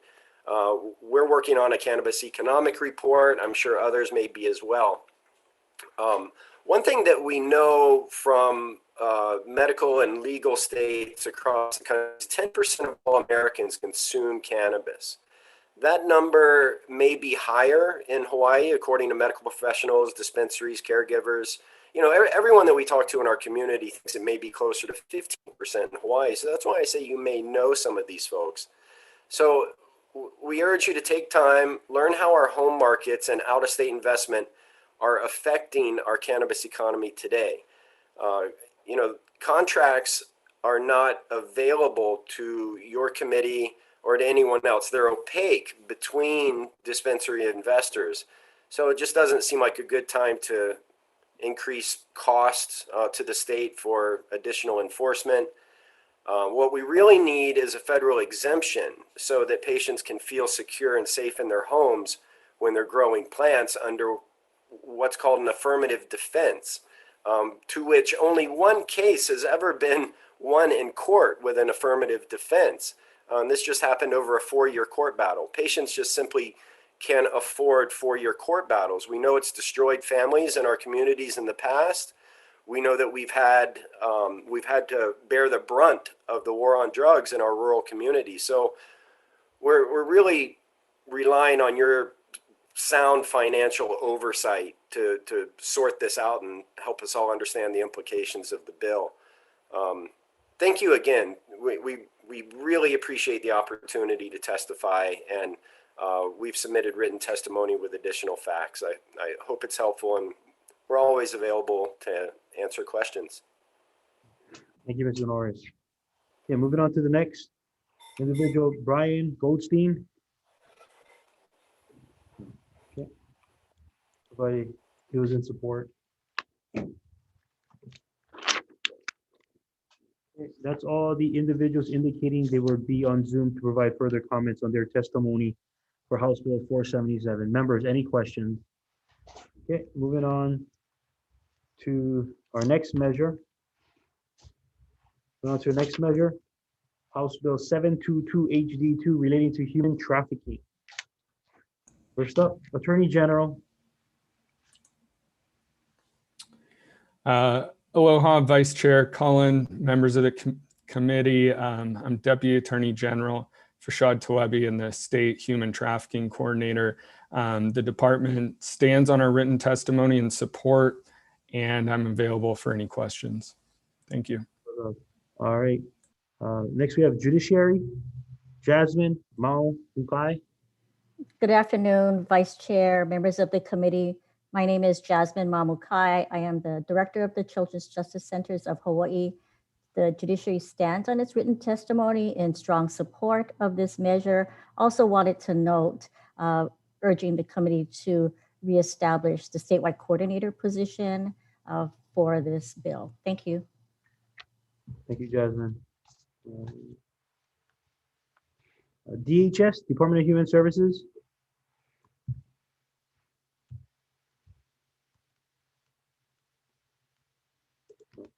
Okay, they didn't specify a name, so.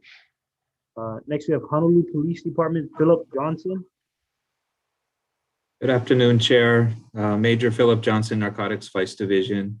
We also stand in support on our written testimony. Happy to answer any questions. Thank you. And then we have Department of Transportation, Lynn Araki Reagan.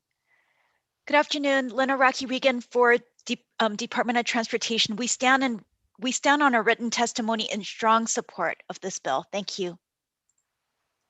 Okay, and then next is Sex Abuse Treatment Center, Cindy Shimomi Saito.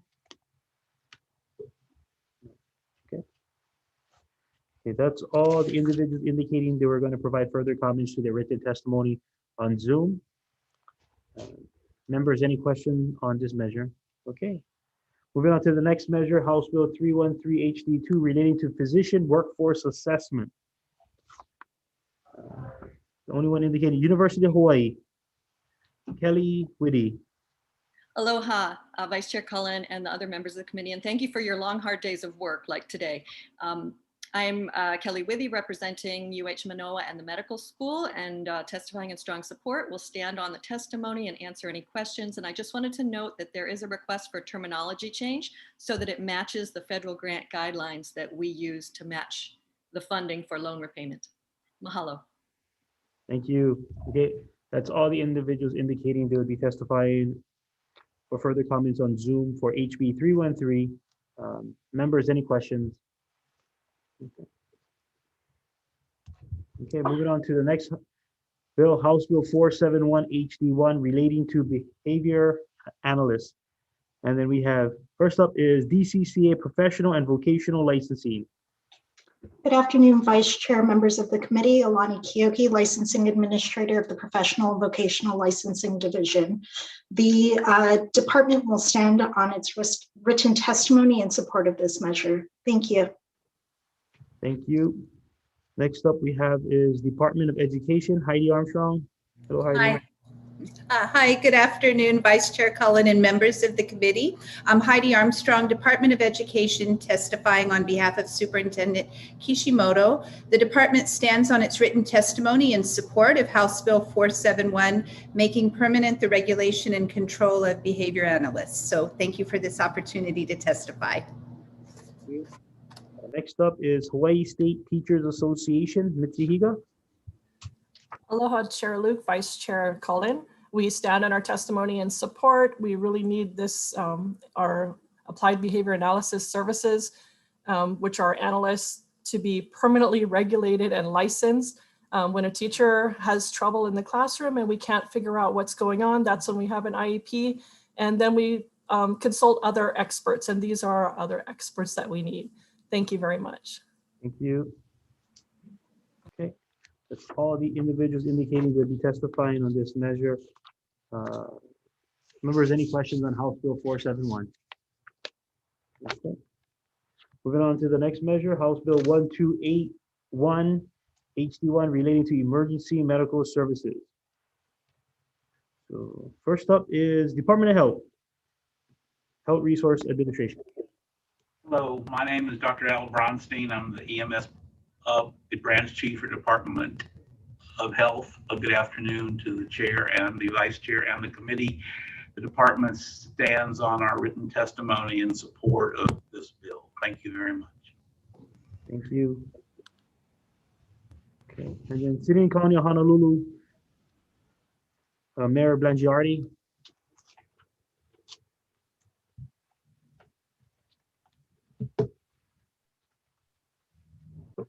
Get myself in that picture there. Hi, good afternoon, and thank you. I want to take this opportunity to express our serious concerns regarding House Bill 1281 and HD1, and I want to just tell you that we really embrace this concept of the city taking over EMS, but we really believe there's a fair amount, quite honestly, an extensive amount of due diligence that has to take place. Given the financial operations and all the other aspects of this, the complexity of it, how essential it is, not just to our core city operations, but to the people we serve. Under these circumstances right now, we're asking for some time so we can properly prepare, so we can look at this business, which we all acknowledge is vital, but as an operation, it's also the deficit model that we want to really fully understand what we're getting ourselves into. But I want to be clear that we are not pushing back on this. We'd like to embrace it, but we want a chance to do our work. Okay, thank you, Mayor. Right, that's all the individuals indicating they'll be making comments to their testimony on Zoom. Members, any questions on House Bill 1281? Thank you. Moving on to the next measure, House Bill 826 HD2, relating to electronic smoking devices. And then first up, Attorney General Richard W. Stacy. Hi, thank you, Vice Chair, members of the committee. We submitted testimony. We do appreciate and agree with the fight against the vaping epidemic. Unfortunately, there were parts of this bill that we could not go along with, including Section 2, which would expand the use of tobacco enforcement special funds, which would put at risk the annual MSA payments that we receive. Section 5 would require state agents from our department to enforce federal laws without clear authority. So because of that, we regretfully had to oppose on those, and I'm available for questioning. Thank you. Next, we have Department of Health Resource Administration. Good afternoon, Vice Chair Cullen and committee members. This is Lila Johnson on behalf of Dr. Elizabeth Char at the Hawaii State Department of Health. We stand on our testimony in opposition. Thank you. Thank you. And then we have, next we have American Heart Association, Don Wiseman.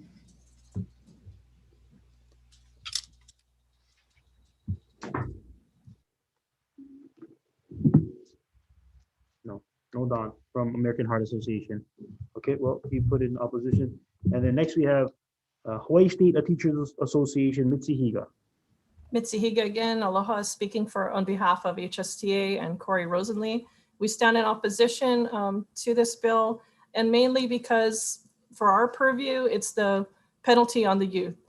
Penalties on youth haven't shown to work. We don't want it raised anymore. We have to work more on taxing the same as tobacco because the price point matters to our youth, and it deters them from taking up the habit. Thank you so much. Okay, thank you. Next, we have Retail Merchants of Hawaii, Tina Yamaki. Not here. Okay, Tina in opposition. Aloha Care, Trish LaChica. Aloha, Chair, members of the committee, Vice Chair Cullen, Trish LaChica on behalf of Aloha Care. Similar to HSTA, we are in opposition to Section 6, which focuses on penalties on youth and policing their behavior when they're already addicted to tobacco products. Similar to substance use, dependence on nicotine among youth negatively impacts their life later on. And we appreciate the legislature's actions to address the youth vaping epidemic. However, we believe that focusing penalties isn't a solution that sets them on the right path to health, nor do these policies prevent new youth from ever starting or also helping them to get off of their nicotine addiction. We do recommend actions proven to prevent tobacco use, such as taxing, flavor ban, online restrictions, and retailing, and requiring permitting and licensing, which will be addressed in the other bills. Thank you. Thank you. Okay. All right, that's all the individuals indicating they would be providing further comments to their testimony already provided, the written testimony via Zoom. Vice Chair, may I testify? Okay, may I ask who is this speaking? My name is Gregory Conley of the American Vaping Association. I accidentally did not sign up for all three bills. I am on for one of the later bills. I will be brief. Where are you on, or did you provide any written testimony? I did submitted late because I thought I had submitted, but I did submit. For 826? For all three bills, yes. Okay. What is your name again, sir? Gregory Conley, Conley. My apologies. Okay.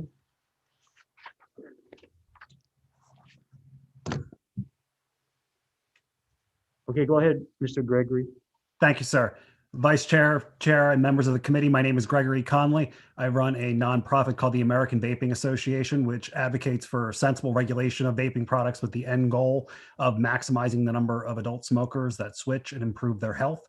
We are concerned about one section of this bill. In just about 76 words, you seek to give the Attorney General of Hawaii the power to enforce a federal law that is dozens of pages and probably about thousands of pages of regulations interpreting those laws. And all vaping products are currently going through what's known as a pre-market tobacco application process. It is through FDA's discretion that products that have submitted applications are permitted to stay on the market. That language is nowhere to be found in this bill. So there's great concerns that you're giving unfettered authority to just decide, okay, even though this product is going through the FDA process, even though the FDA says it can stay, because it's not in the statute, still the Hawaii Attorney General could decide unilaterally to remove it from the US market. And I will stop there. Thank you very much, urging opposition. Okay, thank you. All right, that's all the individuals noting that they provided testimony on this measure. Members, any questions on House Bill 826? Representative Bronco. For the Office of the Attorney General, could you let me know what percentage of funds go from the Tobacco Enforcement Special Fund goes into your office's budget as well as into the general fund? Tobacco Enforcement Special Fund, I believe we get 350,000 from MSA money, and we get percentages of stamp money from cigarette tax stamps. I don't have the exact amounts in front of me. HRS 328L sets out the split, and I believe Department of Health covers much of what happens with the money. And then to follow up, I was reading your testimony and I did notice that there was some concerns about if there's the money changes that through the Master Settlement Agreement Fund, that there would be some issues of Hawaii's receipt of the tobacco fund monies. Yes, so the MSA requires that we diligently enforce certain laws under Hawaii statutes. And what Section 2 does in this bill is to expand the use of our special fund to anything that the Attorney General does. And much of what the Attorney General does is not related to tobacco enforcement. We have many different tasks that we have to carry out. And by expanding it, that would put us at risk of using money for things that are not supposed to be used, that money's not supposed to be used for. So every year we have been getting money from the MSA settlement every April 15th or thereabouts. And by expanding what the fund applies to, we risk that annual payment. Is it a question of concern of labor resources?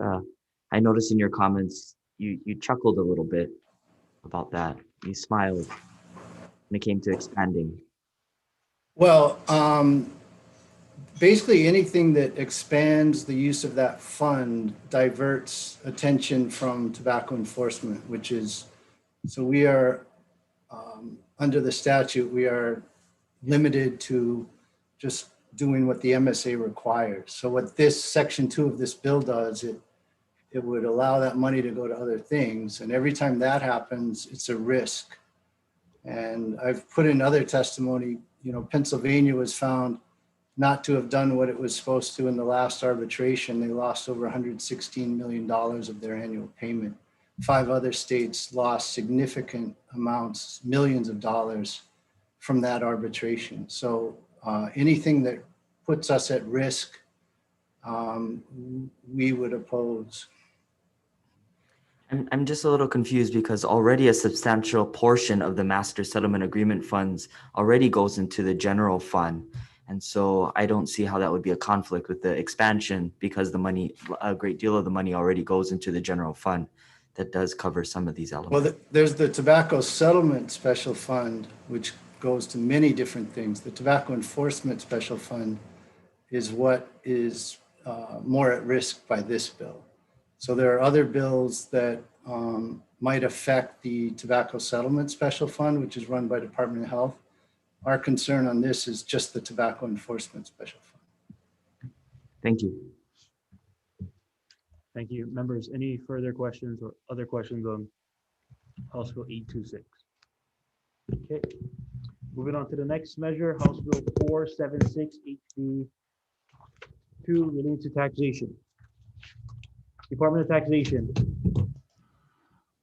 Vice Chair, members of the committee, Ted Shiraishi for the Department of Taxation. We stand on our written testimony providing comments. Thank you, Ted. Department of Health Resource Administration. Thank you. Thank you, Chair and Vice Chair. I'm Lola Irvin representing Dr. Libby Char for the Department of Health, and the Department of Health stands on our testimony and support and then offers amendments. Thank you. Thank you.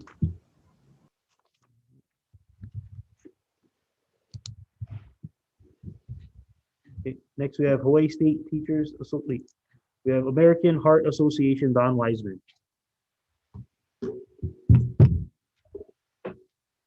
Hold on, right? Okay, yeah. Okay, next we go to Hawaii State Teachers Association, Mitzi Higa. Aloha, speaking on behalf of HSTA Corey Rosenlee, we support HB 476. And the reason we support this bill is it's focused on the right places. So we need more taxation. We want vaping products to be taxed the same way that tobacco is taxed. We would love for you to ban flavors. In 2009, the FDA banned flavors for regular tobacco.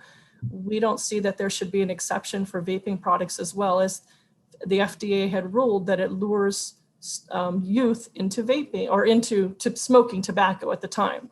But now I will say it's luring them into vaping. So we ask for parity between tobacco laws and with vaping laws. Thank you so much. Thank you. Retail Merchants of Hawaii, Tina Yamaki. Okay, in opposition. Okay, Hawaii Smokers Alliance, Michael Zahner.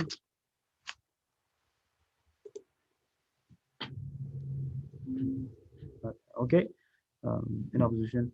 And then we had American Society Cancer Action Network, Hawaii Pacific, Cynthia Au. Good afternoon, Chair, Vice Chair, and committee members. Cynthia Au testifying on behalf of American Cancer Society Cancer Action Network. We submitted comments and we thank the committee for the intent of the measure. There are a couple of concerns that we want to highlight in the bill. We are concerned about the new categories of products that may be exempted from taxation and request for the definition to be amended and have electronic smoking devices be added to the definition of tobacco as written in our submitted testimony, and not to have e-liquids defined separately. The tobacco industry wants e-liquids defined separately in order to create a two-tier tax system that would benefit the tobacco industry, which would benefit the tobacco industry's bottom line. ACS CAN recommends that all e-cigarette products, including both the liquid and the devices, be taxed at 70% of their wholesale price, in line with other tobacco products, to prevent consumers from switching to lower taxed, lower cost products. Thank you for the opportunity to testify. Thank you. Next we have Tax Foundation Hawaii, Tom Yamachika.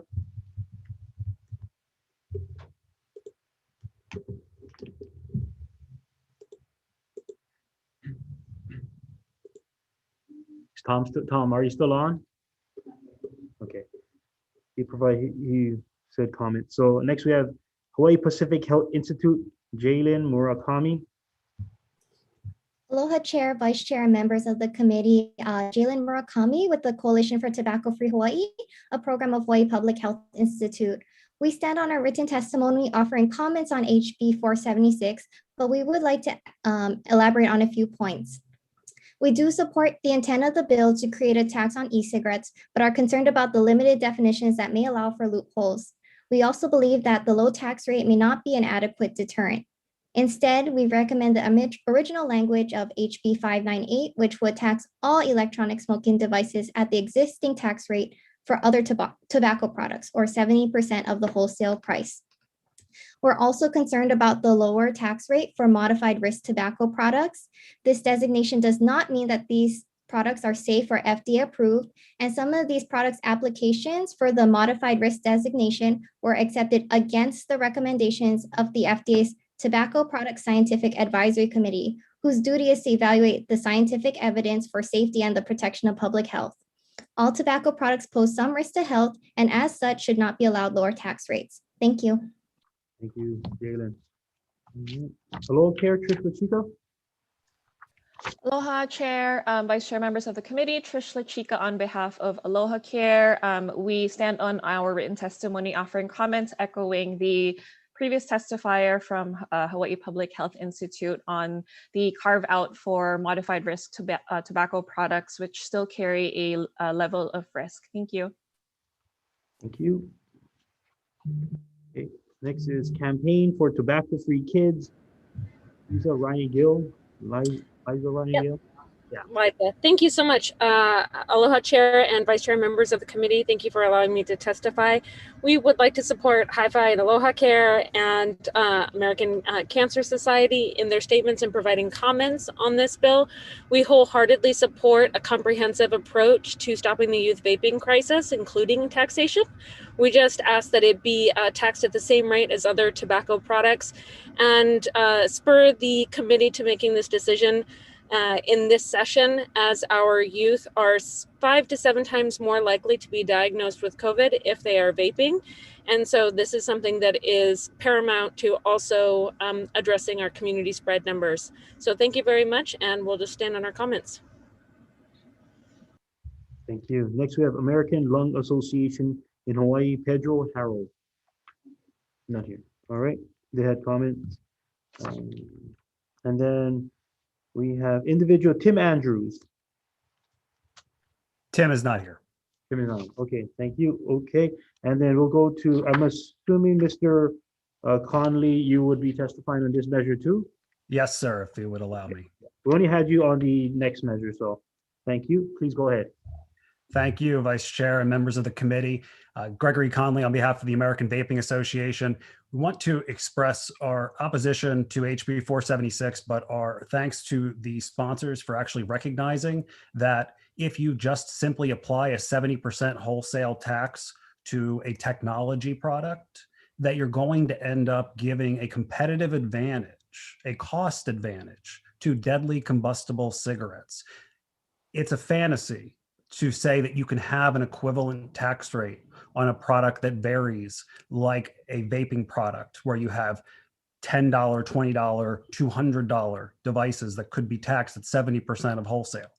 Secondly, we want to urge you to look closely at the language regarding modified risk tobacco products. The national groups that spoke in favor of eliminating that, whatever this language is supposed to do, they all advocated for the Tobacco Control Act and went to the press and said, we want the FDA, if these companies want to say that a smoker should switch to their product for health, they should go to the FDA with millions of dollars of science. A couple companies have done that. But the language here seemingly would charge an additional 50% excise tax to people who get a modified risk tobacco product designation from the FDA, whereas other states, as I've cited in our written testimony that we put in late, they have actually said, you've done all this work, you went to the FDA, who also approved our COVID vaccines, says your product either reduces the exposure to chemicals or reduces risk, so you get to market your product as such. And you have about 5 states that have put in effect lower taxes by about 50%. I'll close there. I've gone too long. Thank you very much. Thank you. All right, that's all the individuals indicating they wanted to provide further comments to their written testimony. All right. Members, any questions for House Bill 476? Representative Market. I just have a comment. I just wanted to say that I will support this bill as the best we've got right now to address the youth vaping epidemic. But I do wish it had the measures discussed in the testimony that just defined it as a tobacco product with the same taxation, the same restrictions on flavors. Thank you. Thank you. Okay.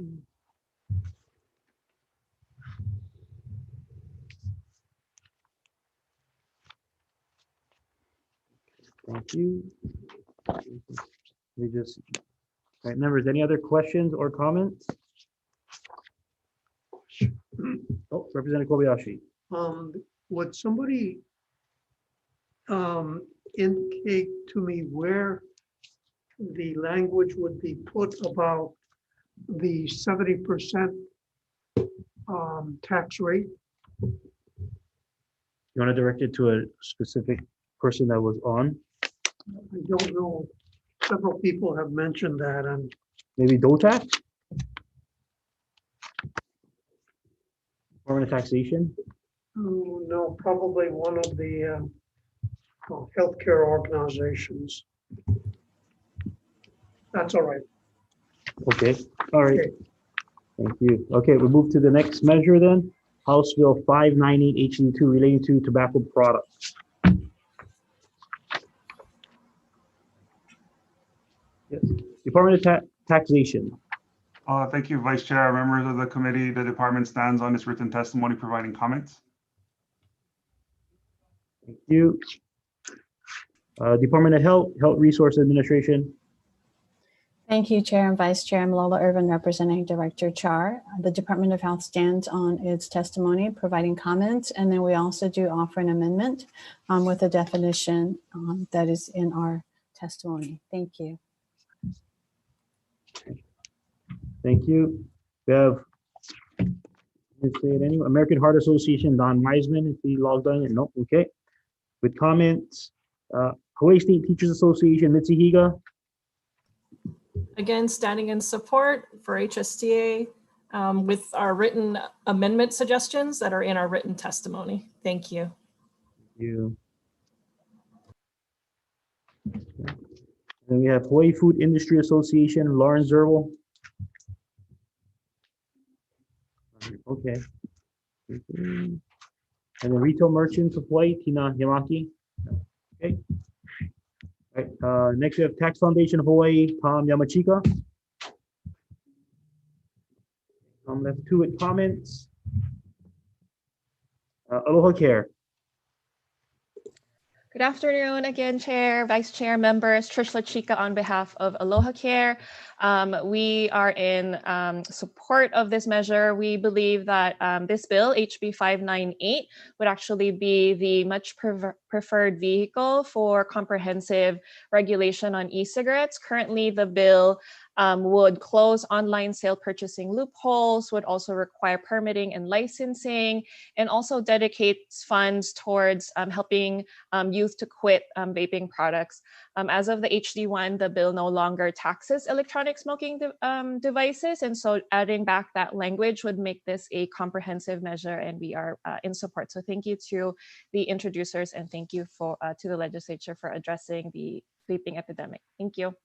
Thank you. Next we have American Cancer Society Cancer Action Network, Cynthia Au. Thank you again for the opportunity to testify, Chair, Vice Chair, and committee members. Cynthia Au testifying on behalf of American Cancer Society Cancer Action Network. We support this measure and offer amendments. We just want to highlight a couple of points in our testimony. ACS-CAN is concerned about the new categories of products that may be exempted from taxation and requests for the definition to be amended to include electronic smoking devices to be added in the definition of tobacco as written in our testimony. We also want to emphasize the importance of licensing and permitting of tobacco retailers and wholesalers selling electronic smoking devices for tax parity between electronic smoking devices and other tobacco products at 70% of the wholesale price, and to restore the language of the original language in the original draft of HB 598. And licensing and permitting is especially important for enforcement purposes. So thank you again for the opportunity to testify and for hearing this bill today. We appreciate that you're working hard on this issue. Mahalo. Thank you. Okay, now we have American Vaping Association, Gregory Conley. Thank you again, Vice Chair and members of the committee. Gregory Conley on behalf of the American Vaping Association, urging opposition to HB 598 in light of a new federal law that goes into effect in approximately 30 to 45 days. In the COVID-19 relief appropriations bill that President Trump signed in one of his last actions before the attempted coup, President Trump signed this bill, and in it was language that added vaping products to the existing federal PACT Act. And that requires for any state, local government, or native tribe that has a vaping product tax, in order to continue shipping products to those locations. If they have an excise tax, you need to register with the state, get a license, remit the tax on the 20th of each month, extensive reporting requirements, and they can no longer use the United States Postal Service except for intrastate shipments within Hawaii and Alaska. So you have Hawaii-based online businesses like Volcano eCigs who are doing things the right way, who will comply with the law, unlike the Snapchat and Twitter and TikTok sellers that are taking over online sales in some markets because they don't charge taxes, they don't check IDs, etc. The USPS has given them in their regulations special consideration for Hawaii being a special category along with Alaska. So you have the opportunity to actually foster a regulatory system that's in line with federal law that gives you extensive authority to go after and arrest these people up to about 6 months to a year in jail and their profits. The existing law that you're striking out at the bottom of this bill, and it's the last thing I'll say, is virtually identical to what is now in federal law. The question I'd like the committee to ask, how much enforcement, if any, has been done of the existing online sales law that has existed in the state of Hawaii for about 4 years now? Thank you very much, and urge opposition. Thank you. American Lung Association in Hawaii, Pedro Haro. No, okay. Any comments? 598. Individual Tim Andrews. No, down there. Okay. Thank you. That's all the individuals indicating they would be providing further comments to their written testimony on Zoom. Members, any questions on House Bill 598? Okay, thank you. Members, moving on to House Bill 766 HD1. No one indicated they were going to be on Zoom. Members, any questions on House Bill 766 HD1?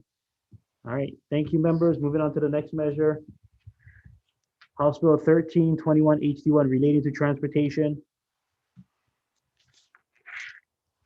We have Department of Transportation. Anyone for Ed Sniffen? Good afternoon, Lynn Araki-Regan appearing on behalf of Ed Sniffen from the Department of Transportation. We stand on our written testimony and support. Thank you. Thank you. That's all the testimony we have on 1321. And members, any questions on House Bill 1321? Okay, members, moving on to the next measure, House Bill 510 HD1 relating to taxation. We have Department of Taxation. Vice Chair, members of the committee, the Department of Taxation stands on its written testimony providing comments. Thank you, Ted. All right, Department of Transportation, next. Good afternoon, Lynn Araki-Regan for the Department of Transportation. We stand on our written testimony and support. Thank you. Thank you. Okay, and then the next will be Tax Foundation of Hawaii, Tom Yamachika. Back on. Okay, Tom with comments. Okay, that's all the individuals indicating to provide testimony. Members, any questions on House Bill 510? Okay, moving on to the next measure, House Bill 434 HD1 relating to aircraft. First up, Department of Transportation, Ross Higashi. Oh, aloha, Chair and Vice Chair. The Department of Transportation stands on its testimony in opposition. Thank you. Okay, that's all the individuals indicating to be providing testimony. Members, any questions on House Bill 434? Yeah, moving on to the next measure, House Bill 72 HD2 relating to electric foot scooters. First up, City and County of Honolulu Transportation Services.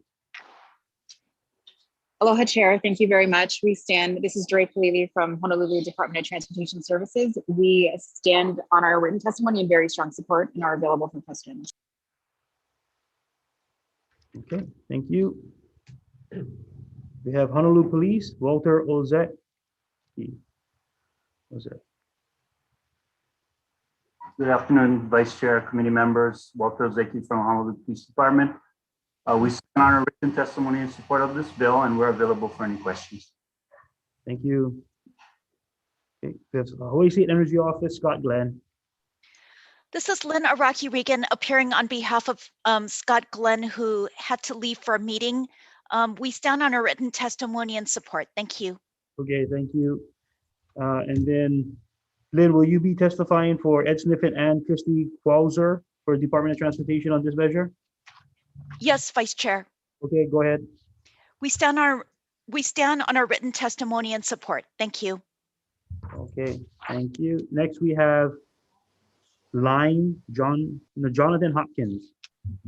Good afternoon, Vice Chair and members of the committee. We stand on our written testimony in support of this bill and stand ready for any questions. Thank you. Thank you. Okay, next we have Helbiz Inc. QBiz. Helbiz. Priano. Yeah, I'm John Lucas Priano from Helbiz. Thank you for having me. We stand with our written testimony and we are available for any question. Thank you. Okay, that's all the testimony we have on this measure. Members, any questions on House Bill 72? Representative Tam. Thank you so much, Mr. Vice Chair. My question is for Department of Transportation Services. My question is, as the bill is currently written, would that allow DTS to regulate businesses that adopt a park and ride model, as I call it, such as the Biki system for these electric scooters? Aloha, Representative Tam. The bill before us right now basically just allows this vehicle type to be introduced into like the state traffic code and allows them to be street legal. However, the city and county of Honolulu already has an ordinance that would regulate the, like how you said, the park and ride system, where there'd be like a designated parking area, vehicles could be rented, ridden, and then returned to another area similar to BP. So we are looking for these vehicle types to become street legal through this measure. And then I think there are other ordinances that we already have on the books and some that we'll need to have enacted following enactment of Bill 72. I hope that addresses your question. Yeah, it does. I plan on supporting the bill, just letting you know. I just, this is just a big problem in my district right now. People are leaving their scooters because I think that there is a company that's operating illegally right now in Waikiki, and I hope that HPD is listening so they can enforce it. So you're right now, they are operating illegal, correct? So it is the position of the city and county of Honolulu that an electric foot scooter is not, may not be legally operated on public roads and streets. okay. So another follow-up question is, if you guys are going to regulate electric foot scooters, are they going to follow the same regulations as bicycles, that they cannot be ridden on the sidewalk? That's the intention. So our understanding is once HB 72 is enacted, then we would need our city council to enact additional legislation. And so while it would be our intention to apply similar regulations to electric foot scooters, I can't speak for what the council will ultimately adopt. Okay, thank you so much. No further questions. Thank you. Members, any other questions on this measure? Okay. Okay, members, moving on to the next measure, House Bill 824, relating to intoxicating liquor. Okay, we have no one that signed up to provide testimony or more further comments on Zoom. Members, any questions? All right, moving on to the next measure then. Okay, House Bill 485 HD1 relating to taxation. And Department of Taxation, Ted. Vice Chair, members of the committee, Ted Shirishi for the Department of Taxation again. And we'll stand on our written testimony providing comments. Thank you. Okay, next we have Department of Transportation. I'm assuming it's Lynn. Lynn Araki Regan from the Department of Transportation. We stand on our written testimony and support. Thank you. Thank you. And then Tax Foundation Hawaii, did Tom rejoin us? No, okay. And then Avis Budget Group, Lori Lum. Good afternoon, Vice Chair, members of the committee. Avis Budget will stand on its testimony in opposition. Thank you. Thank you. Okay. And then we have Enterprise Holdings, Matt Fujimura. Aloha, Vice Chair Matt Fujimura on behalf of Enterprise Holdings. We'll stand on our written testimony in opposition. Hello, Matt. All right. That's all the individuals indicating they'll be testifying on this measure. Okay, members, any questions for House Bill 485 HD1? No? Okay, thank you. Moving on to the last measure of this agenda, House Bill 333 HD2 relating to peer-to-peer car sharing. First up, Department of Taxation, Ted. Vice Chair, members of the committee, the Department of Taxation stands on its written testimony providing comments. Okay, State of Hawaii DCCA Insurance Division, Colin Hayashida. Volume for Insurance Commissioner Colin Hayashida. We stand on our testimony offering comments. Thank you. DCCA Office of Consumer Protection, Stephen Levins.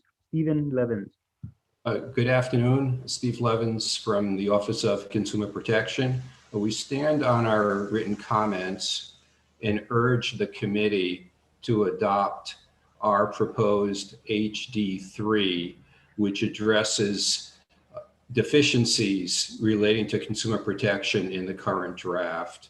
We have proposed several improvements in the bill to address disclosure provisions to consumers, insurance provisions, and also recall provisions. Thank you very much. Thank you. We have Insurance Division, DCCA, Paul Ewan. Were you? Okay. And then Department of Transportation then, Jade Butai, Lynn. Good afternoon, Lynn Araki Regan. On behalf of the State Department of Transportation, we stand on our written testimony and support. Thank you. Okay, sorry, I'll go back to Paul. Paul, were you just here to answer questions? If there was any for Insurance Division, or are you providing further testimony or comments? Paul, you in Insurance Division. Hello, Vice Chair. It's Paul Ewan for the Insurance Division. Sorry with the breakup there. We stand on our testimony offering comments. Thank you. Okay, thank you. And then Tax Foundation of Hawaii, Tom Yamachika. Okay, Tom had to leave us for today. He'll be back probably some other time. All right, we have Enterprise Holdings, Matt Sujimura. Thank you, Vice Chair. Matt Fujima on behalf of Enterprise Holdings will stand on our written testimony in support. Okay, and then Turo, Tammy Bui. Good afternoon, Vice Chair Cullen, members of the committee. Tammy Bui on behalf of Turo in support. Thank you for the opportunity to testify. I know it's been a long day. And as noted in our testimony, as well as others, peer-to-peer car sharing is its own distinct industry. I wanted to point out that a core principle of this bill is to define what it is, to make clear that it is a marketplace, not a rental car company, and to also ensure that uniform protections and safety standards are in place. We completely understand that with the emergence of a new industry, not just ours, that there can be confusion, specifically among peer-to-peer, TNCs, and rentals. And so to quickly clarify, peer-to-peer car sharing is an online marketplace. It connects a Hawaii resident who is willing to share their own personal car with someone who is looking to use it. The platform itself does not own any cars, nor do we engage in the business of renting cars. TNCs do not facilitate the sharing of a personal car. They allow for a for-hire driver to pick up and then transport a paying customer. The written testimony goes into further detail about differences from rental as well as the protections provided for those who use peer-to-peer. But I would like to close by noting that this bill establishes a peer-to-peer car surcharge. And we ask that as you consider this to keep in mind that this platform it cannot exist without Hawaii residents who use it. Times are hard right now, as you all know, and this is a platform that is new, that 10 years ago did not exist. But it is here now, and it allows residents who choose to be a host to make a little extra money. And my understanding is that the rental surcharge did not start at what it is. It has incrementally gone up over time. So again, this bill defines peer-to-peer as a new industry, and we're asking for that same opportunity.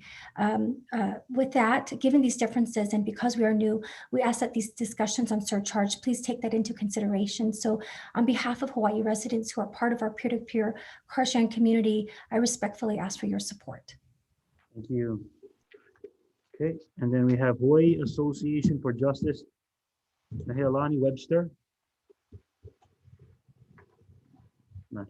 Okay, thank you. That's all the testimony we have on this measure. Members, any questions on House Bill 333 HD2? Okay, thank you. That concludes the hearing and testimony portion of this agenda.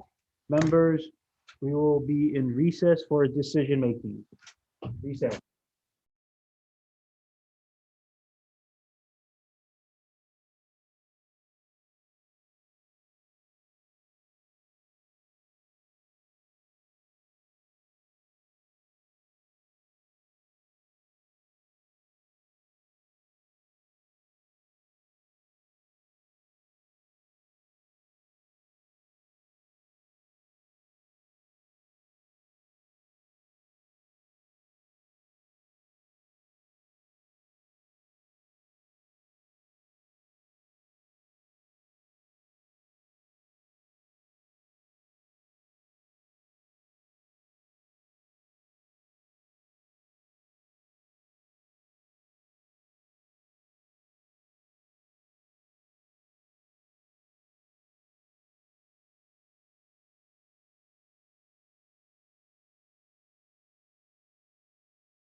Thank you, Committee on Finance. We'll reconvene for decision-making on our 1 p.m. agenda. We just wanted to thank all the members and testifiers who have stuck with us since 11 a.m.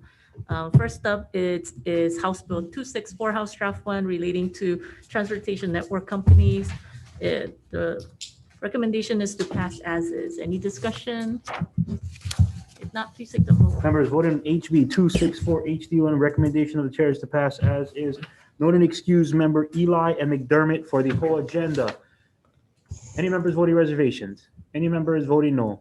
Chair, all members vote aye. Recommendation adopted. Thank you. Next up is House Bill 137, House Draft 1, relating to liquor. Recommendation is to pass as is. Any discussion? If not, please take the vote. Members voted on HB 137 HD1, recommendation of the chair is to pass as is. Any members voting reservations? Any members voting no? Chair, all members vote aye. Recommendation adopted. Thank you. Next up is House Bill 136, House Draft 1, relating to liquor licenses. Recommendation is to pass as is. Any discussion? If not, please take the vote. Members voting on HB 136 HD1, recommendation of the chair is to pass as is. Any members voting reservations? Any members voting no? All members vote aye. Chair, recommendation adopted. Thank you. Next up is House Bill 445, House Draft 1, relating to estate tax. Recommendation is to pass as is. Any discussion? If not, please take the vote. Members voted on HB 445 HD1, recommendation of the chair is to pass as is. Any members voting reservations? Okay, and any members voting no? Okay, I have no by Holt, Iligan, and Bronco. Okay, thank you. Next Any up. members voting? Sorry. Any other members voting no? Chair, all other members vote aye. Recommendation adopted. Thank you. Next up is House Bill 1131, House Draft 1, relating to state building code. Recommendation is to pass as is. Any discussion? If not, please take the vote. Members voting on HB 1131 HD1, recommendation of the chair is to pass as is. Any members voting reservations? Reservations by Representative Martin. Any members voting no? Reservations. Reservations. So I have Representative Martin and Peruso for reservations on House Bill 1131, correct? Okay. Any members voting no? All members vote aye. Chair, recommendation adopted. Thank you. Next up is House Bill 869, House Draft 1, relating to SPURB. Recommendation is to pass as is. Any discussion? If not, please take the vote. Members voting on HB 869 HD1, recommendation of the chair is to pass as it is. Any members voting reservations? Any members voting no? All members vote aye. Chair, recommendation is adopted. Thank you. Next up is House Bill 477, House Draft 2, relating to cannabis. Recommendation is to pass as is. Any discussion? If not, please take the vote. Members voting on HB 477 HD2, recommendation of the chair is to pass as is. Any members voting reservations? Reservations by Representative Kobayashi. Any other members voting reservations? Any members voting no? All members vote aye. Chair, recommendation adopted. Thank you. Next up is House Bill 722, House Draft 2, relating to human trafficking. Recommendation is to pass as is. Any discussion? Not, please take the vote. Members voting on HB 722 HD2, recommendation of the chair is to pass as is. Any members voting reservations? Any members voting no? All members vote aye. Chair, recommendation adopted. Thank you. Next up is House Bill 313, House Draft 2, relating to physician workforce assessment. Recommendation is to pass as is. Any discussion? If not, please take the vote. Members voting on HB 313 HD2, recommendation of the chair is to pass as is. Any members voting reservations? Any members voting no? All members vote aye. Chair, recommendation adopted. Thank you. Next up is House Bill 471, House Draft 1, relating to behavior analysts. Recommendation is to pass as is. Any discussion? If not, please take the vote. Members voting on HB 471 HD1, recommendation of the chair is to pass as is. Any members voting reservations? Any members voting no? All members vote aye. Chair, recommendation adopted. Thank you. Next up is House Bill 2181, House Draft 1, relating to EMS. Recommendation is to pass as is. Any discussion? If not, please take the vote. Members voting on HB 1281 HD1, recommendation of the chair is to pass as is. Any members voting reservations?